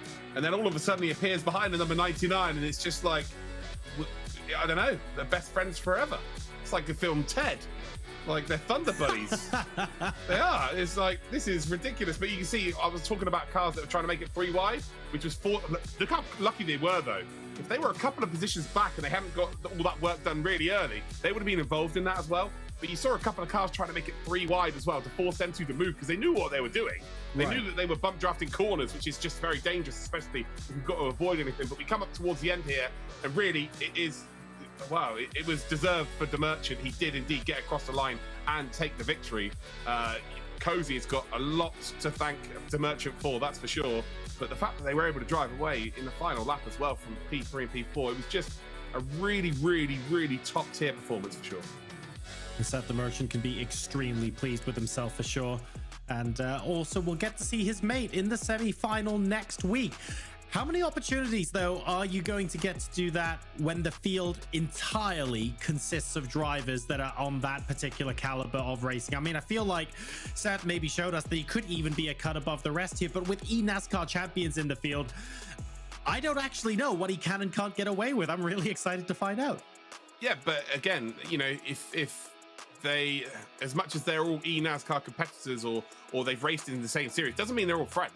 Doesn't mean that they've got any understanding towards each other. So again, if 2 people can utilize each other to push their way up towards the front, and they've got a gamble that everybody else is like kind of just, again, like today, just jostling for position. They're willing to bump draft a little bit, but again, they don't know the driver particularly well in terms of, you know, they can't have raced all 29 other drivers bumper to bumper for a 25 lap race. You know, they can't guarantee that experience, whereas these 2 obviously know each other, obviously trust each other, and they can do that. So can they get away with it in the finals? Absolutely. But it's all for themselves. The prizes are for, you know, one driver. You want to finish first. So do you want to give your friend an opportunity to maybe take that away from you? Yeah, it becomes a little bit more difficult. Like I said yesterday, about the Houlihan and Bakita situation. It's like, oh, well done. Yeah, I'm really, really happy for you. And, oh, we're best friends forever. When it gets to the finals, you're not. You're trying to beat them. It's as simple as that. So the dynamic changes. It does. There's still maybe a little bit of helpfulness in the semi-final, I suppose, because more than one driver will go through to the grand final. But you're right. At some point, you've got to flip the switch and go, right, it's now every person for themselves because I want that grand prize. And if you're not fast enough to keep up, I'm going to keep the spoils for myself. At some point, that's going to happen. But quite clearly, it wasn't now. That was one of the most brilliant maneuvers I think I've ever seen in sim racing. And like you said, Luke, I'll be talking about that for a very long time to come. Other drivers in the stock car discipline, maybe from other regions as well, are going to be looking at that going, oh, Now that we know that's possible, maybe that's something we can have a look at and try and dissect and understand how we can use that to prepare and improve our own game going into the semis. Yeah, I understand what you're saying there, John. It's a top tier move. That's something you can't just go and learn, I'm afraid. Like, you can either do it or you can't, you know, with it only being, what, 7 days until... Yeah, it's only 7 days until the semi-finals, right? Right. You're more going to be worried about getting lap time. You're more going to be worried about making sure that you are in decent check than going out learning new tricks, if that makes sense. No, that's fair. I mean, like, what, first till 25th, a tenth and a half. So to be fair, shaving half a tenth off your lap time is absolutely massive. If ever there was a field where we demonstrated that, this was it. Yeah, that was special. Again, you know, if that can be done with the top tier in terms of the races we've got in this G Challenge, then yeah, I'm not sure that anyone else is going to be able to really have an answer to that. But again, we're not going to be racing on Daytona as well. Remember that. So it's going to become even more increasingly difficult around the circuits we will have for the semi-finals. So yeah, the whole dynamic changes anyway.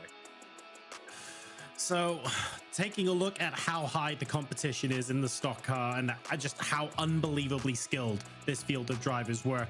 If you were one of the stock car competitors in LATAM, in EMEA, in APAC, are you looking at this going, oh damn, the competition's a lot stiffer than I thought? Or was this fairly expected from all concerned? Yeah, I wouldn't be watching. What you can't see, you can't be scared of. Like, yeah. As far as if I'm in LATAM or if I'm in EMEA or if I'm in APAC, as far as I'm concerned, the North American region doesn't even exist. We'll cross that bridge when we come to it. Again, stock car racing, you can paper over a 2/10 or 3/10 of a second disadvantage in terms of pace because you race, you know, right behind them and slipstream them. So it's all about really just believing in your own ability, making sure that you're able to hit those lines, whether it be in clear air or dirty air, and the rest will take care of itself. You don't really want to be too worried about everybody else. And ultimately, look what happened today. You know, the top 13 were in a little group on their own because half the field were gone, and half of those field are good enough to go out and win this competition. So that can happen. They're gone. Then you had another big crash where it became just the top 4 out of, you know, a star-studded field. They were no longer in the race. So what's going to happen in semi-finals? Inevitably, races are obviously won by skill in oval racing, but there is such a big risk of there being contact because they are just so close for the whole percentage of a race. What makes me even more excited is that by the time we get to the grand final, if this had an entire field separated by a tenth and a half, can you imagine a grand final where literally first till last in qualifying are separated by less than a tenth? I mean, it's realistically possible now that we're getting to such a massive skill level at this stage of the competition. It's also heartbreak as well for some of the drivers that came here for the first time, maybe finished just outside, I don't know, the top 5 or something, where they would have had a shout or they got taken out. And that's G Challenge instantly over because they weren't here accruing points in the first 4 months. Yeah, for sure. I don't think we need to get hung up too much about the whole gap between each other in qualifying. We're not going to be at Daytona again. So the Daytona is literally, you've got your pedal, there's a floor. You're just like that the whole way round. Whereas we're going to have more technical short tracks as well, where it's more about your ability to let off the gas, and there'll be much bigger disparities between time as well. Look, we got the North America are always going to be favorite for this. It's just reinstated that, yeah, they are absolutely bang on the top level for sure. Look, Seth the Merchant won that race and won it in style as well, but he's not the only person that can win. You guys can win as well. Use ! giveaway in the chat and visit the link for your chance to win some fantastic Logitech G gear. Make sure to enter that competition before the end of the stream. An absolutely thrilling race number 1 here for North America, and a huge thank you to Splunk, Logitech G, Quantum Pay, and McLaren for helping us put all of this on this evening. That was only the first race of 3, ladies and gentlemen. That was the stock car. We're now going to be moving to Interlagos to play around with the Dallara IR01s as we hop into open wheel. We're going to take a short break, and when we come back, it's Sao Paulo time. See you in a bit.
Welcome back to the Logitech McLaren G Challenge. We are now in qualifying for Interlagos. This is the open wheel section of the competition, and we have seen some rather cracking races on this racetrack this weekend, and we're looking forward to another great one here in the North American region. Now, before we actually kick off with qualifying proper, we're going to take a look at a player profile here. We caught up with David Porcelli a little bit earlier on before the qualifying started. Let's go ahead and take a look at what insights he has to give us. We are now on board with David Porcelli, the number 15 car. It's been an absolute smoke show, the driver. He is the man to beat for sure in this championship.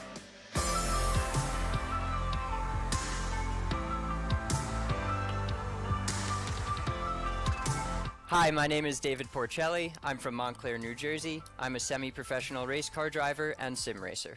I heard about the Logitech G Challenge quite a few years ago. I've been participating in simulator competitions for a long time, almost a decade now. I like the new format of the G Challenge. It's pretty cool that they're reaching into different platforms. I think that's going to be a really unique experience when the finals come around, to be able to interact with sim racers who are passionate on different platforms. As a child, I was very passionate about race cars, but it wasn't until I had graduated high school that I actually considered it as something that I wanted to do with my time. I found the Skip Barber Racing School. They provide a scholarship competition. Upon winning my scholarship from Skip Barber, I also received some training through simulation. That's when I really made the step up from entry-level sim racing to a fully integrated rig.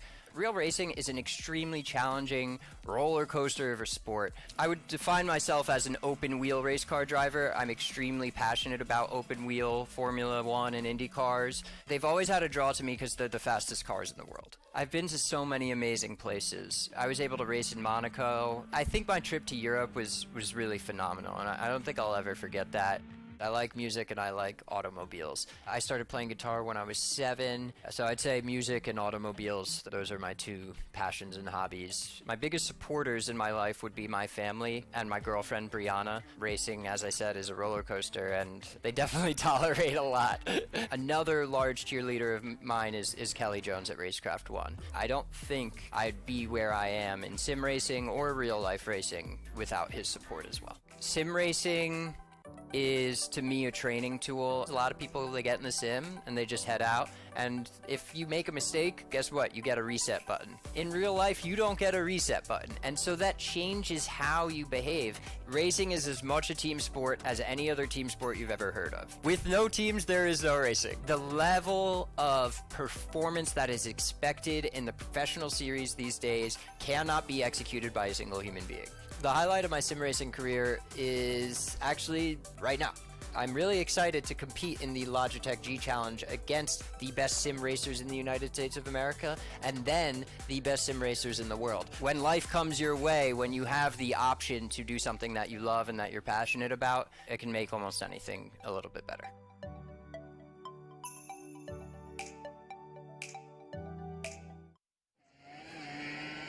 Welcome back to qualifying here at Interlagos, and only a couple of drivers. Oh, pardon me. Hang on, that was the second half of the screen here. We've got 2 drivers into the 110s at the moment, and David Porcelli is absolutely in the thick of the action here, Luke. Yeah, 100%. Good to hear from Porcelli as well. Currently in second position on the grid. Someone who's been providing some really exciting moments for us, actually, over the course of the last few months. And I'm sure we're going to see exactly the same here again at Interlagos. Matt Adams currently on provisional pole position with a 1:10.788. David Porcelli, of course, trying to better that, but qualifying is about to draw to a close. 27 drivers in this lobby going into the Senna S's. I predict this is going to get very messy. Hopefully it's not messy. You know, we've seen some pretty bad starts, haven't we, over the course of the Dallara IR01. It's been one of those cars where, yeah, unless you absolutely nail it, you're in trouble. And the car behind you, if they get a really good start, they end up being inside of you. So, yeah, hopefully it's not as messy as that. We've got a lot of drivers here. North America have really turned up, John, haven't they? I'm sure this is going to be just as exciting as a stock car for sure. Oh, I cannot wait. This is going to be very crowded on track, but hopefully in the best possible way. Here are the track conditions here at Interlagos. A shade under 40 degrees Celsius for track temperature. Ambient temperature, a lovely 25.5. Just good enough to get a little bit of that tan on. A light breeze as well for your comfort, of course. And it will be a cloudy day, although to be fair, there aren't that many clouds in the sky. And we're going to be enjoying a thrilling day of racing here in Sao Paulo. I cannot wait. 27 cars in this open wheel competition here, and this is your top 10 at the moment. We've got Matt M and David Porcelli. They'll be lining up on row number 1. Jack G, what a great DJ name that is, and Dane Verano. We saw some fantastic moves from him earlier on in the competition. They will be row number 2. Todd Eichison and Gonzalo Cortez will be 5th and 6th. Patrick Kreider, Frank Levick, Zane Zaidi, and Jeffrey Decker will complete your top 10. Yeah, there's your top 10, ladies and gentlemen. We now have Abigail Paquette, Noor Afani as your 6th row, Victor Solano and Warren Watkins, Gary Larson and Brandon Agerikic.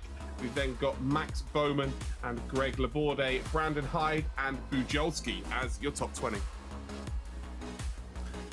But it doesn't stop there. Zachary Robinson will line up in 21st position alongside Michael Blaze. Samuel Burnett will then be with Brandon Hawken in 24th. That's going to be fun carving through the field. We were warned about this, so I'm looking forward to that. Marshall Stanley will be in 25th. Lyndon Swaby, 26th. And then last but not least, Philip Scott will be looking for an opportunity to sneak past a couple of cars, especially if the first lap is a little bit spicy. Well, it's all about that top 3, of course, qualifying for our next phase, but it's all about, as well, Brandon Hawken. He's going to put on a bit of a show here for us. That is for sure. Oh, here we go then. Is it going to be anything like the stock car? Are we going to see an absolute smoke show of a race? I'm super excited for this. And we are Green Light Racing. It looks like it's pretty messy at the back end, but someone like Brandon will have to indeed try and avoid any potential crashes or anything like that. We won't find. Oh, well, there we go. That's David Porcelli involved in a nice little conversation with us before this race, and it's just been T-boned into a wall. I get the feeling that might have been, well, I think that was Jack Harrison on Porcelli. I don't know who moved into who or anything like that. I suspect we'll end up getting a replay of that. A very important moment in the race, of course. But Matt Adams, very happily out in front at the moment. He's built himself a little bit of a gap because the car behind him, of course, got sent. And we'll see if he can maintain that. That's going to be his job now. If he gets reeled in, then that advantage will end up being 4-0. So we'll find out when they cross the start-finish line for the first time. And it'll be interesting to see where Brandon Hawken ends up as well. Remember, he started the race in 24th. He's a yellow car. We'll be looking out for him. So we'll see if he manages to carve his way through the field. Yeah, well, Matt Adams thinks he's qualifying still, right?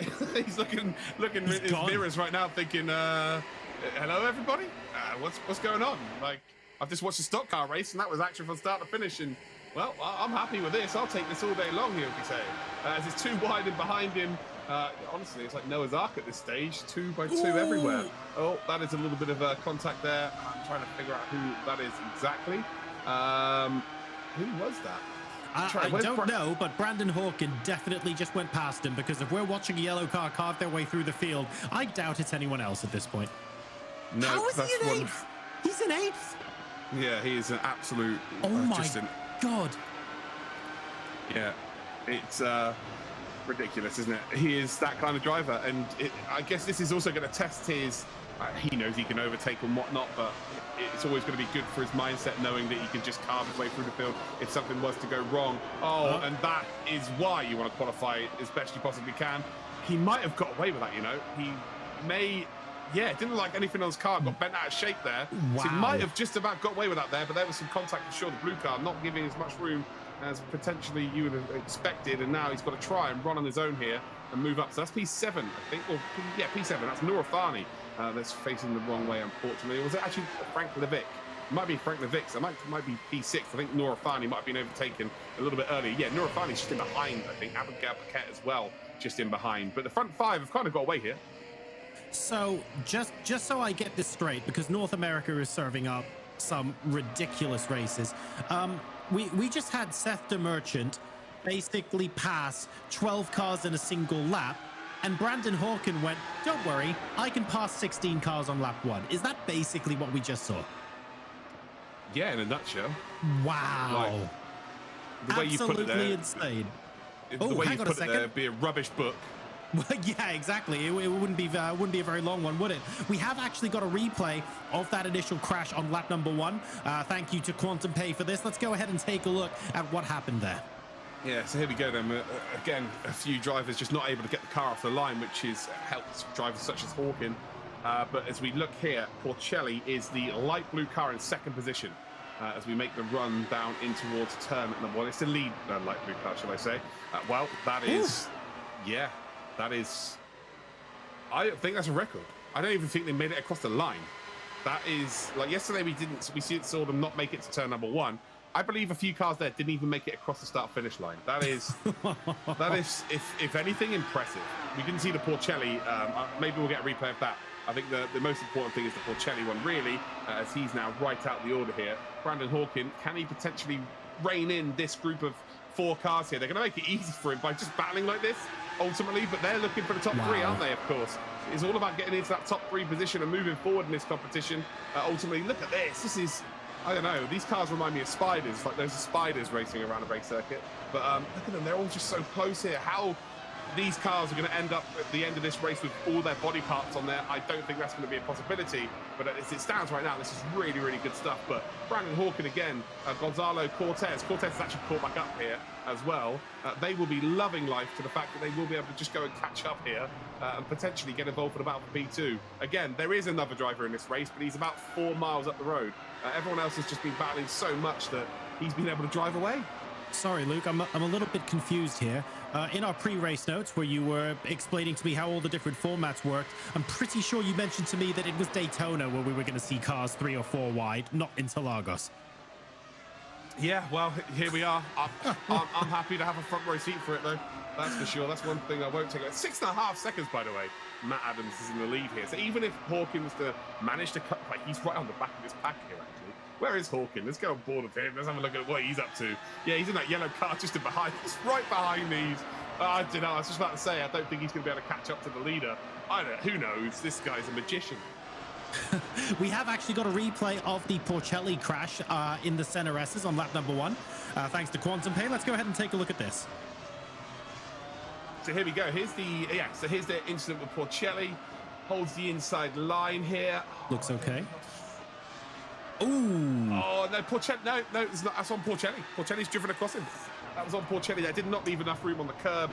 As you can see, the red car, which is indeed Harrison. Harrison had his whole car on the curb. He's as far over right as he possibly could be. It didn't even look like Netco could be blamed for that, to be honest. That was on Porcelli.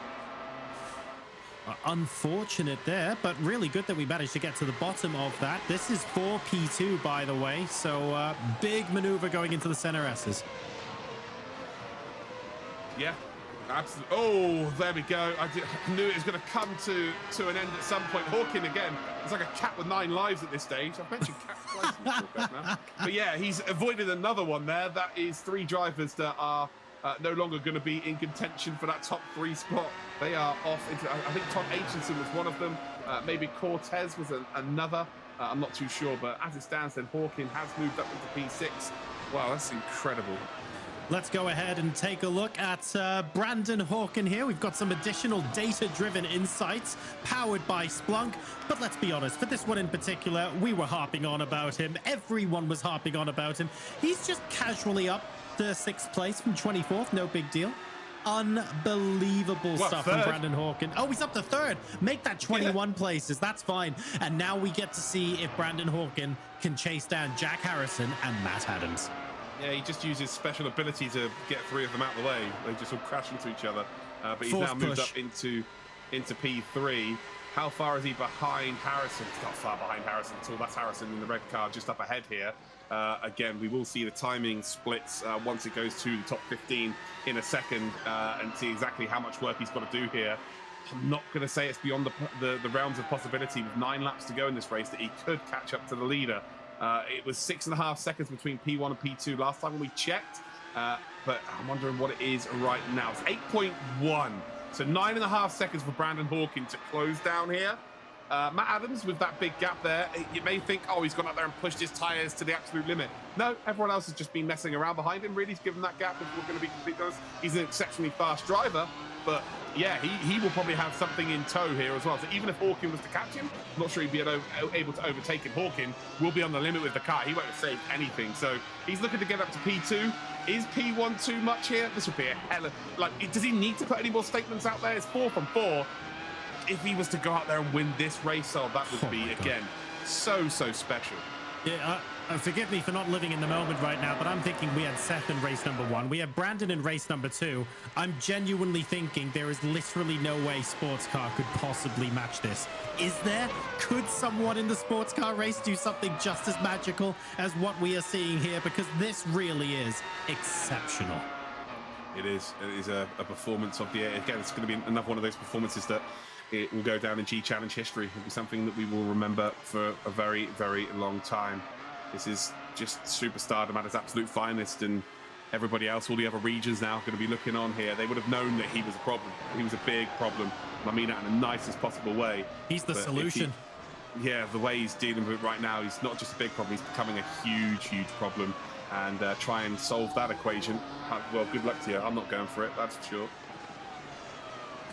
Brandon Hawkin now, we're still on board with him. He's catching Jack Harrison at about half a second a lap.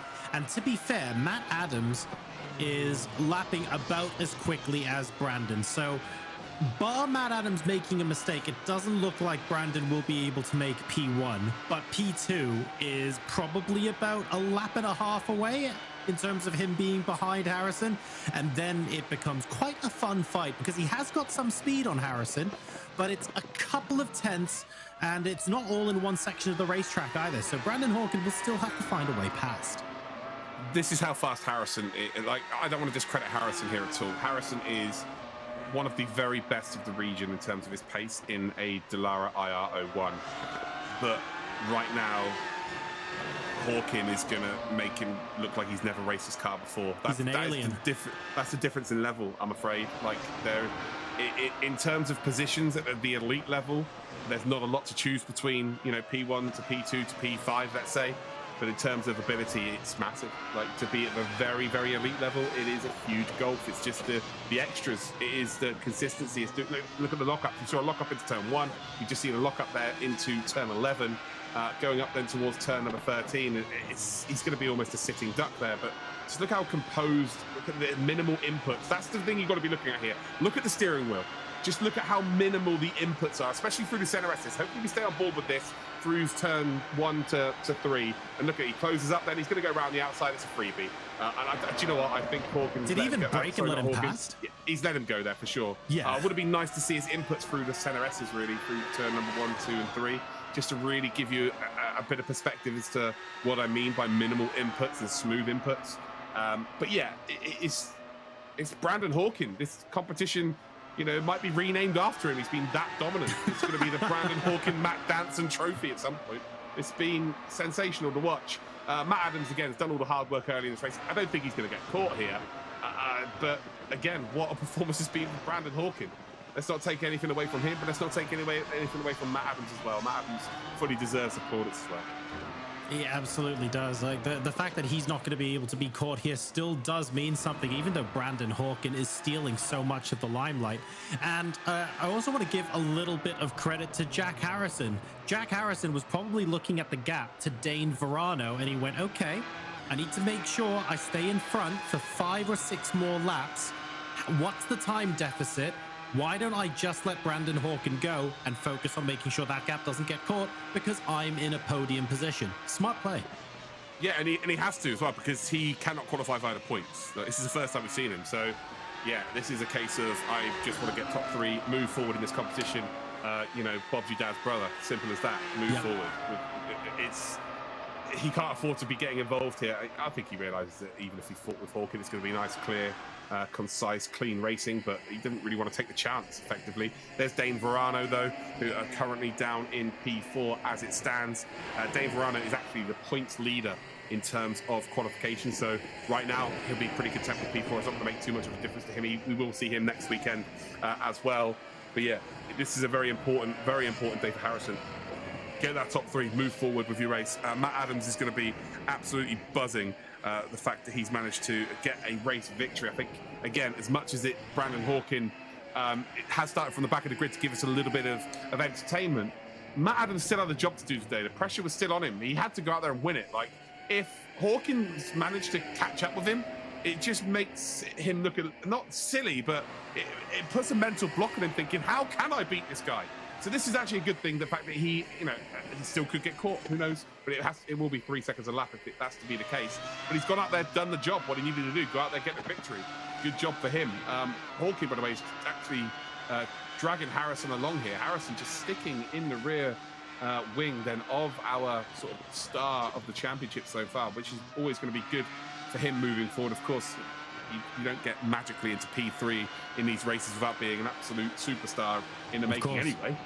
You know, it's not like he's got here by accident, so he knows he's capable of running with these guys, but maybe he's watched the previous 4 months and knows that this is the driver really to beat for the region, and if I could just hang with him here, maybe it's something that will give him the confidence to think, wow, over the next 7 days, if I prepare correctly, I'll maybe be able to find that extra half a tenth or whatnot, and maybe I'll be able to beat him.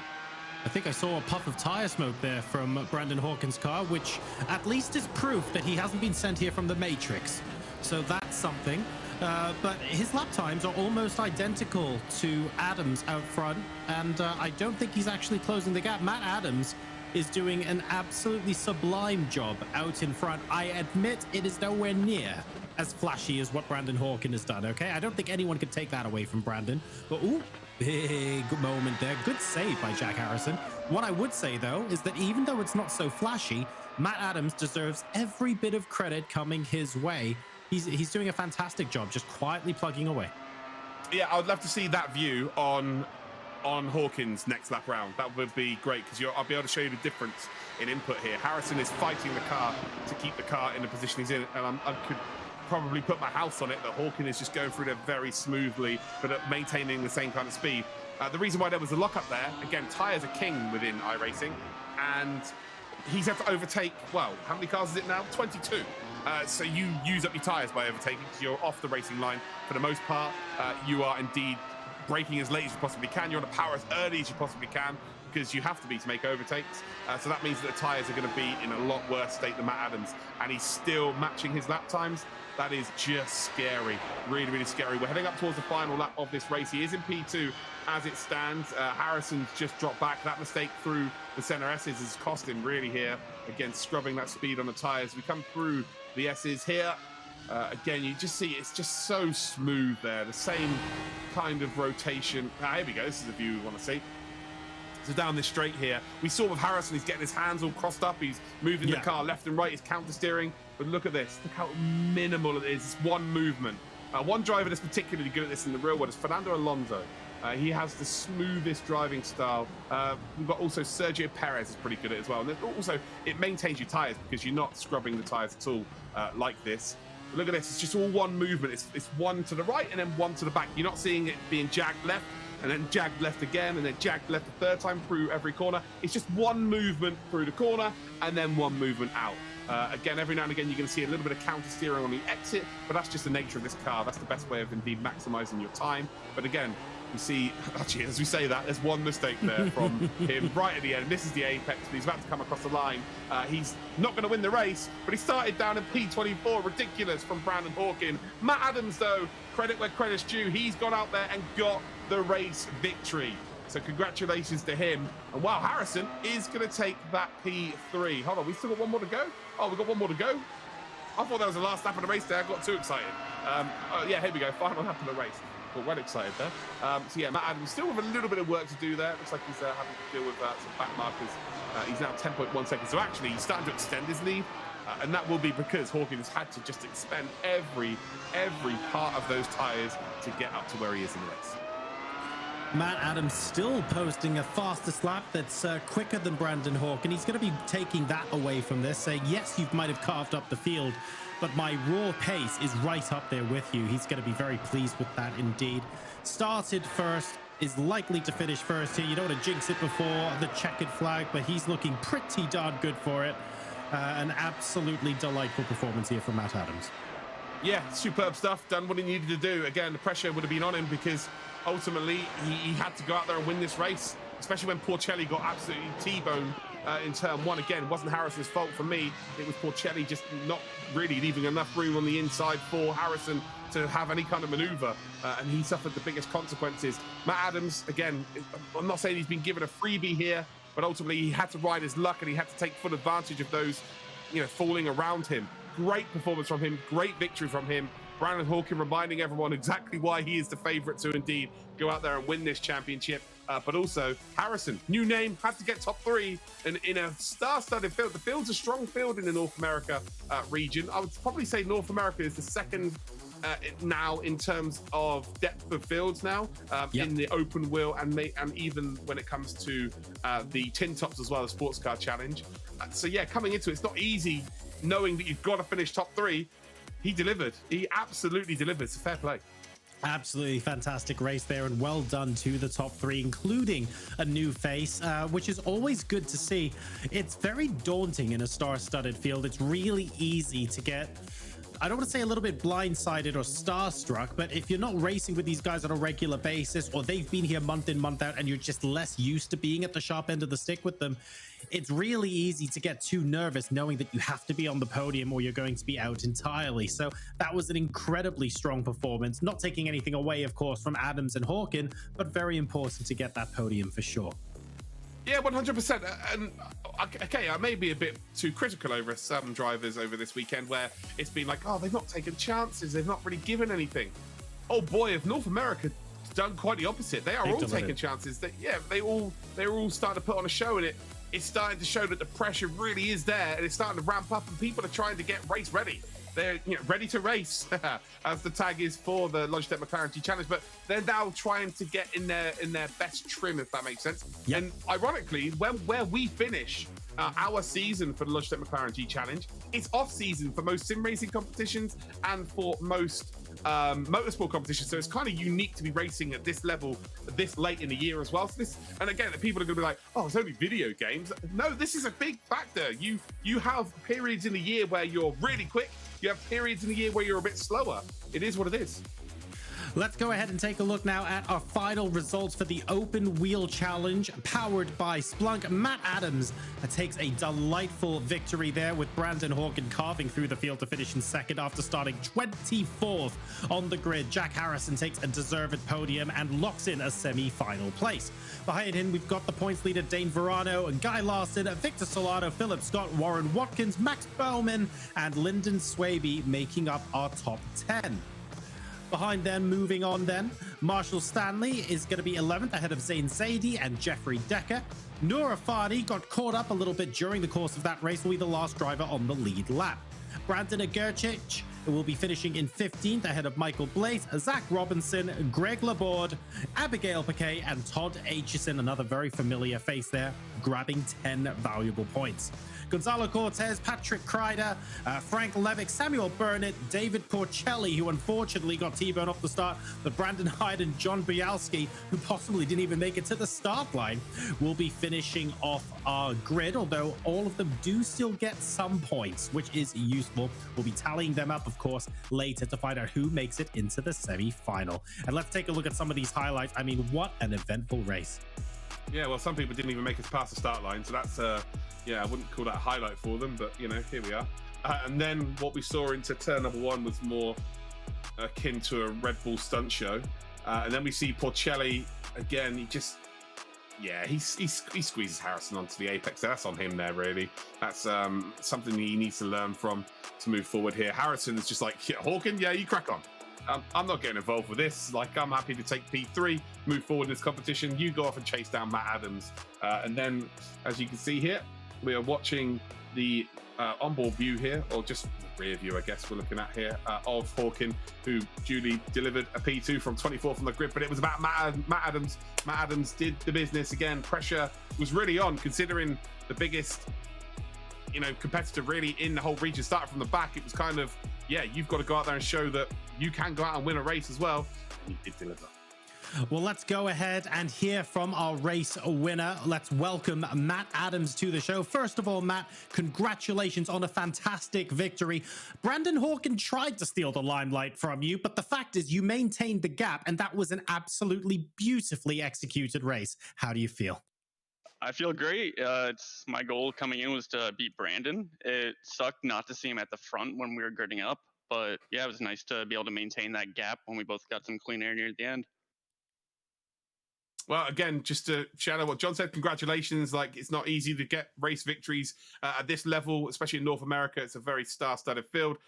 Secondly, how important was it that obviously Brandon started from the back end, but you still got some really quick drivers at the front. Going into the semi-finals next week, how important is it to get that victory under your belt? For confidence, it's huge. My goal coming in this week was just build some confidence, see if my pace is there when the pressure's off. And yeah, I'm feeling really good for the finals and semifinals. And speaking of confidence and pace, at the end of the day, yes, Brandon wasn't there at the front, but when you take a look at the fastest laps in the race and matching the pace, you were matching him blow for blow as well. In fact, you were about half a tad faster than him for most of the laps in the second half of that race after he got to P3, P2. So as far as we're concerned watching, you could comfortably hold your own. That's fantastic knowledge for you, yes, going into the semi-final. Yeah, that's what I wanted to know coming into this weekend, and I'm really happy to go home with that knowledge. Fantastic stuff. Thank you so much, Matt. Congratulations once again, and we look forward to welcoming you back in the semifinals. A beautiful victory. Thank you very much for joining us, and good luck next week. He's gone. Lovely. So, yeah, that's straight. He's already practicing for the semi-final. We're He's not that waiting. fast. He's that fast. He finished the interview before us. Oh my God, absolutely fantastic stuff from Matt Adams there. Really delightful. Now, it's not just Matt Adams, of course, that can be winning. You can go ahead and hit ! giveaway in the chat where you can potentially be winning some delightful Logitech G gear. All you have to do is type ! giveaway and visit the link for your chances to win some of these delightful prizes throughout the course of this weekend's broadcast. So make sure you get your entries in so that we can get you in that draw. A huge thank you to Splunk, Logitech G, Quantum Pay, and McLaren for allowing us to put on this program for all of you this weekend. And guess what? We are not done. 2 races down, 1 to go. I've got no idea how the Sports Car Challenge is going to stack up compared to the first 2 races, but if it's anywhere near it in terms of excitement, we are in for one absolute cracker of a race. You don't want to miss this.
Welcome back to the Logitech McLaren G Challenge. We are now going to engage nighttime scenario mode as we move into Silverstone for our very last race of round 5 here at the Logitech McLaren G Challenge. Now, before we get started, of course, Silverstone is a circuit with a ridiculous amount of history, and it's very surprisingly technical for a track that is so wide and has multiple lines through some of its corners. It really is a wonderful driver's circuit. Let's go ahead and show you a little bit more about what you can expect from the upcoming race. Born out of a disused airfield, Silverstone, now a global icon of a racetrack, hosting some of the world's greatest motorsport events and capturing some of its finest moments. Let's get stuck in.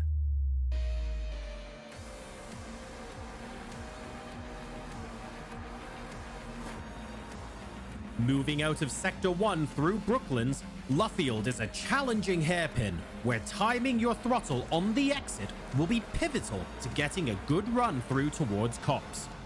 There are several racing lines through this corner, so getting your practice in and seeing what works best for you will be important. After the blind as you enter Copse, the Maggots-Beckett's complex is deceptively technical.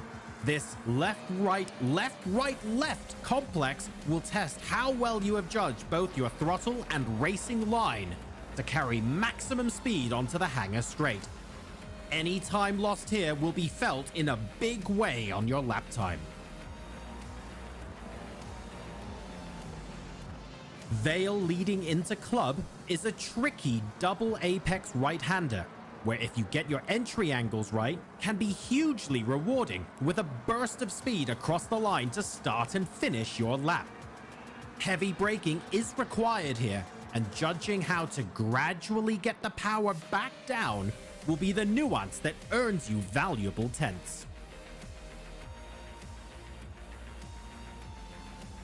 Fancy your chances at racing your way into our grand finals where you could win some money can't buy prizes? Try your hand and compete today, and perhaps we'll see you there. So what are you waiting for? Visit logitechgchallenge.com to enter and see you on track.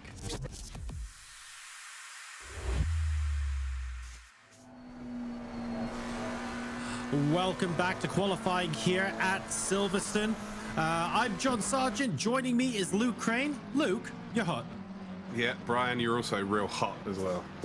Yeah, we're here at Silverstone. It's the final race, the final qualifying race of the season. This is the 60th race we've had, I believe. Is that right? Yeah, got to be. 60 races in total over the qualifying. Yeah, I know. That's where all the grey hairs have come from. Yeah, no wonder why we're old. It all makes sense now. Honestly, I started out this whole competition and I had 0 grey hairs, and my dad always claims I dye my hair because everybody in my family's got grey hair or none. You were clean shaven at the start of this competition. Yeah. Now I look homeless. So it's at this stage we are now 59 races down, 1 to go, and a golden opportunity here for 3 drivers that we have not seen. Or it could be a case of they're not going to be here for the rest of the competition. But I've also just noticed that Brandon Hawkins is in this list. I'm not seeing things here, am I? Like, if Brandon Hawkins here, he is obviously here to get through. Oh, no. Yeah, he is. Oh, stop. I missed his name when I was doing my notes earlier as well. Oh, my God. There are like 5 or 6 drivers here who would not qualify if they're outside that top 3 because they have not been here every week. This is going to be a superstar finish to a superstar set of qualifiers, for sure. Brandon Hawkins here, just mowing a little bit of grass in the meantime. He's surely not going to start from the back here as well. He can't possibly. I wouldn't imagine so. Oh, that's yeah, Tran there, definitely going sideways. That's not a recoverable position. It's probably best to just go back in the pits, get some fresh rubber with 5 minutes to go, because you're not recovering those tyres, I'm afraid. That is game over. And we've already a banker time in as well. I'm very surprised that has not been the case.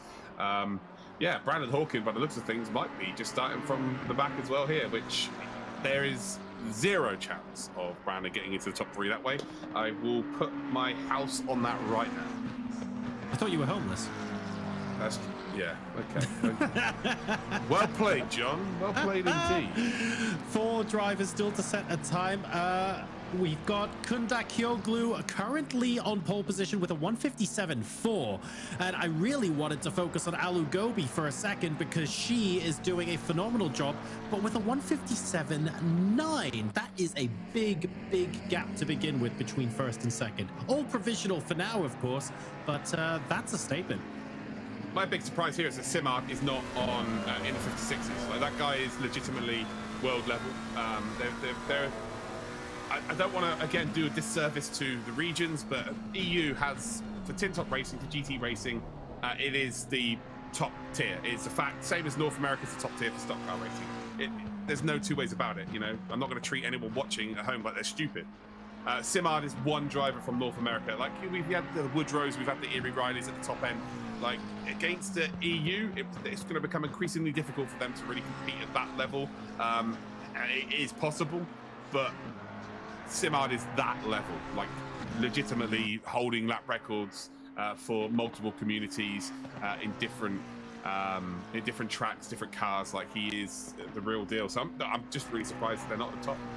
Well, there is still time. 3 minutes left to go in the qualifiers, and we have actually seen a 157.1 now from Kundak Kliogu, so we are very, very close to those 156s. Maybe we will see a couple sneak in here, because at the end of the day, by the time we get to the semi-finals, we're looking for the best of the best. And like you say, Luke, even if one region is stronger than another, you would still hope that the best players from another region can still compete.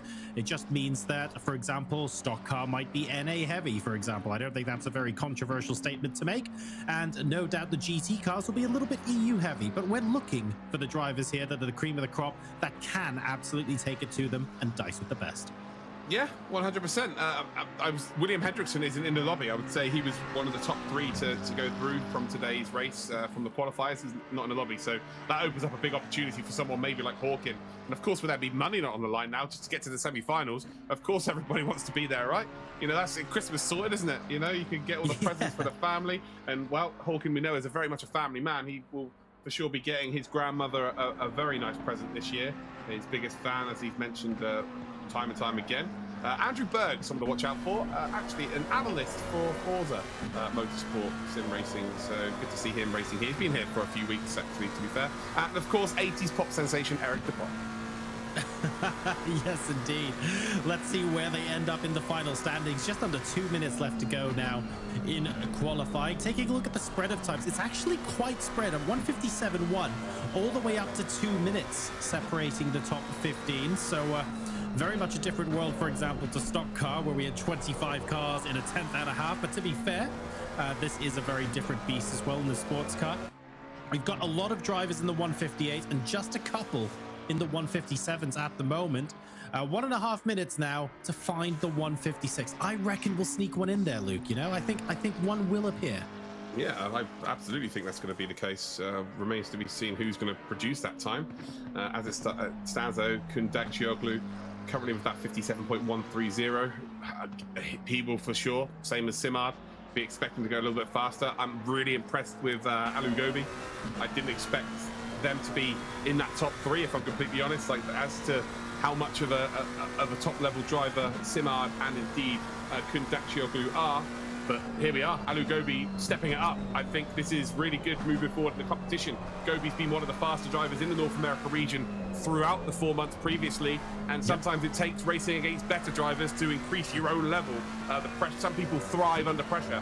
Alu Gobi seems to be that kind of driver. Yeah, she's been absolutely phenomenal throughout the G Challenge so far. And I'd love to see a tussle for the front of the race involving her as well. I fully expect all of these drivers to be up there or thereabouts.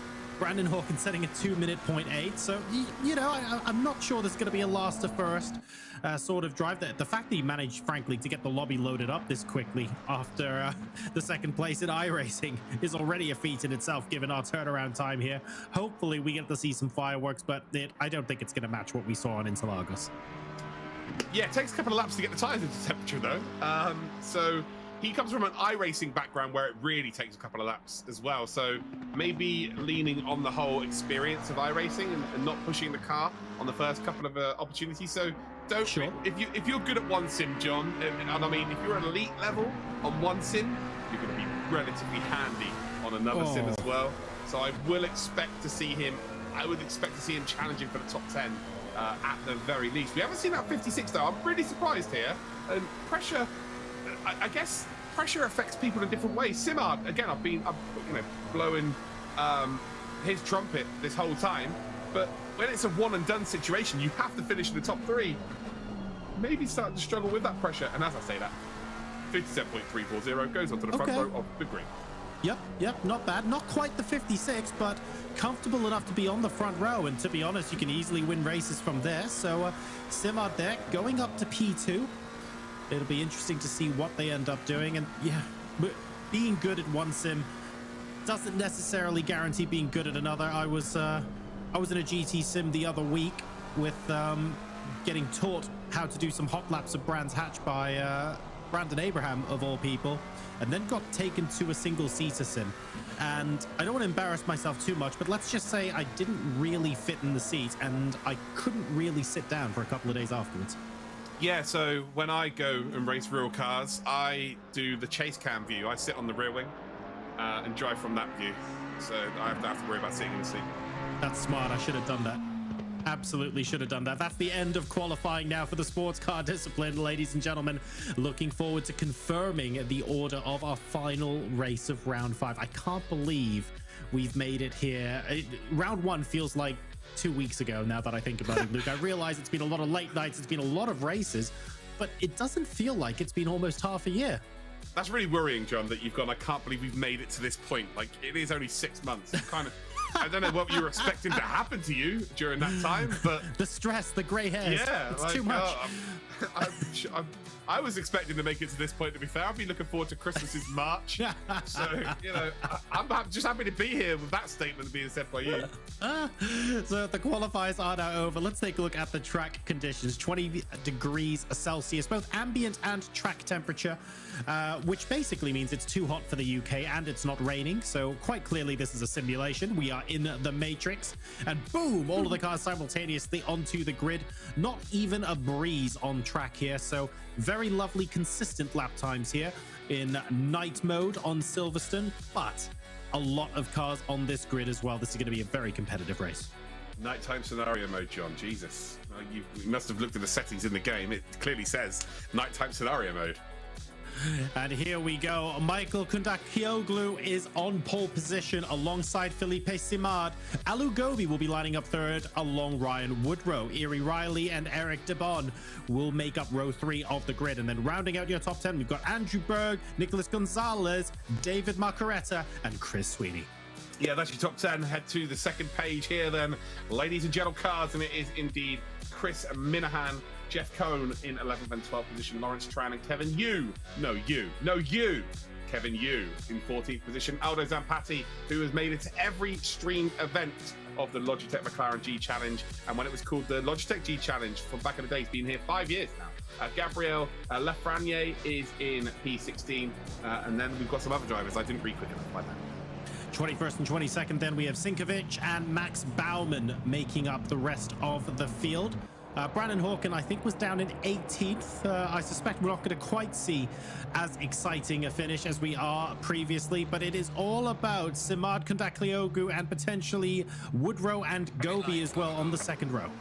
Absolutely. Well, we're about to go green light racing, and I feel like we are already going green light racing here. Simard then has got a fantastic start in second, but again, hung out to dry ever so slightly on the left-hand side of the track, which is now left an opportunity here for Gobi. Gobi in towards Maggots and Beckett's. Are we going to... Oh, committed. Yes, absolutely. Had to back out in the end. Gobi stayed in, kept the nose in there with Simard, and then decided to back out of that situation. So fair play to Simard. Very committed, holding on again. He has got so much to lose here because he can't qualify if it's a case of points. Like, he will be too far out of the order because it's the first week he's turned up. Alu Gobi on points would qualify, so it doesn't. They can be a bit more aggressive, really. But Simard fair play. Kept the car in there, didn't want to back out of the situation, wants to get P2 and chase down the leader potentially and guarantee themselves that opportunity moving to the semi-finals. Very, very nice first lap here. Good to see drivers really taking chances, and also a very clean start as well. It's such a danger, isn't it, when you're effectively putting your tournament life in the hands of others. Simard, quite clearly one of the fastest drivers on the grid, but it's also a one-and-done scenario. If anything outside of their control means that their race is over, that's it. There's no second chances. This is month 5 of the Logitech G Challenge. If you wanted to have that points as safety net, well, we should have been racing in the first 4. As it stands, though, Simard can still qualify to the semi-finals next week, but they only have one shot. I think Andrei Sinkovits was involved in, it might have been Chris Sweeney actually, or it could have been Aldo Zampatti. It's one of the, oh, it's Aldo Zampatti. So there we go, confirmation, timing, but he's just disappeared. Again, a hell of an achievement to be in every single streamed event so far during the McLaren G Challenge over the years, but it's going to be maybe day over here for Zampatti. He was facing the wrong way, unfortunately, along the Lewis Hamilton straight. So Chioglu leads the way ahead of Simard, ahead of Gobi. Woodrow then is in P4. And Woodrow, again, self-professed professional sim racer. A chance here to really go toe-to-toe with the big dogs, as I've called them. And in P4 right now, absolutely living up to that. He absolutely is. He's only 0.9 of a second behind as well, so still plenty of opportunity. The race is young. This is a 20-minute race, of course, ladies and gentlemen, and that means that when that timer reaches 0, the next time the leader of the race crosses the start-finish line, he or she will win the race, and then everyone else files in behind them. But we wait until the leader crosses the start-finish line before the race is officially called and the checkered flag is shown. So just over 17 minutes left remaining now in this final race of the season. Wow. Before we make it to the semi-finals. On board now with Alu Gobi, who's half a second behind Simard. Yeah, talking about Aldo Zampatti, actually currently second in the point standing. So yeah, we will see Aldo for next week, I would imagine, which is good stuff from them. But it does, again, Simard and Kundak Chioglu, those two have to finish in the top 3. Alu Gobi, I believe, already had a top 3 so far this season. Or am I wrong on that? Oh, okay. No, I am well wrong with that. Alu Gobi is actually not even in the top. I feel like Alu Gobi's been there or thereabouts in every single race. So where have I got that from? Because, yeah. We've definitely seen her before. I remember. Yeah, absolutely. 100 twice at least. But yes, 100%. not in the top 19 points scored. So it is a kind of have to finish top 3. Yeah, that's a surprise to me. I thought Alu Gobi, I'm sure she had either finished in the top 3 at some point, or indeed was there or thereabouts in terms of the points being scored. But we're wrong. So I'm surprised, yeah. It's not as understandable now how aggressive she was at the start of this race, but ultimately it's worked out for her into P3. Woodrow is actually quite close to Gobi. Woodrow with an opportunity to knock Gobi out. So Gobi, if Gobi's not to finish in the top 3, would be knocked out at this stage of the competition. So Woodrow with a bit of a carrot there, obviously struggling with the pace of Gobi, but if there's an opportunity to not have to race them again, perfect scenario, isn't it, really? Yeah, and a quick maths question for you, Luke, and it might not be an easy one to immediately know, but if Gobi, for example, finished 4th or 5th, would she get enough points to come back, do you think? Well, I've only got 19 here in the list, and 19th has got 37 points as it stands. Okay, so it's something like 28 points, isn't it, if she was 4th or 5th? So if we add that together with the points she already has, that might be enough anyway to get her to the semi-finals, but I'm not 100% sure. I'm less sure than I am if she was getting a podium, for example. That would be the nice, easy, safe way out. Yeah, you got to assume that top 3 is the only way that Alu Gobi's qualifying. If you're Alu Gobi, it's serious. It's as serious as that, isn't it? It's top 3, or you go home effectively. Ironically, they're already home, but you know what. Yes, indeed. Oh, I can't wait for the days when all of us are chilling out at LAN again. That would be so much fun. But for now, it's really, really good that we have the competition continuing to go on, and we can see so much excellent racing in the Logitech McLaren G Challenge. I'm so happy that the world's largest sim racing competition continues to thrive in these times here. And hopefully we get to see a delightful 3/4 of this race still to go. Things have been fairly quiet after lap number 1, I have to say. All of the drivers seem to be settling into a bit of a rhythm. I'm just sort of looking up and down the order loop to try and work out where the next bit of action's coming from.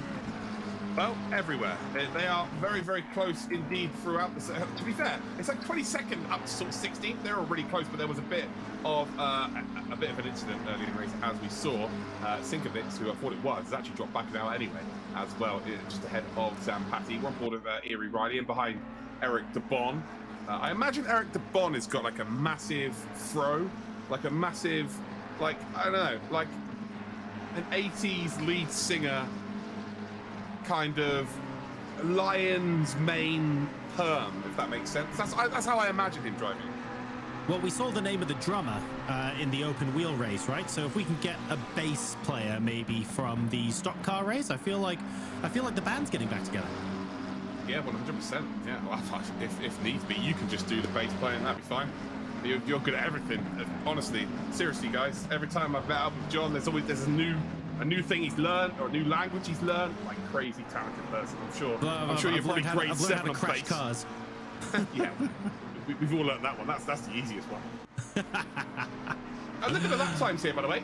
So 57.2 in the race for Kundakcioglu, which is what, a 1/10 of a second off of the qualifying time, with more fuel in the car. So I'm assuming that qualifying and the race were at different times. Like maybe there's an hour difference between the two, or so, and the track temperatures drop maybe a little bit, because that's very difficult to do, especially when you're not the one getting slipstream. You're the one in the lead of the race. So yeah, the lap times, Simard has actually gone faster than he went in qualifying. So very impressive stuff from the front two.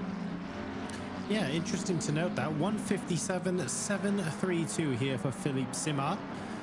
Currently in second place, started the race, of course, in second as well. And has got Kundakcioglu in his sights, but not quite at the point where you can reel him in and go for any sort of maneuver. Top three at the moment separated by roughly 1.5 seconds between each other. And it doesn't look like anyone is being particularly aggressive just yet, although I have to say Alu Gobi is using the entire width of the track every time we see her driving, and there's absolutely no question she wants to try and build an extra big gap between her and the 4th place, just to guarantee that she can make sure she'll be in the semi-finals next week. Yeah, for sure. Done the hard work so far, stretching out that gap to Ryan Woodrow. Woodrow, maybe, I don't know, it kind of take your eye off the ball a touch when you've already qualified. It is legitimately here to block people from qualifying, but right now it might be doing a little bit more harm than good in terms of psychologically, because the three in front are just on a different planet. Absolutely different planet. Yeah, just gapping 4th and 5th places here, making it even more difficult. You don't want to rely on Alu Gobi making a mistake. She's been one of the fastest and most consistent sim races we've had on the program. Ryan Woodrow, though, absolutely no slouch. I mean, he's one of the fastest as well. So the fact that he's a further 3 seconds behind, and it's not even halfway through this race yet, if anything, just shows what amazing pace Alu Gobi has had. And the cars in front are not gapping her either. Like you said, Luke, the three in front, they seem to have this agreement that, yes, we'll just lap at this pace faster than everyone else. And right now, it doesn't look like anyone can touch them. Yeah, like I said, sometimes you need a faster couple of drivers to increase your own level. You can almost become a little bit complacent if you're the standout, clear, fastest driver. Like, it's something that might be worrying if you're someone like Brandon Hawkin when it comes to the open wheel. When you're the standout, there's a lot less to gain. How can I put this into perspective? It's quite easy to understand. Look at Mercedes, right? For instance, Mercedes in Formula 1 over the last 7 years, they've pretty much been the fastest car, maybe bar half a year in 2018, 2019, and maybe this year, to be fair. But they've kind of reached the ceiling. They've got just a little bit more they can find, whereas everybody else has what Mercedes have already achieved, plus that little bit more as well. So they've got bigger room to improve, if that makes any sense whatsoever. And that's similar here. You know, the likes of Simard, Kundakcioglu, they can find thousandths of a second, whereas someone like Alu Gobi will come in and maybe find a couple of tenths by racing alongside them. You see it all the time. As it commentates on, you know, hundreds of races a month at this stage, you see drivers coming through the ranks that are maybe a bronze tier level, just going by my own racing community, from a bronze tier level to potentially a pro. And you see them improve, and they're improving by half a second a season. Whereas you see the top level, they're improving by, you know, it is hundredths of a second. Like the lap record will be a couple of hundredths quicker than it was the previous season. It's just the nature of the beast, is this. And it just means that, of course, the drivers that aren't as quick to begin with improve faster, and you end up having a more competitive top-tier list of drivers down the line. So it works out to everybody's benefit at the end of the day. Continuing to see now that actually, I want to say Alu Gobi might have maybe carved a tenth or two out of that, but still a comfortable distance. And we caught a glimpse just before this shot of Ryan Woodrow. I have to ask, Luke, does Ryan Woodrow drive for your team? No. Because when we take a look at the car from the front, what you read on Woodrow's screen is woo. I think you're missing a marketing trick there. Oh, absolutely, yeah. There we go. Maybe he's a fan. I don't know. The old Team Woo. I love Team Woo. It's such a fun experience. I can't wait for January when we start our endurance races again. Oh god, I love sim racing. It's great when I get the time to do it. We'll have some time soon, but we've got the small matter of a G challenge to crack on with first. Just 8 minutes left now in this race. Night time at Silverstone. And track temperature a little bit cooler, of course, so the lap times will be a bit more consistent. On board now with Ryan Woodrow. Started fourth, currently fourth. It's a very uneventful race, but uneventful in a good way. Like, sometimes chilled out racing is just good racing because people aren't all over the place making mistakes. And that's what this race has been in a nutshell so far. If anything, after the 5 races we've had, maybe it's right that we've had a bit of a breather. Yeah, or it's the calm before the storm for next week. Remember, we're not finished here at all. Yeah, exactly. We've still got next week to come. If you've enjoyed any part of the last 5 months, ladies and gentlemen, next week it is legitimately 3 full days of just racing. Simple as that. Just absolute racing from all over the world. It's going to be fun. It's going to be stressful, but it's mainly going to be fun. And I'm just talking about the drivers. For us, it's going to be great times. But we've now got Erie Riley in behind DeBon. So DeBon's made the move, actually. So DeBon up into that top 5, and someone who has been relatively impressive has DeBon throughout this season. Has he got a top 3 so far this season? Yes. Okay, so he won round number 3. So DeBon's not going to be too worried about where he finishes realistically in terms of this race. It would have been nice to be up in the top 3, block someone potentially, but again, just keeping your arm in, if you like. If you're a dart player, just keep your arm in by practicing, throwing at a dartboard. Again, just being alongside drivers you're going to be racing next week just keeps you in good practice. Yeah. And also gives you a chance to secretly keep, well, not secretly, but keep an eye on your fellow competitors as well, because you can, he'll be able to download all of the server data as well, lap times, consistency in lap times, percentage he was off of the lap times and stuff like that. So yeah, it's always good to just be involved here. We're on board with Alu Gobi. She has been that driver that has improved. You know, having some really, like, maybe Alu Gobi has no idea how quick the 2 drivers ahead of her are, but she really has stepped it up. I think it would have been, if she does know, it would have been a case of, oh no, I'm in trouble here because I have to get top 3. Oh, dealt with that pressure superbly well. Front 3 have just been on a bit of a different planet, and then you kind of got a second group, haven't you? The fact that DeBon and Riley are as close to Woodrow as they are, considering that they've been battling for the entirety of this race. Pretty fair play to those two. That bodes really well for them two moving forward in this race. We expect Riley to be up there. We expect Bond to be up there. We expect Woodrow to be up there. Also, you got to factor in, this is the one game where the track makes a huge difference as well. I've noticed in sim racing, like when it comes to the real world, like certain drivers like certain tracks, and you will get drivers that will overperform their ability level on certain tracks just because they love it. I'm a prime example. Sugo in a Renault Clio. Exactly that. I can compete at a really good level around that circuit, but then everything else, I'm absolutely terrible. This on ACC, it very much is like that. There's so many different circuits, and people tend to struggle on some, and they're really quick on others.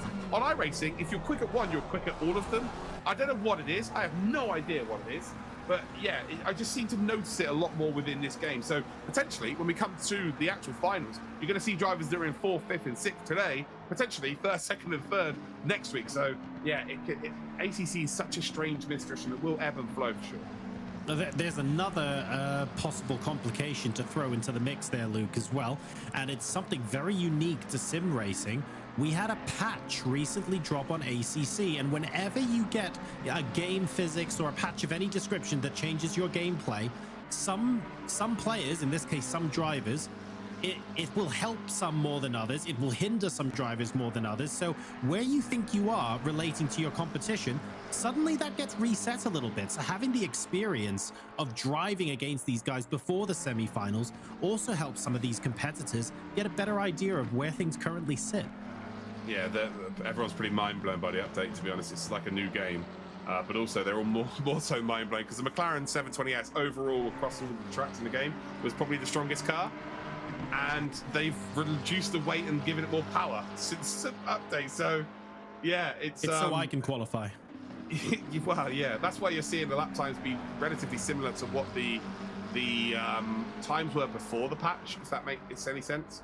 Whereas with other cars, it's sometimes 2 seconds difference. So the McLaren's still a very, very strong car.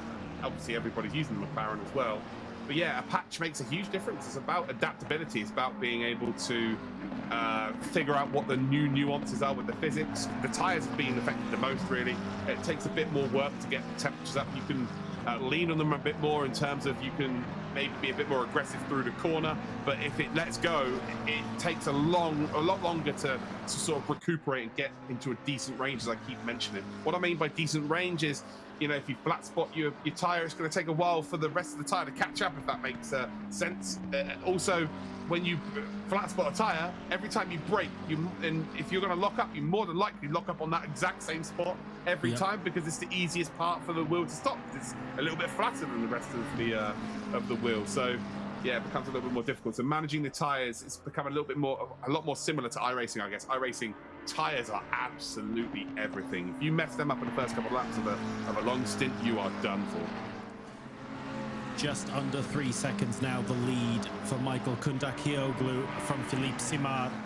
And a pretty quiet, pretty sensible race, but the race pace has been pretty strong from the top three, so no one's really let their foot off the gas, and that just happens to be the gap that has built up over the course of 20 minutes. Just 2 minutes left to go now until the leader crosses the line for a final time and the race is decided. Alu Gobi still in that critical podium spot. If she's able to hold on to that, she's guaranteed a ticket to the semi-finals next week. Absolutely no need to count back on points or anything like that.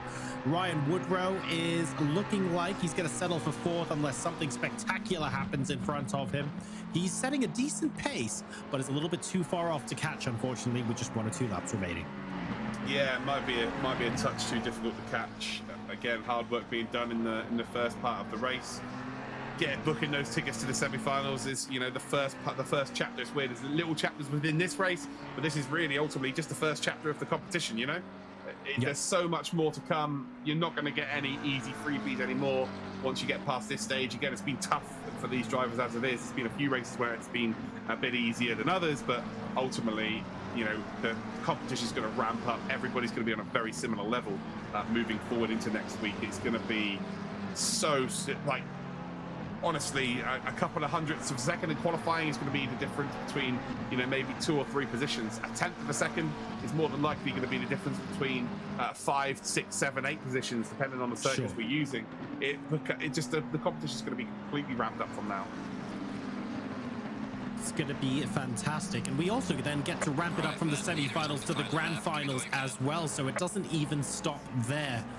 The competition is really getting fierce now in the G Challenge, and it's good to see most of the drivers who have qualified already for the semi-final.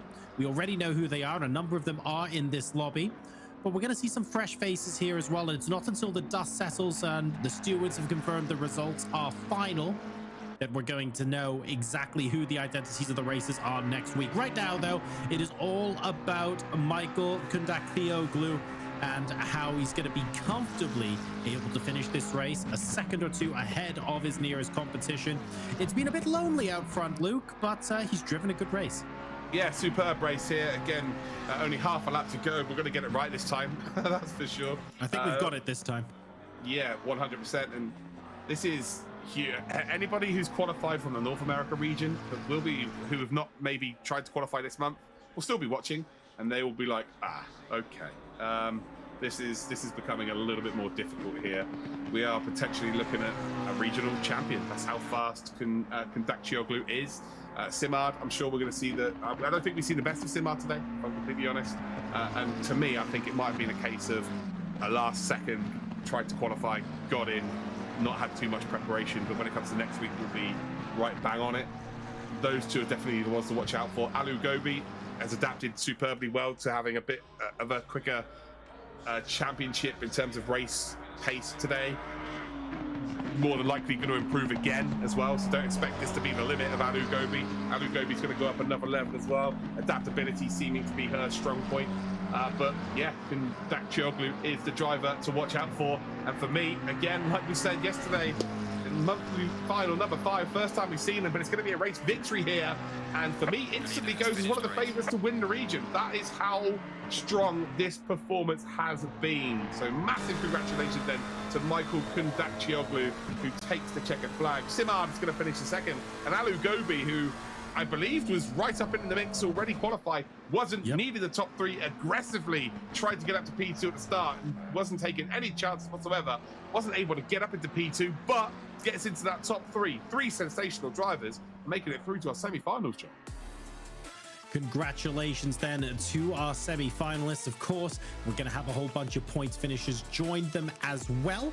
And we'll get the final list of those after the end of the broadcast, once we've done all the number crunching and the stewards have looked at everything. Although I have to say, all in all, that was arguably the cleanest race we've had all weekend, the quietest race we've had all weekend. But it was quiet because everyone did such a good job. I don't want to take away from that at all.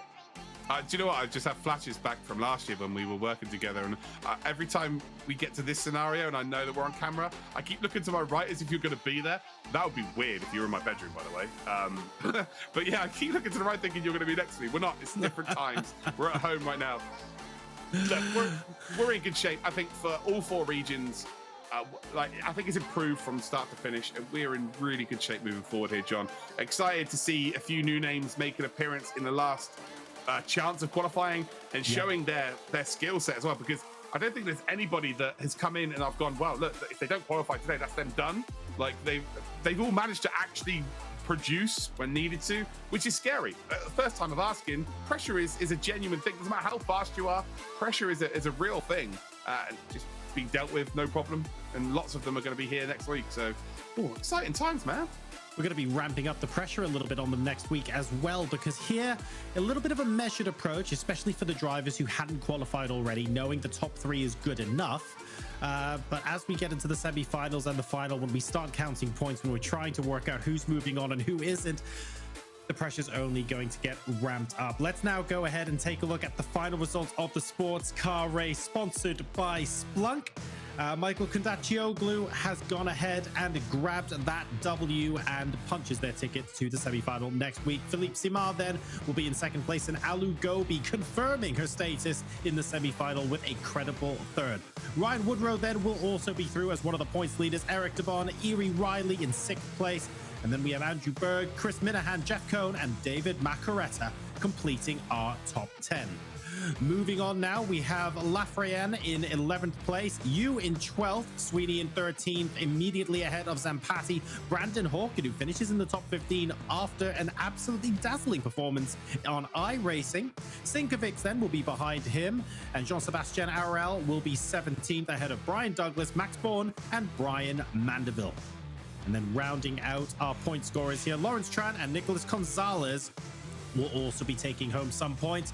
Whether or not they are able to make it to the top point scorers for the semifinals remains to be seen. We'll work that out a little bit later.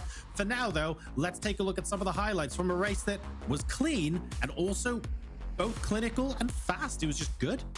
Oh, we just missed. I thought I was going to see that Alu Gobi trying to get up into P2 there at the start. We just missed that. I just wonder whether she was actually forced to because of the car and behind was trying to make a move, but we didn't see it anyway. Simard just being in P2 is kind of all we needed to see there. Realistically, those two out front were very, very quick indeed. Alu Gobi adding to that in third position. As we see here, the battle between Erie Riley and DeBon. DeBon just about holding on in that pink car. And here is our race winner as we head up towards Stowe Corner. Kundakcioglu announcing himself then on the Logitech McLaren G Challenge. We're getting words mixed up here. It's been a long weekend, that's for sure. But yeah, superb performance. Absolutely right. Congratulations to Kundakcioglu for that win. Now, of course, this was sports car challenge. Earlier on, we had the stock car and the open wheel. Here's what's happened in stock car. Seth the Merchant with possibly move of the entire tournament. If you haven't watched it, watch the VOD. Like, there's no point in me explaining it to you. Go and watch it. It was magical. Finishes in first place ahead of Michael Cozy Jr., who he basically, and you know what, I'm not even going to tell you. Go and watch it. David Brown finishes in third. We then have Jarrett Liebert, Matt Bean, Aaron Brown, Miles Moore, Zach Robinson, Fred Anderson, and Trey McCrickard completing the top 10. Behind them, we have Luzada, Rittenor, Dolan, Edgerton, and Murray going down to 15th place. And then further back on the stock cars, we have Matt Quick, love that name, Brian Wang, Raymond Douse, Joshua McQuiggan, Talon Smith, Ched Martin, Kirfan Hensley, Bush, and Leddingham completing the field. After that, we then moved on to open wheel and another delightful last lap heroics. It was absolutely wonderful to see Matt Adams do so tremendously well and get this victory. Brandon Hawkins started in 24th place. I'm not joking. If you have just tuned in, go back and check out that VOD. Jack Harrison, though, a credible third and grabs that final podium spot. We then have Verano, Larson, Solano, Scott, Watkins, Bauman, and Swaby making up the top 10. Behind them, we then have Stanley, Zadie Decker, Afani, and Egurcic completing the top 15. Absolutely delightful racing. And moving into 16th and on, we then have Michael Blaze, Zach Robinson again, Greg Laborde, Abigail Paquet, Todd Aitchison, Gonzalo Cortez, Patrick Kreider, Frank Levick, Samuel Burnett, Porcelli. So unfortunate there, David Porcelli. We were looking forward to seeing them race. Sadly got, well, possibly due to their own fault, but out of the race on lap 1. Brandon Hyde and John Boyalski then completing the field for open wheel. And what that means, of course, is that these are the drivers who are going to be going through. In EMEA, we've got Luke McKeown, Matt Caruana, and Vincent Bill Odell. This is the stock car, by the way, for round 5. In APAC, Matt Danson, Graham Bunyan, and Stuart Anderson will be occupying the podium spots. In Latin America, we have Antonio Alvarez, Rodrigo Favoretto, and Victor Mirando. And finally, in North America, Seth the Merchant, Michael Cozy Jr., and David Brown. So this is from the stock car. We move on to open wheel next. In the open wheel challenge, Peter Berriman, Johan Hart, and James Pinsker will be moving forward from EMEA. Jaden Ladich, Hayata Asaga, and James Scott will be in the semi-final representing APAC for sure. The podium in Latin America, in the meanwhile, is Zampellini, Verla, and Blanco, who had a tremendous race. And then finally for North America, Matt Adams, Brandon Hawken, and Jack Harrison. Finally, last but not least, the sports car challenge in round 5. Here are the top 3 from each region. In EMEA, we have James Baldwin, Mikhail Statsenko, and Victor Taras. Representing APAC, it's Ryan Houlihan, Ferris Stanley, and Connor Davis. LATAM is Diego Cognan, Chris Rubilar, and Nicholas Alvarado. And finally, in North America, the race we just saw, Michael Kundakcioglu, Philippe Simard, and Alu Gobi, our final podium. So that was round number 5 of the Logitech McLaren G Challenge. Luke, we've had tremendous races and we're now done until the semi-finals. Sum up your thoughts from this weekend. Yeah, well, hearing you say Kundakcioglu 17 different ways has been my highlight of today. It's fantastic. Variety's the spice of life. Absolutely. Couldn't agree with you more there. I just feel like it's really ramped up a level. It really has. This month, I knew there was going to be a few drivers that have maybe not heard about the competition or for instance, their teammates being like, well, why don't you come and get involved in this now? There's also going to be other teammates that have been hiving it as well, saying, oh, you know, not telling their teammates to come and get involved because it gives them a better chance of qualifying. And then their teammates have found out. But yeah, some really big names have come in this month and they've all delivered, which just puts everybody else on notice effectively. And, you know, all the favorites that we would have had prior to this month's finals maybe just changed ever so slightly. I don't know. I think there's potentially 10 drivers that could win every single discipline at this stage for every single region, which is what we wanted. It's exciting. We're going to see some new staff be born as well. Oh, good times ahead. I cannot wait at all. This is going to be so exciting. A huge thank you once again to Splunk, Logitech G, Quantum Pay, and McLaren for helping us put on this fantastic program. That was month number 5 of the Logitech McLaren G Challenge, and that means we will be back next week for the semi-finals. This is the business end of the competition now. There's nowhere to run, nowhere to hide. We look forward to welcoming you back on stream next week when the competition really heats up. See you then.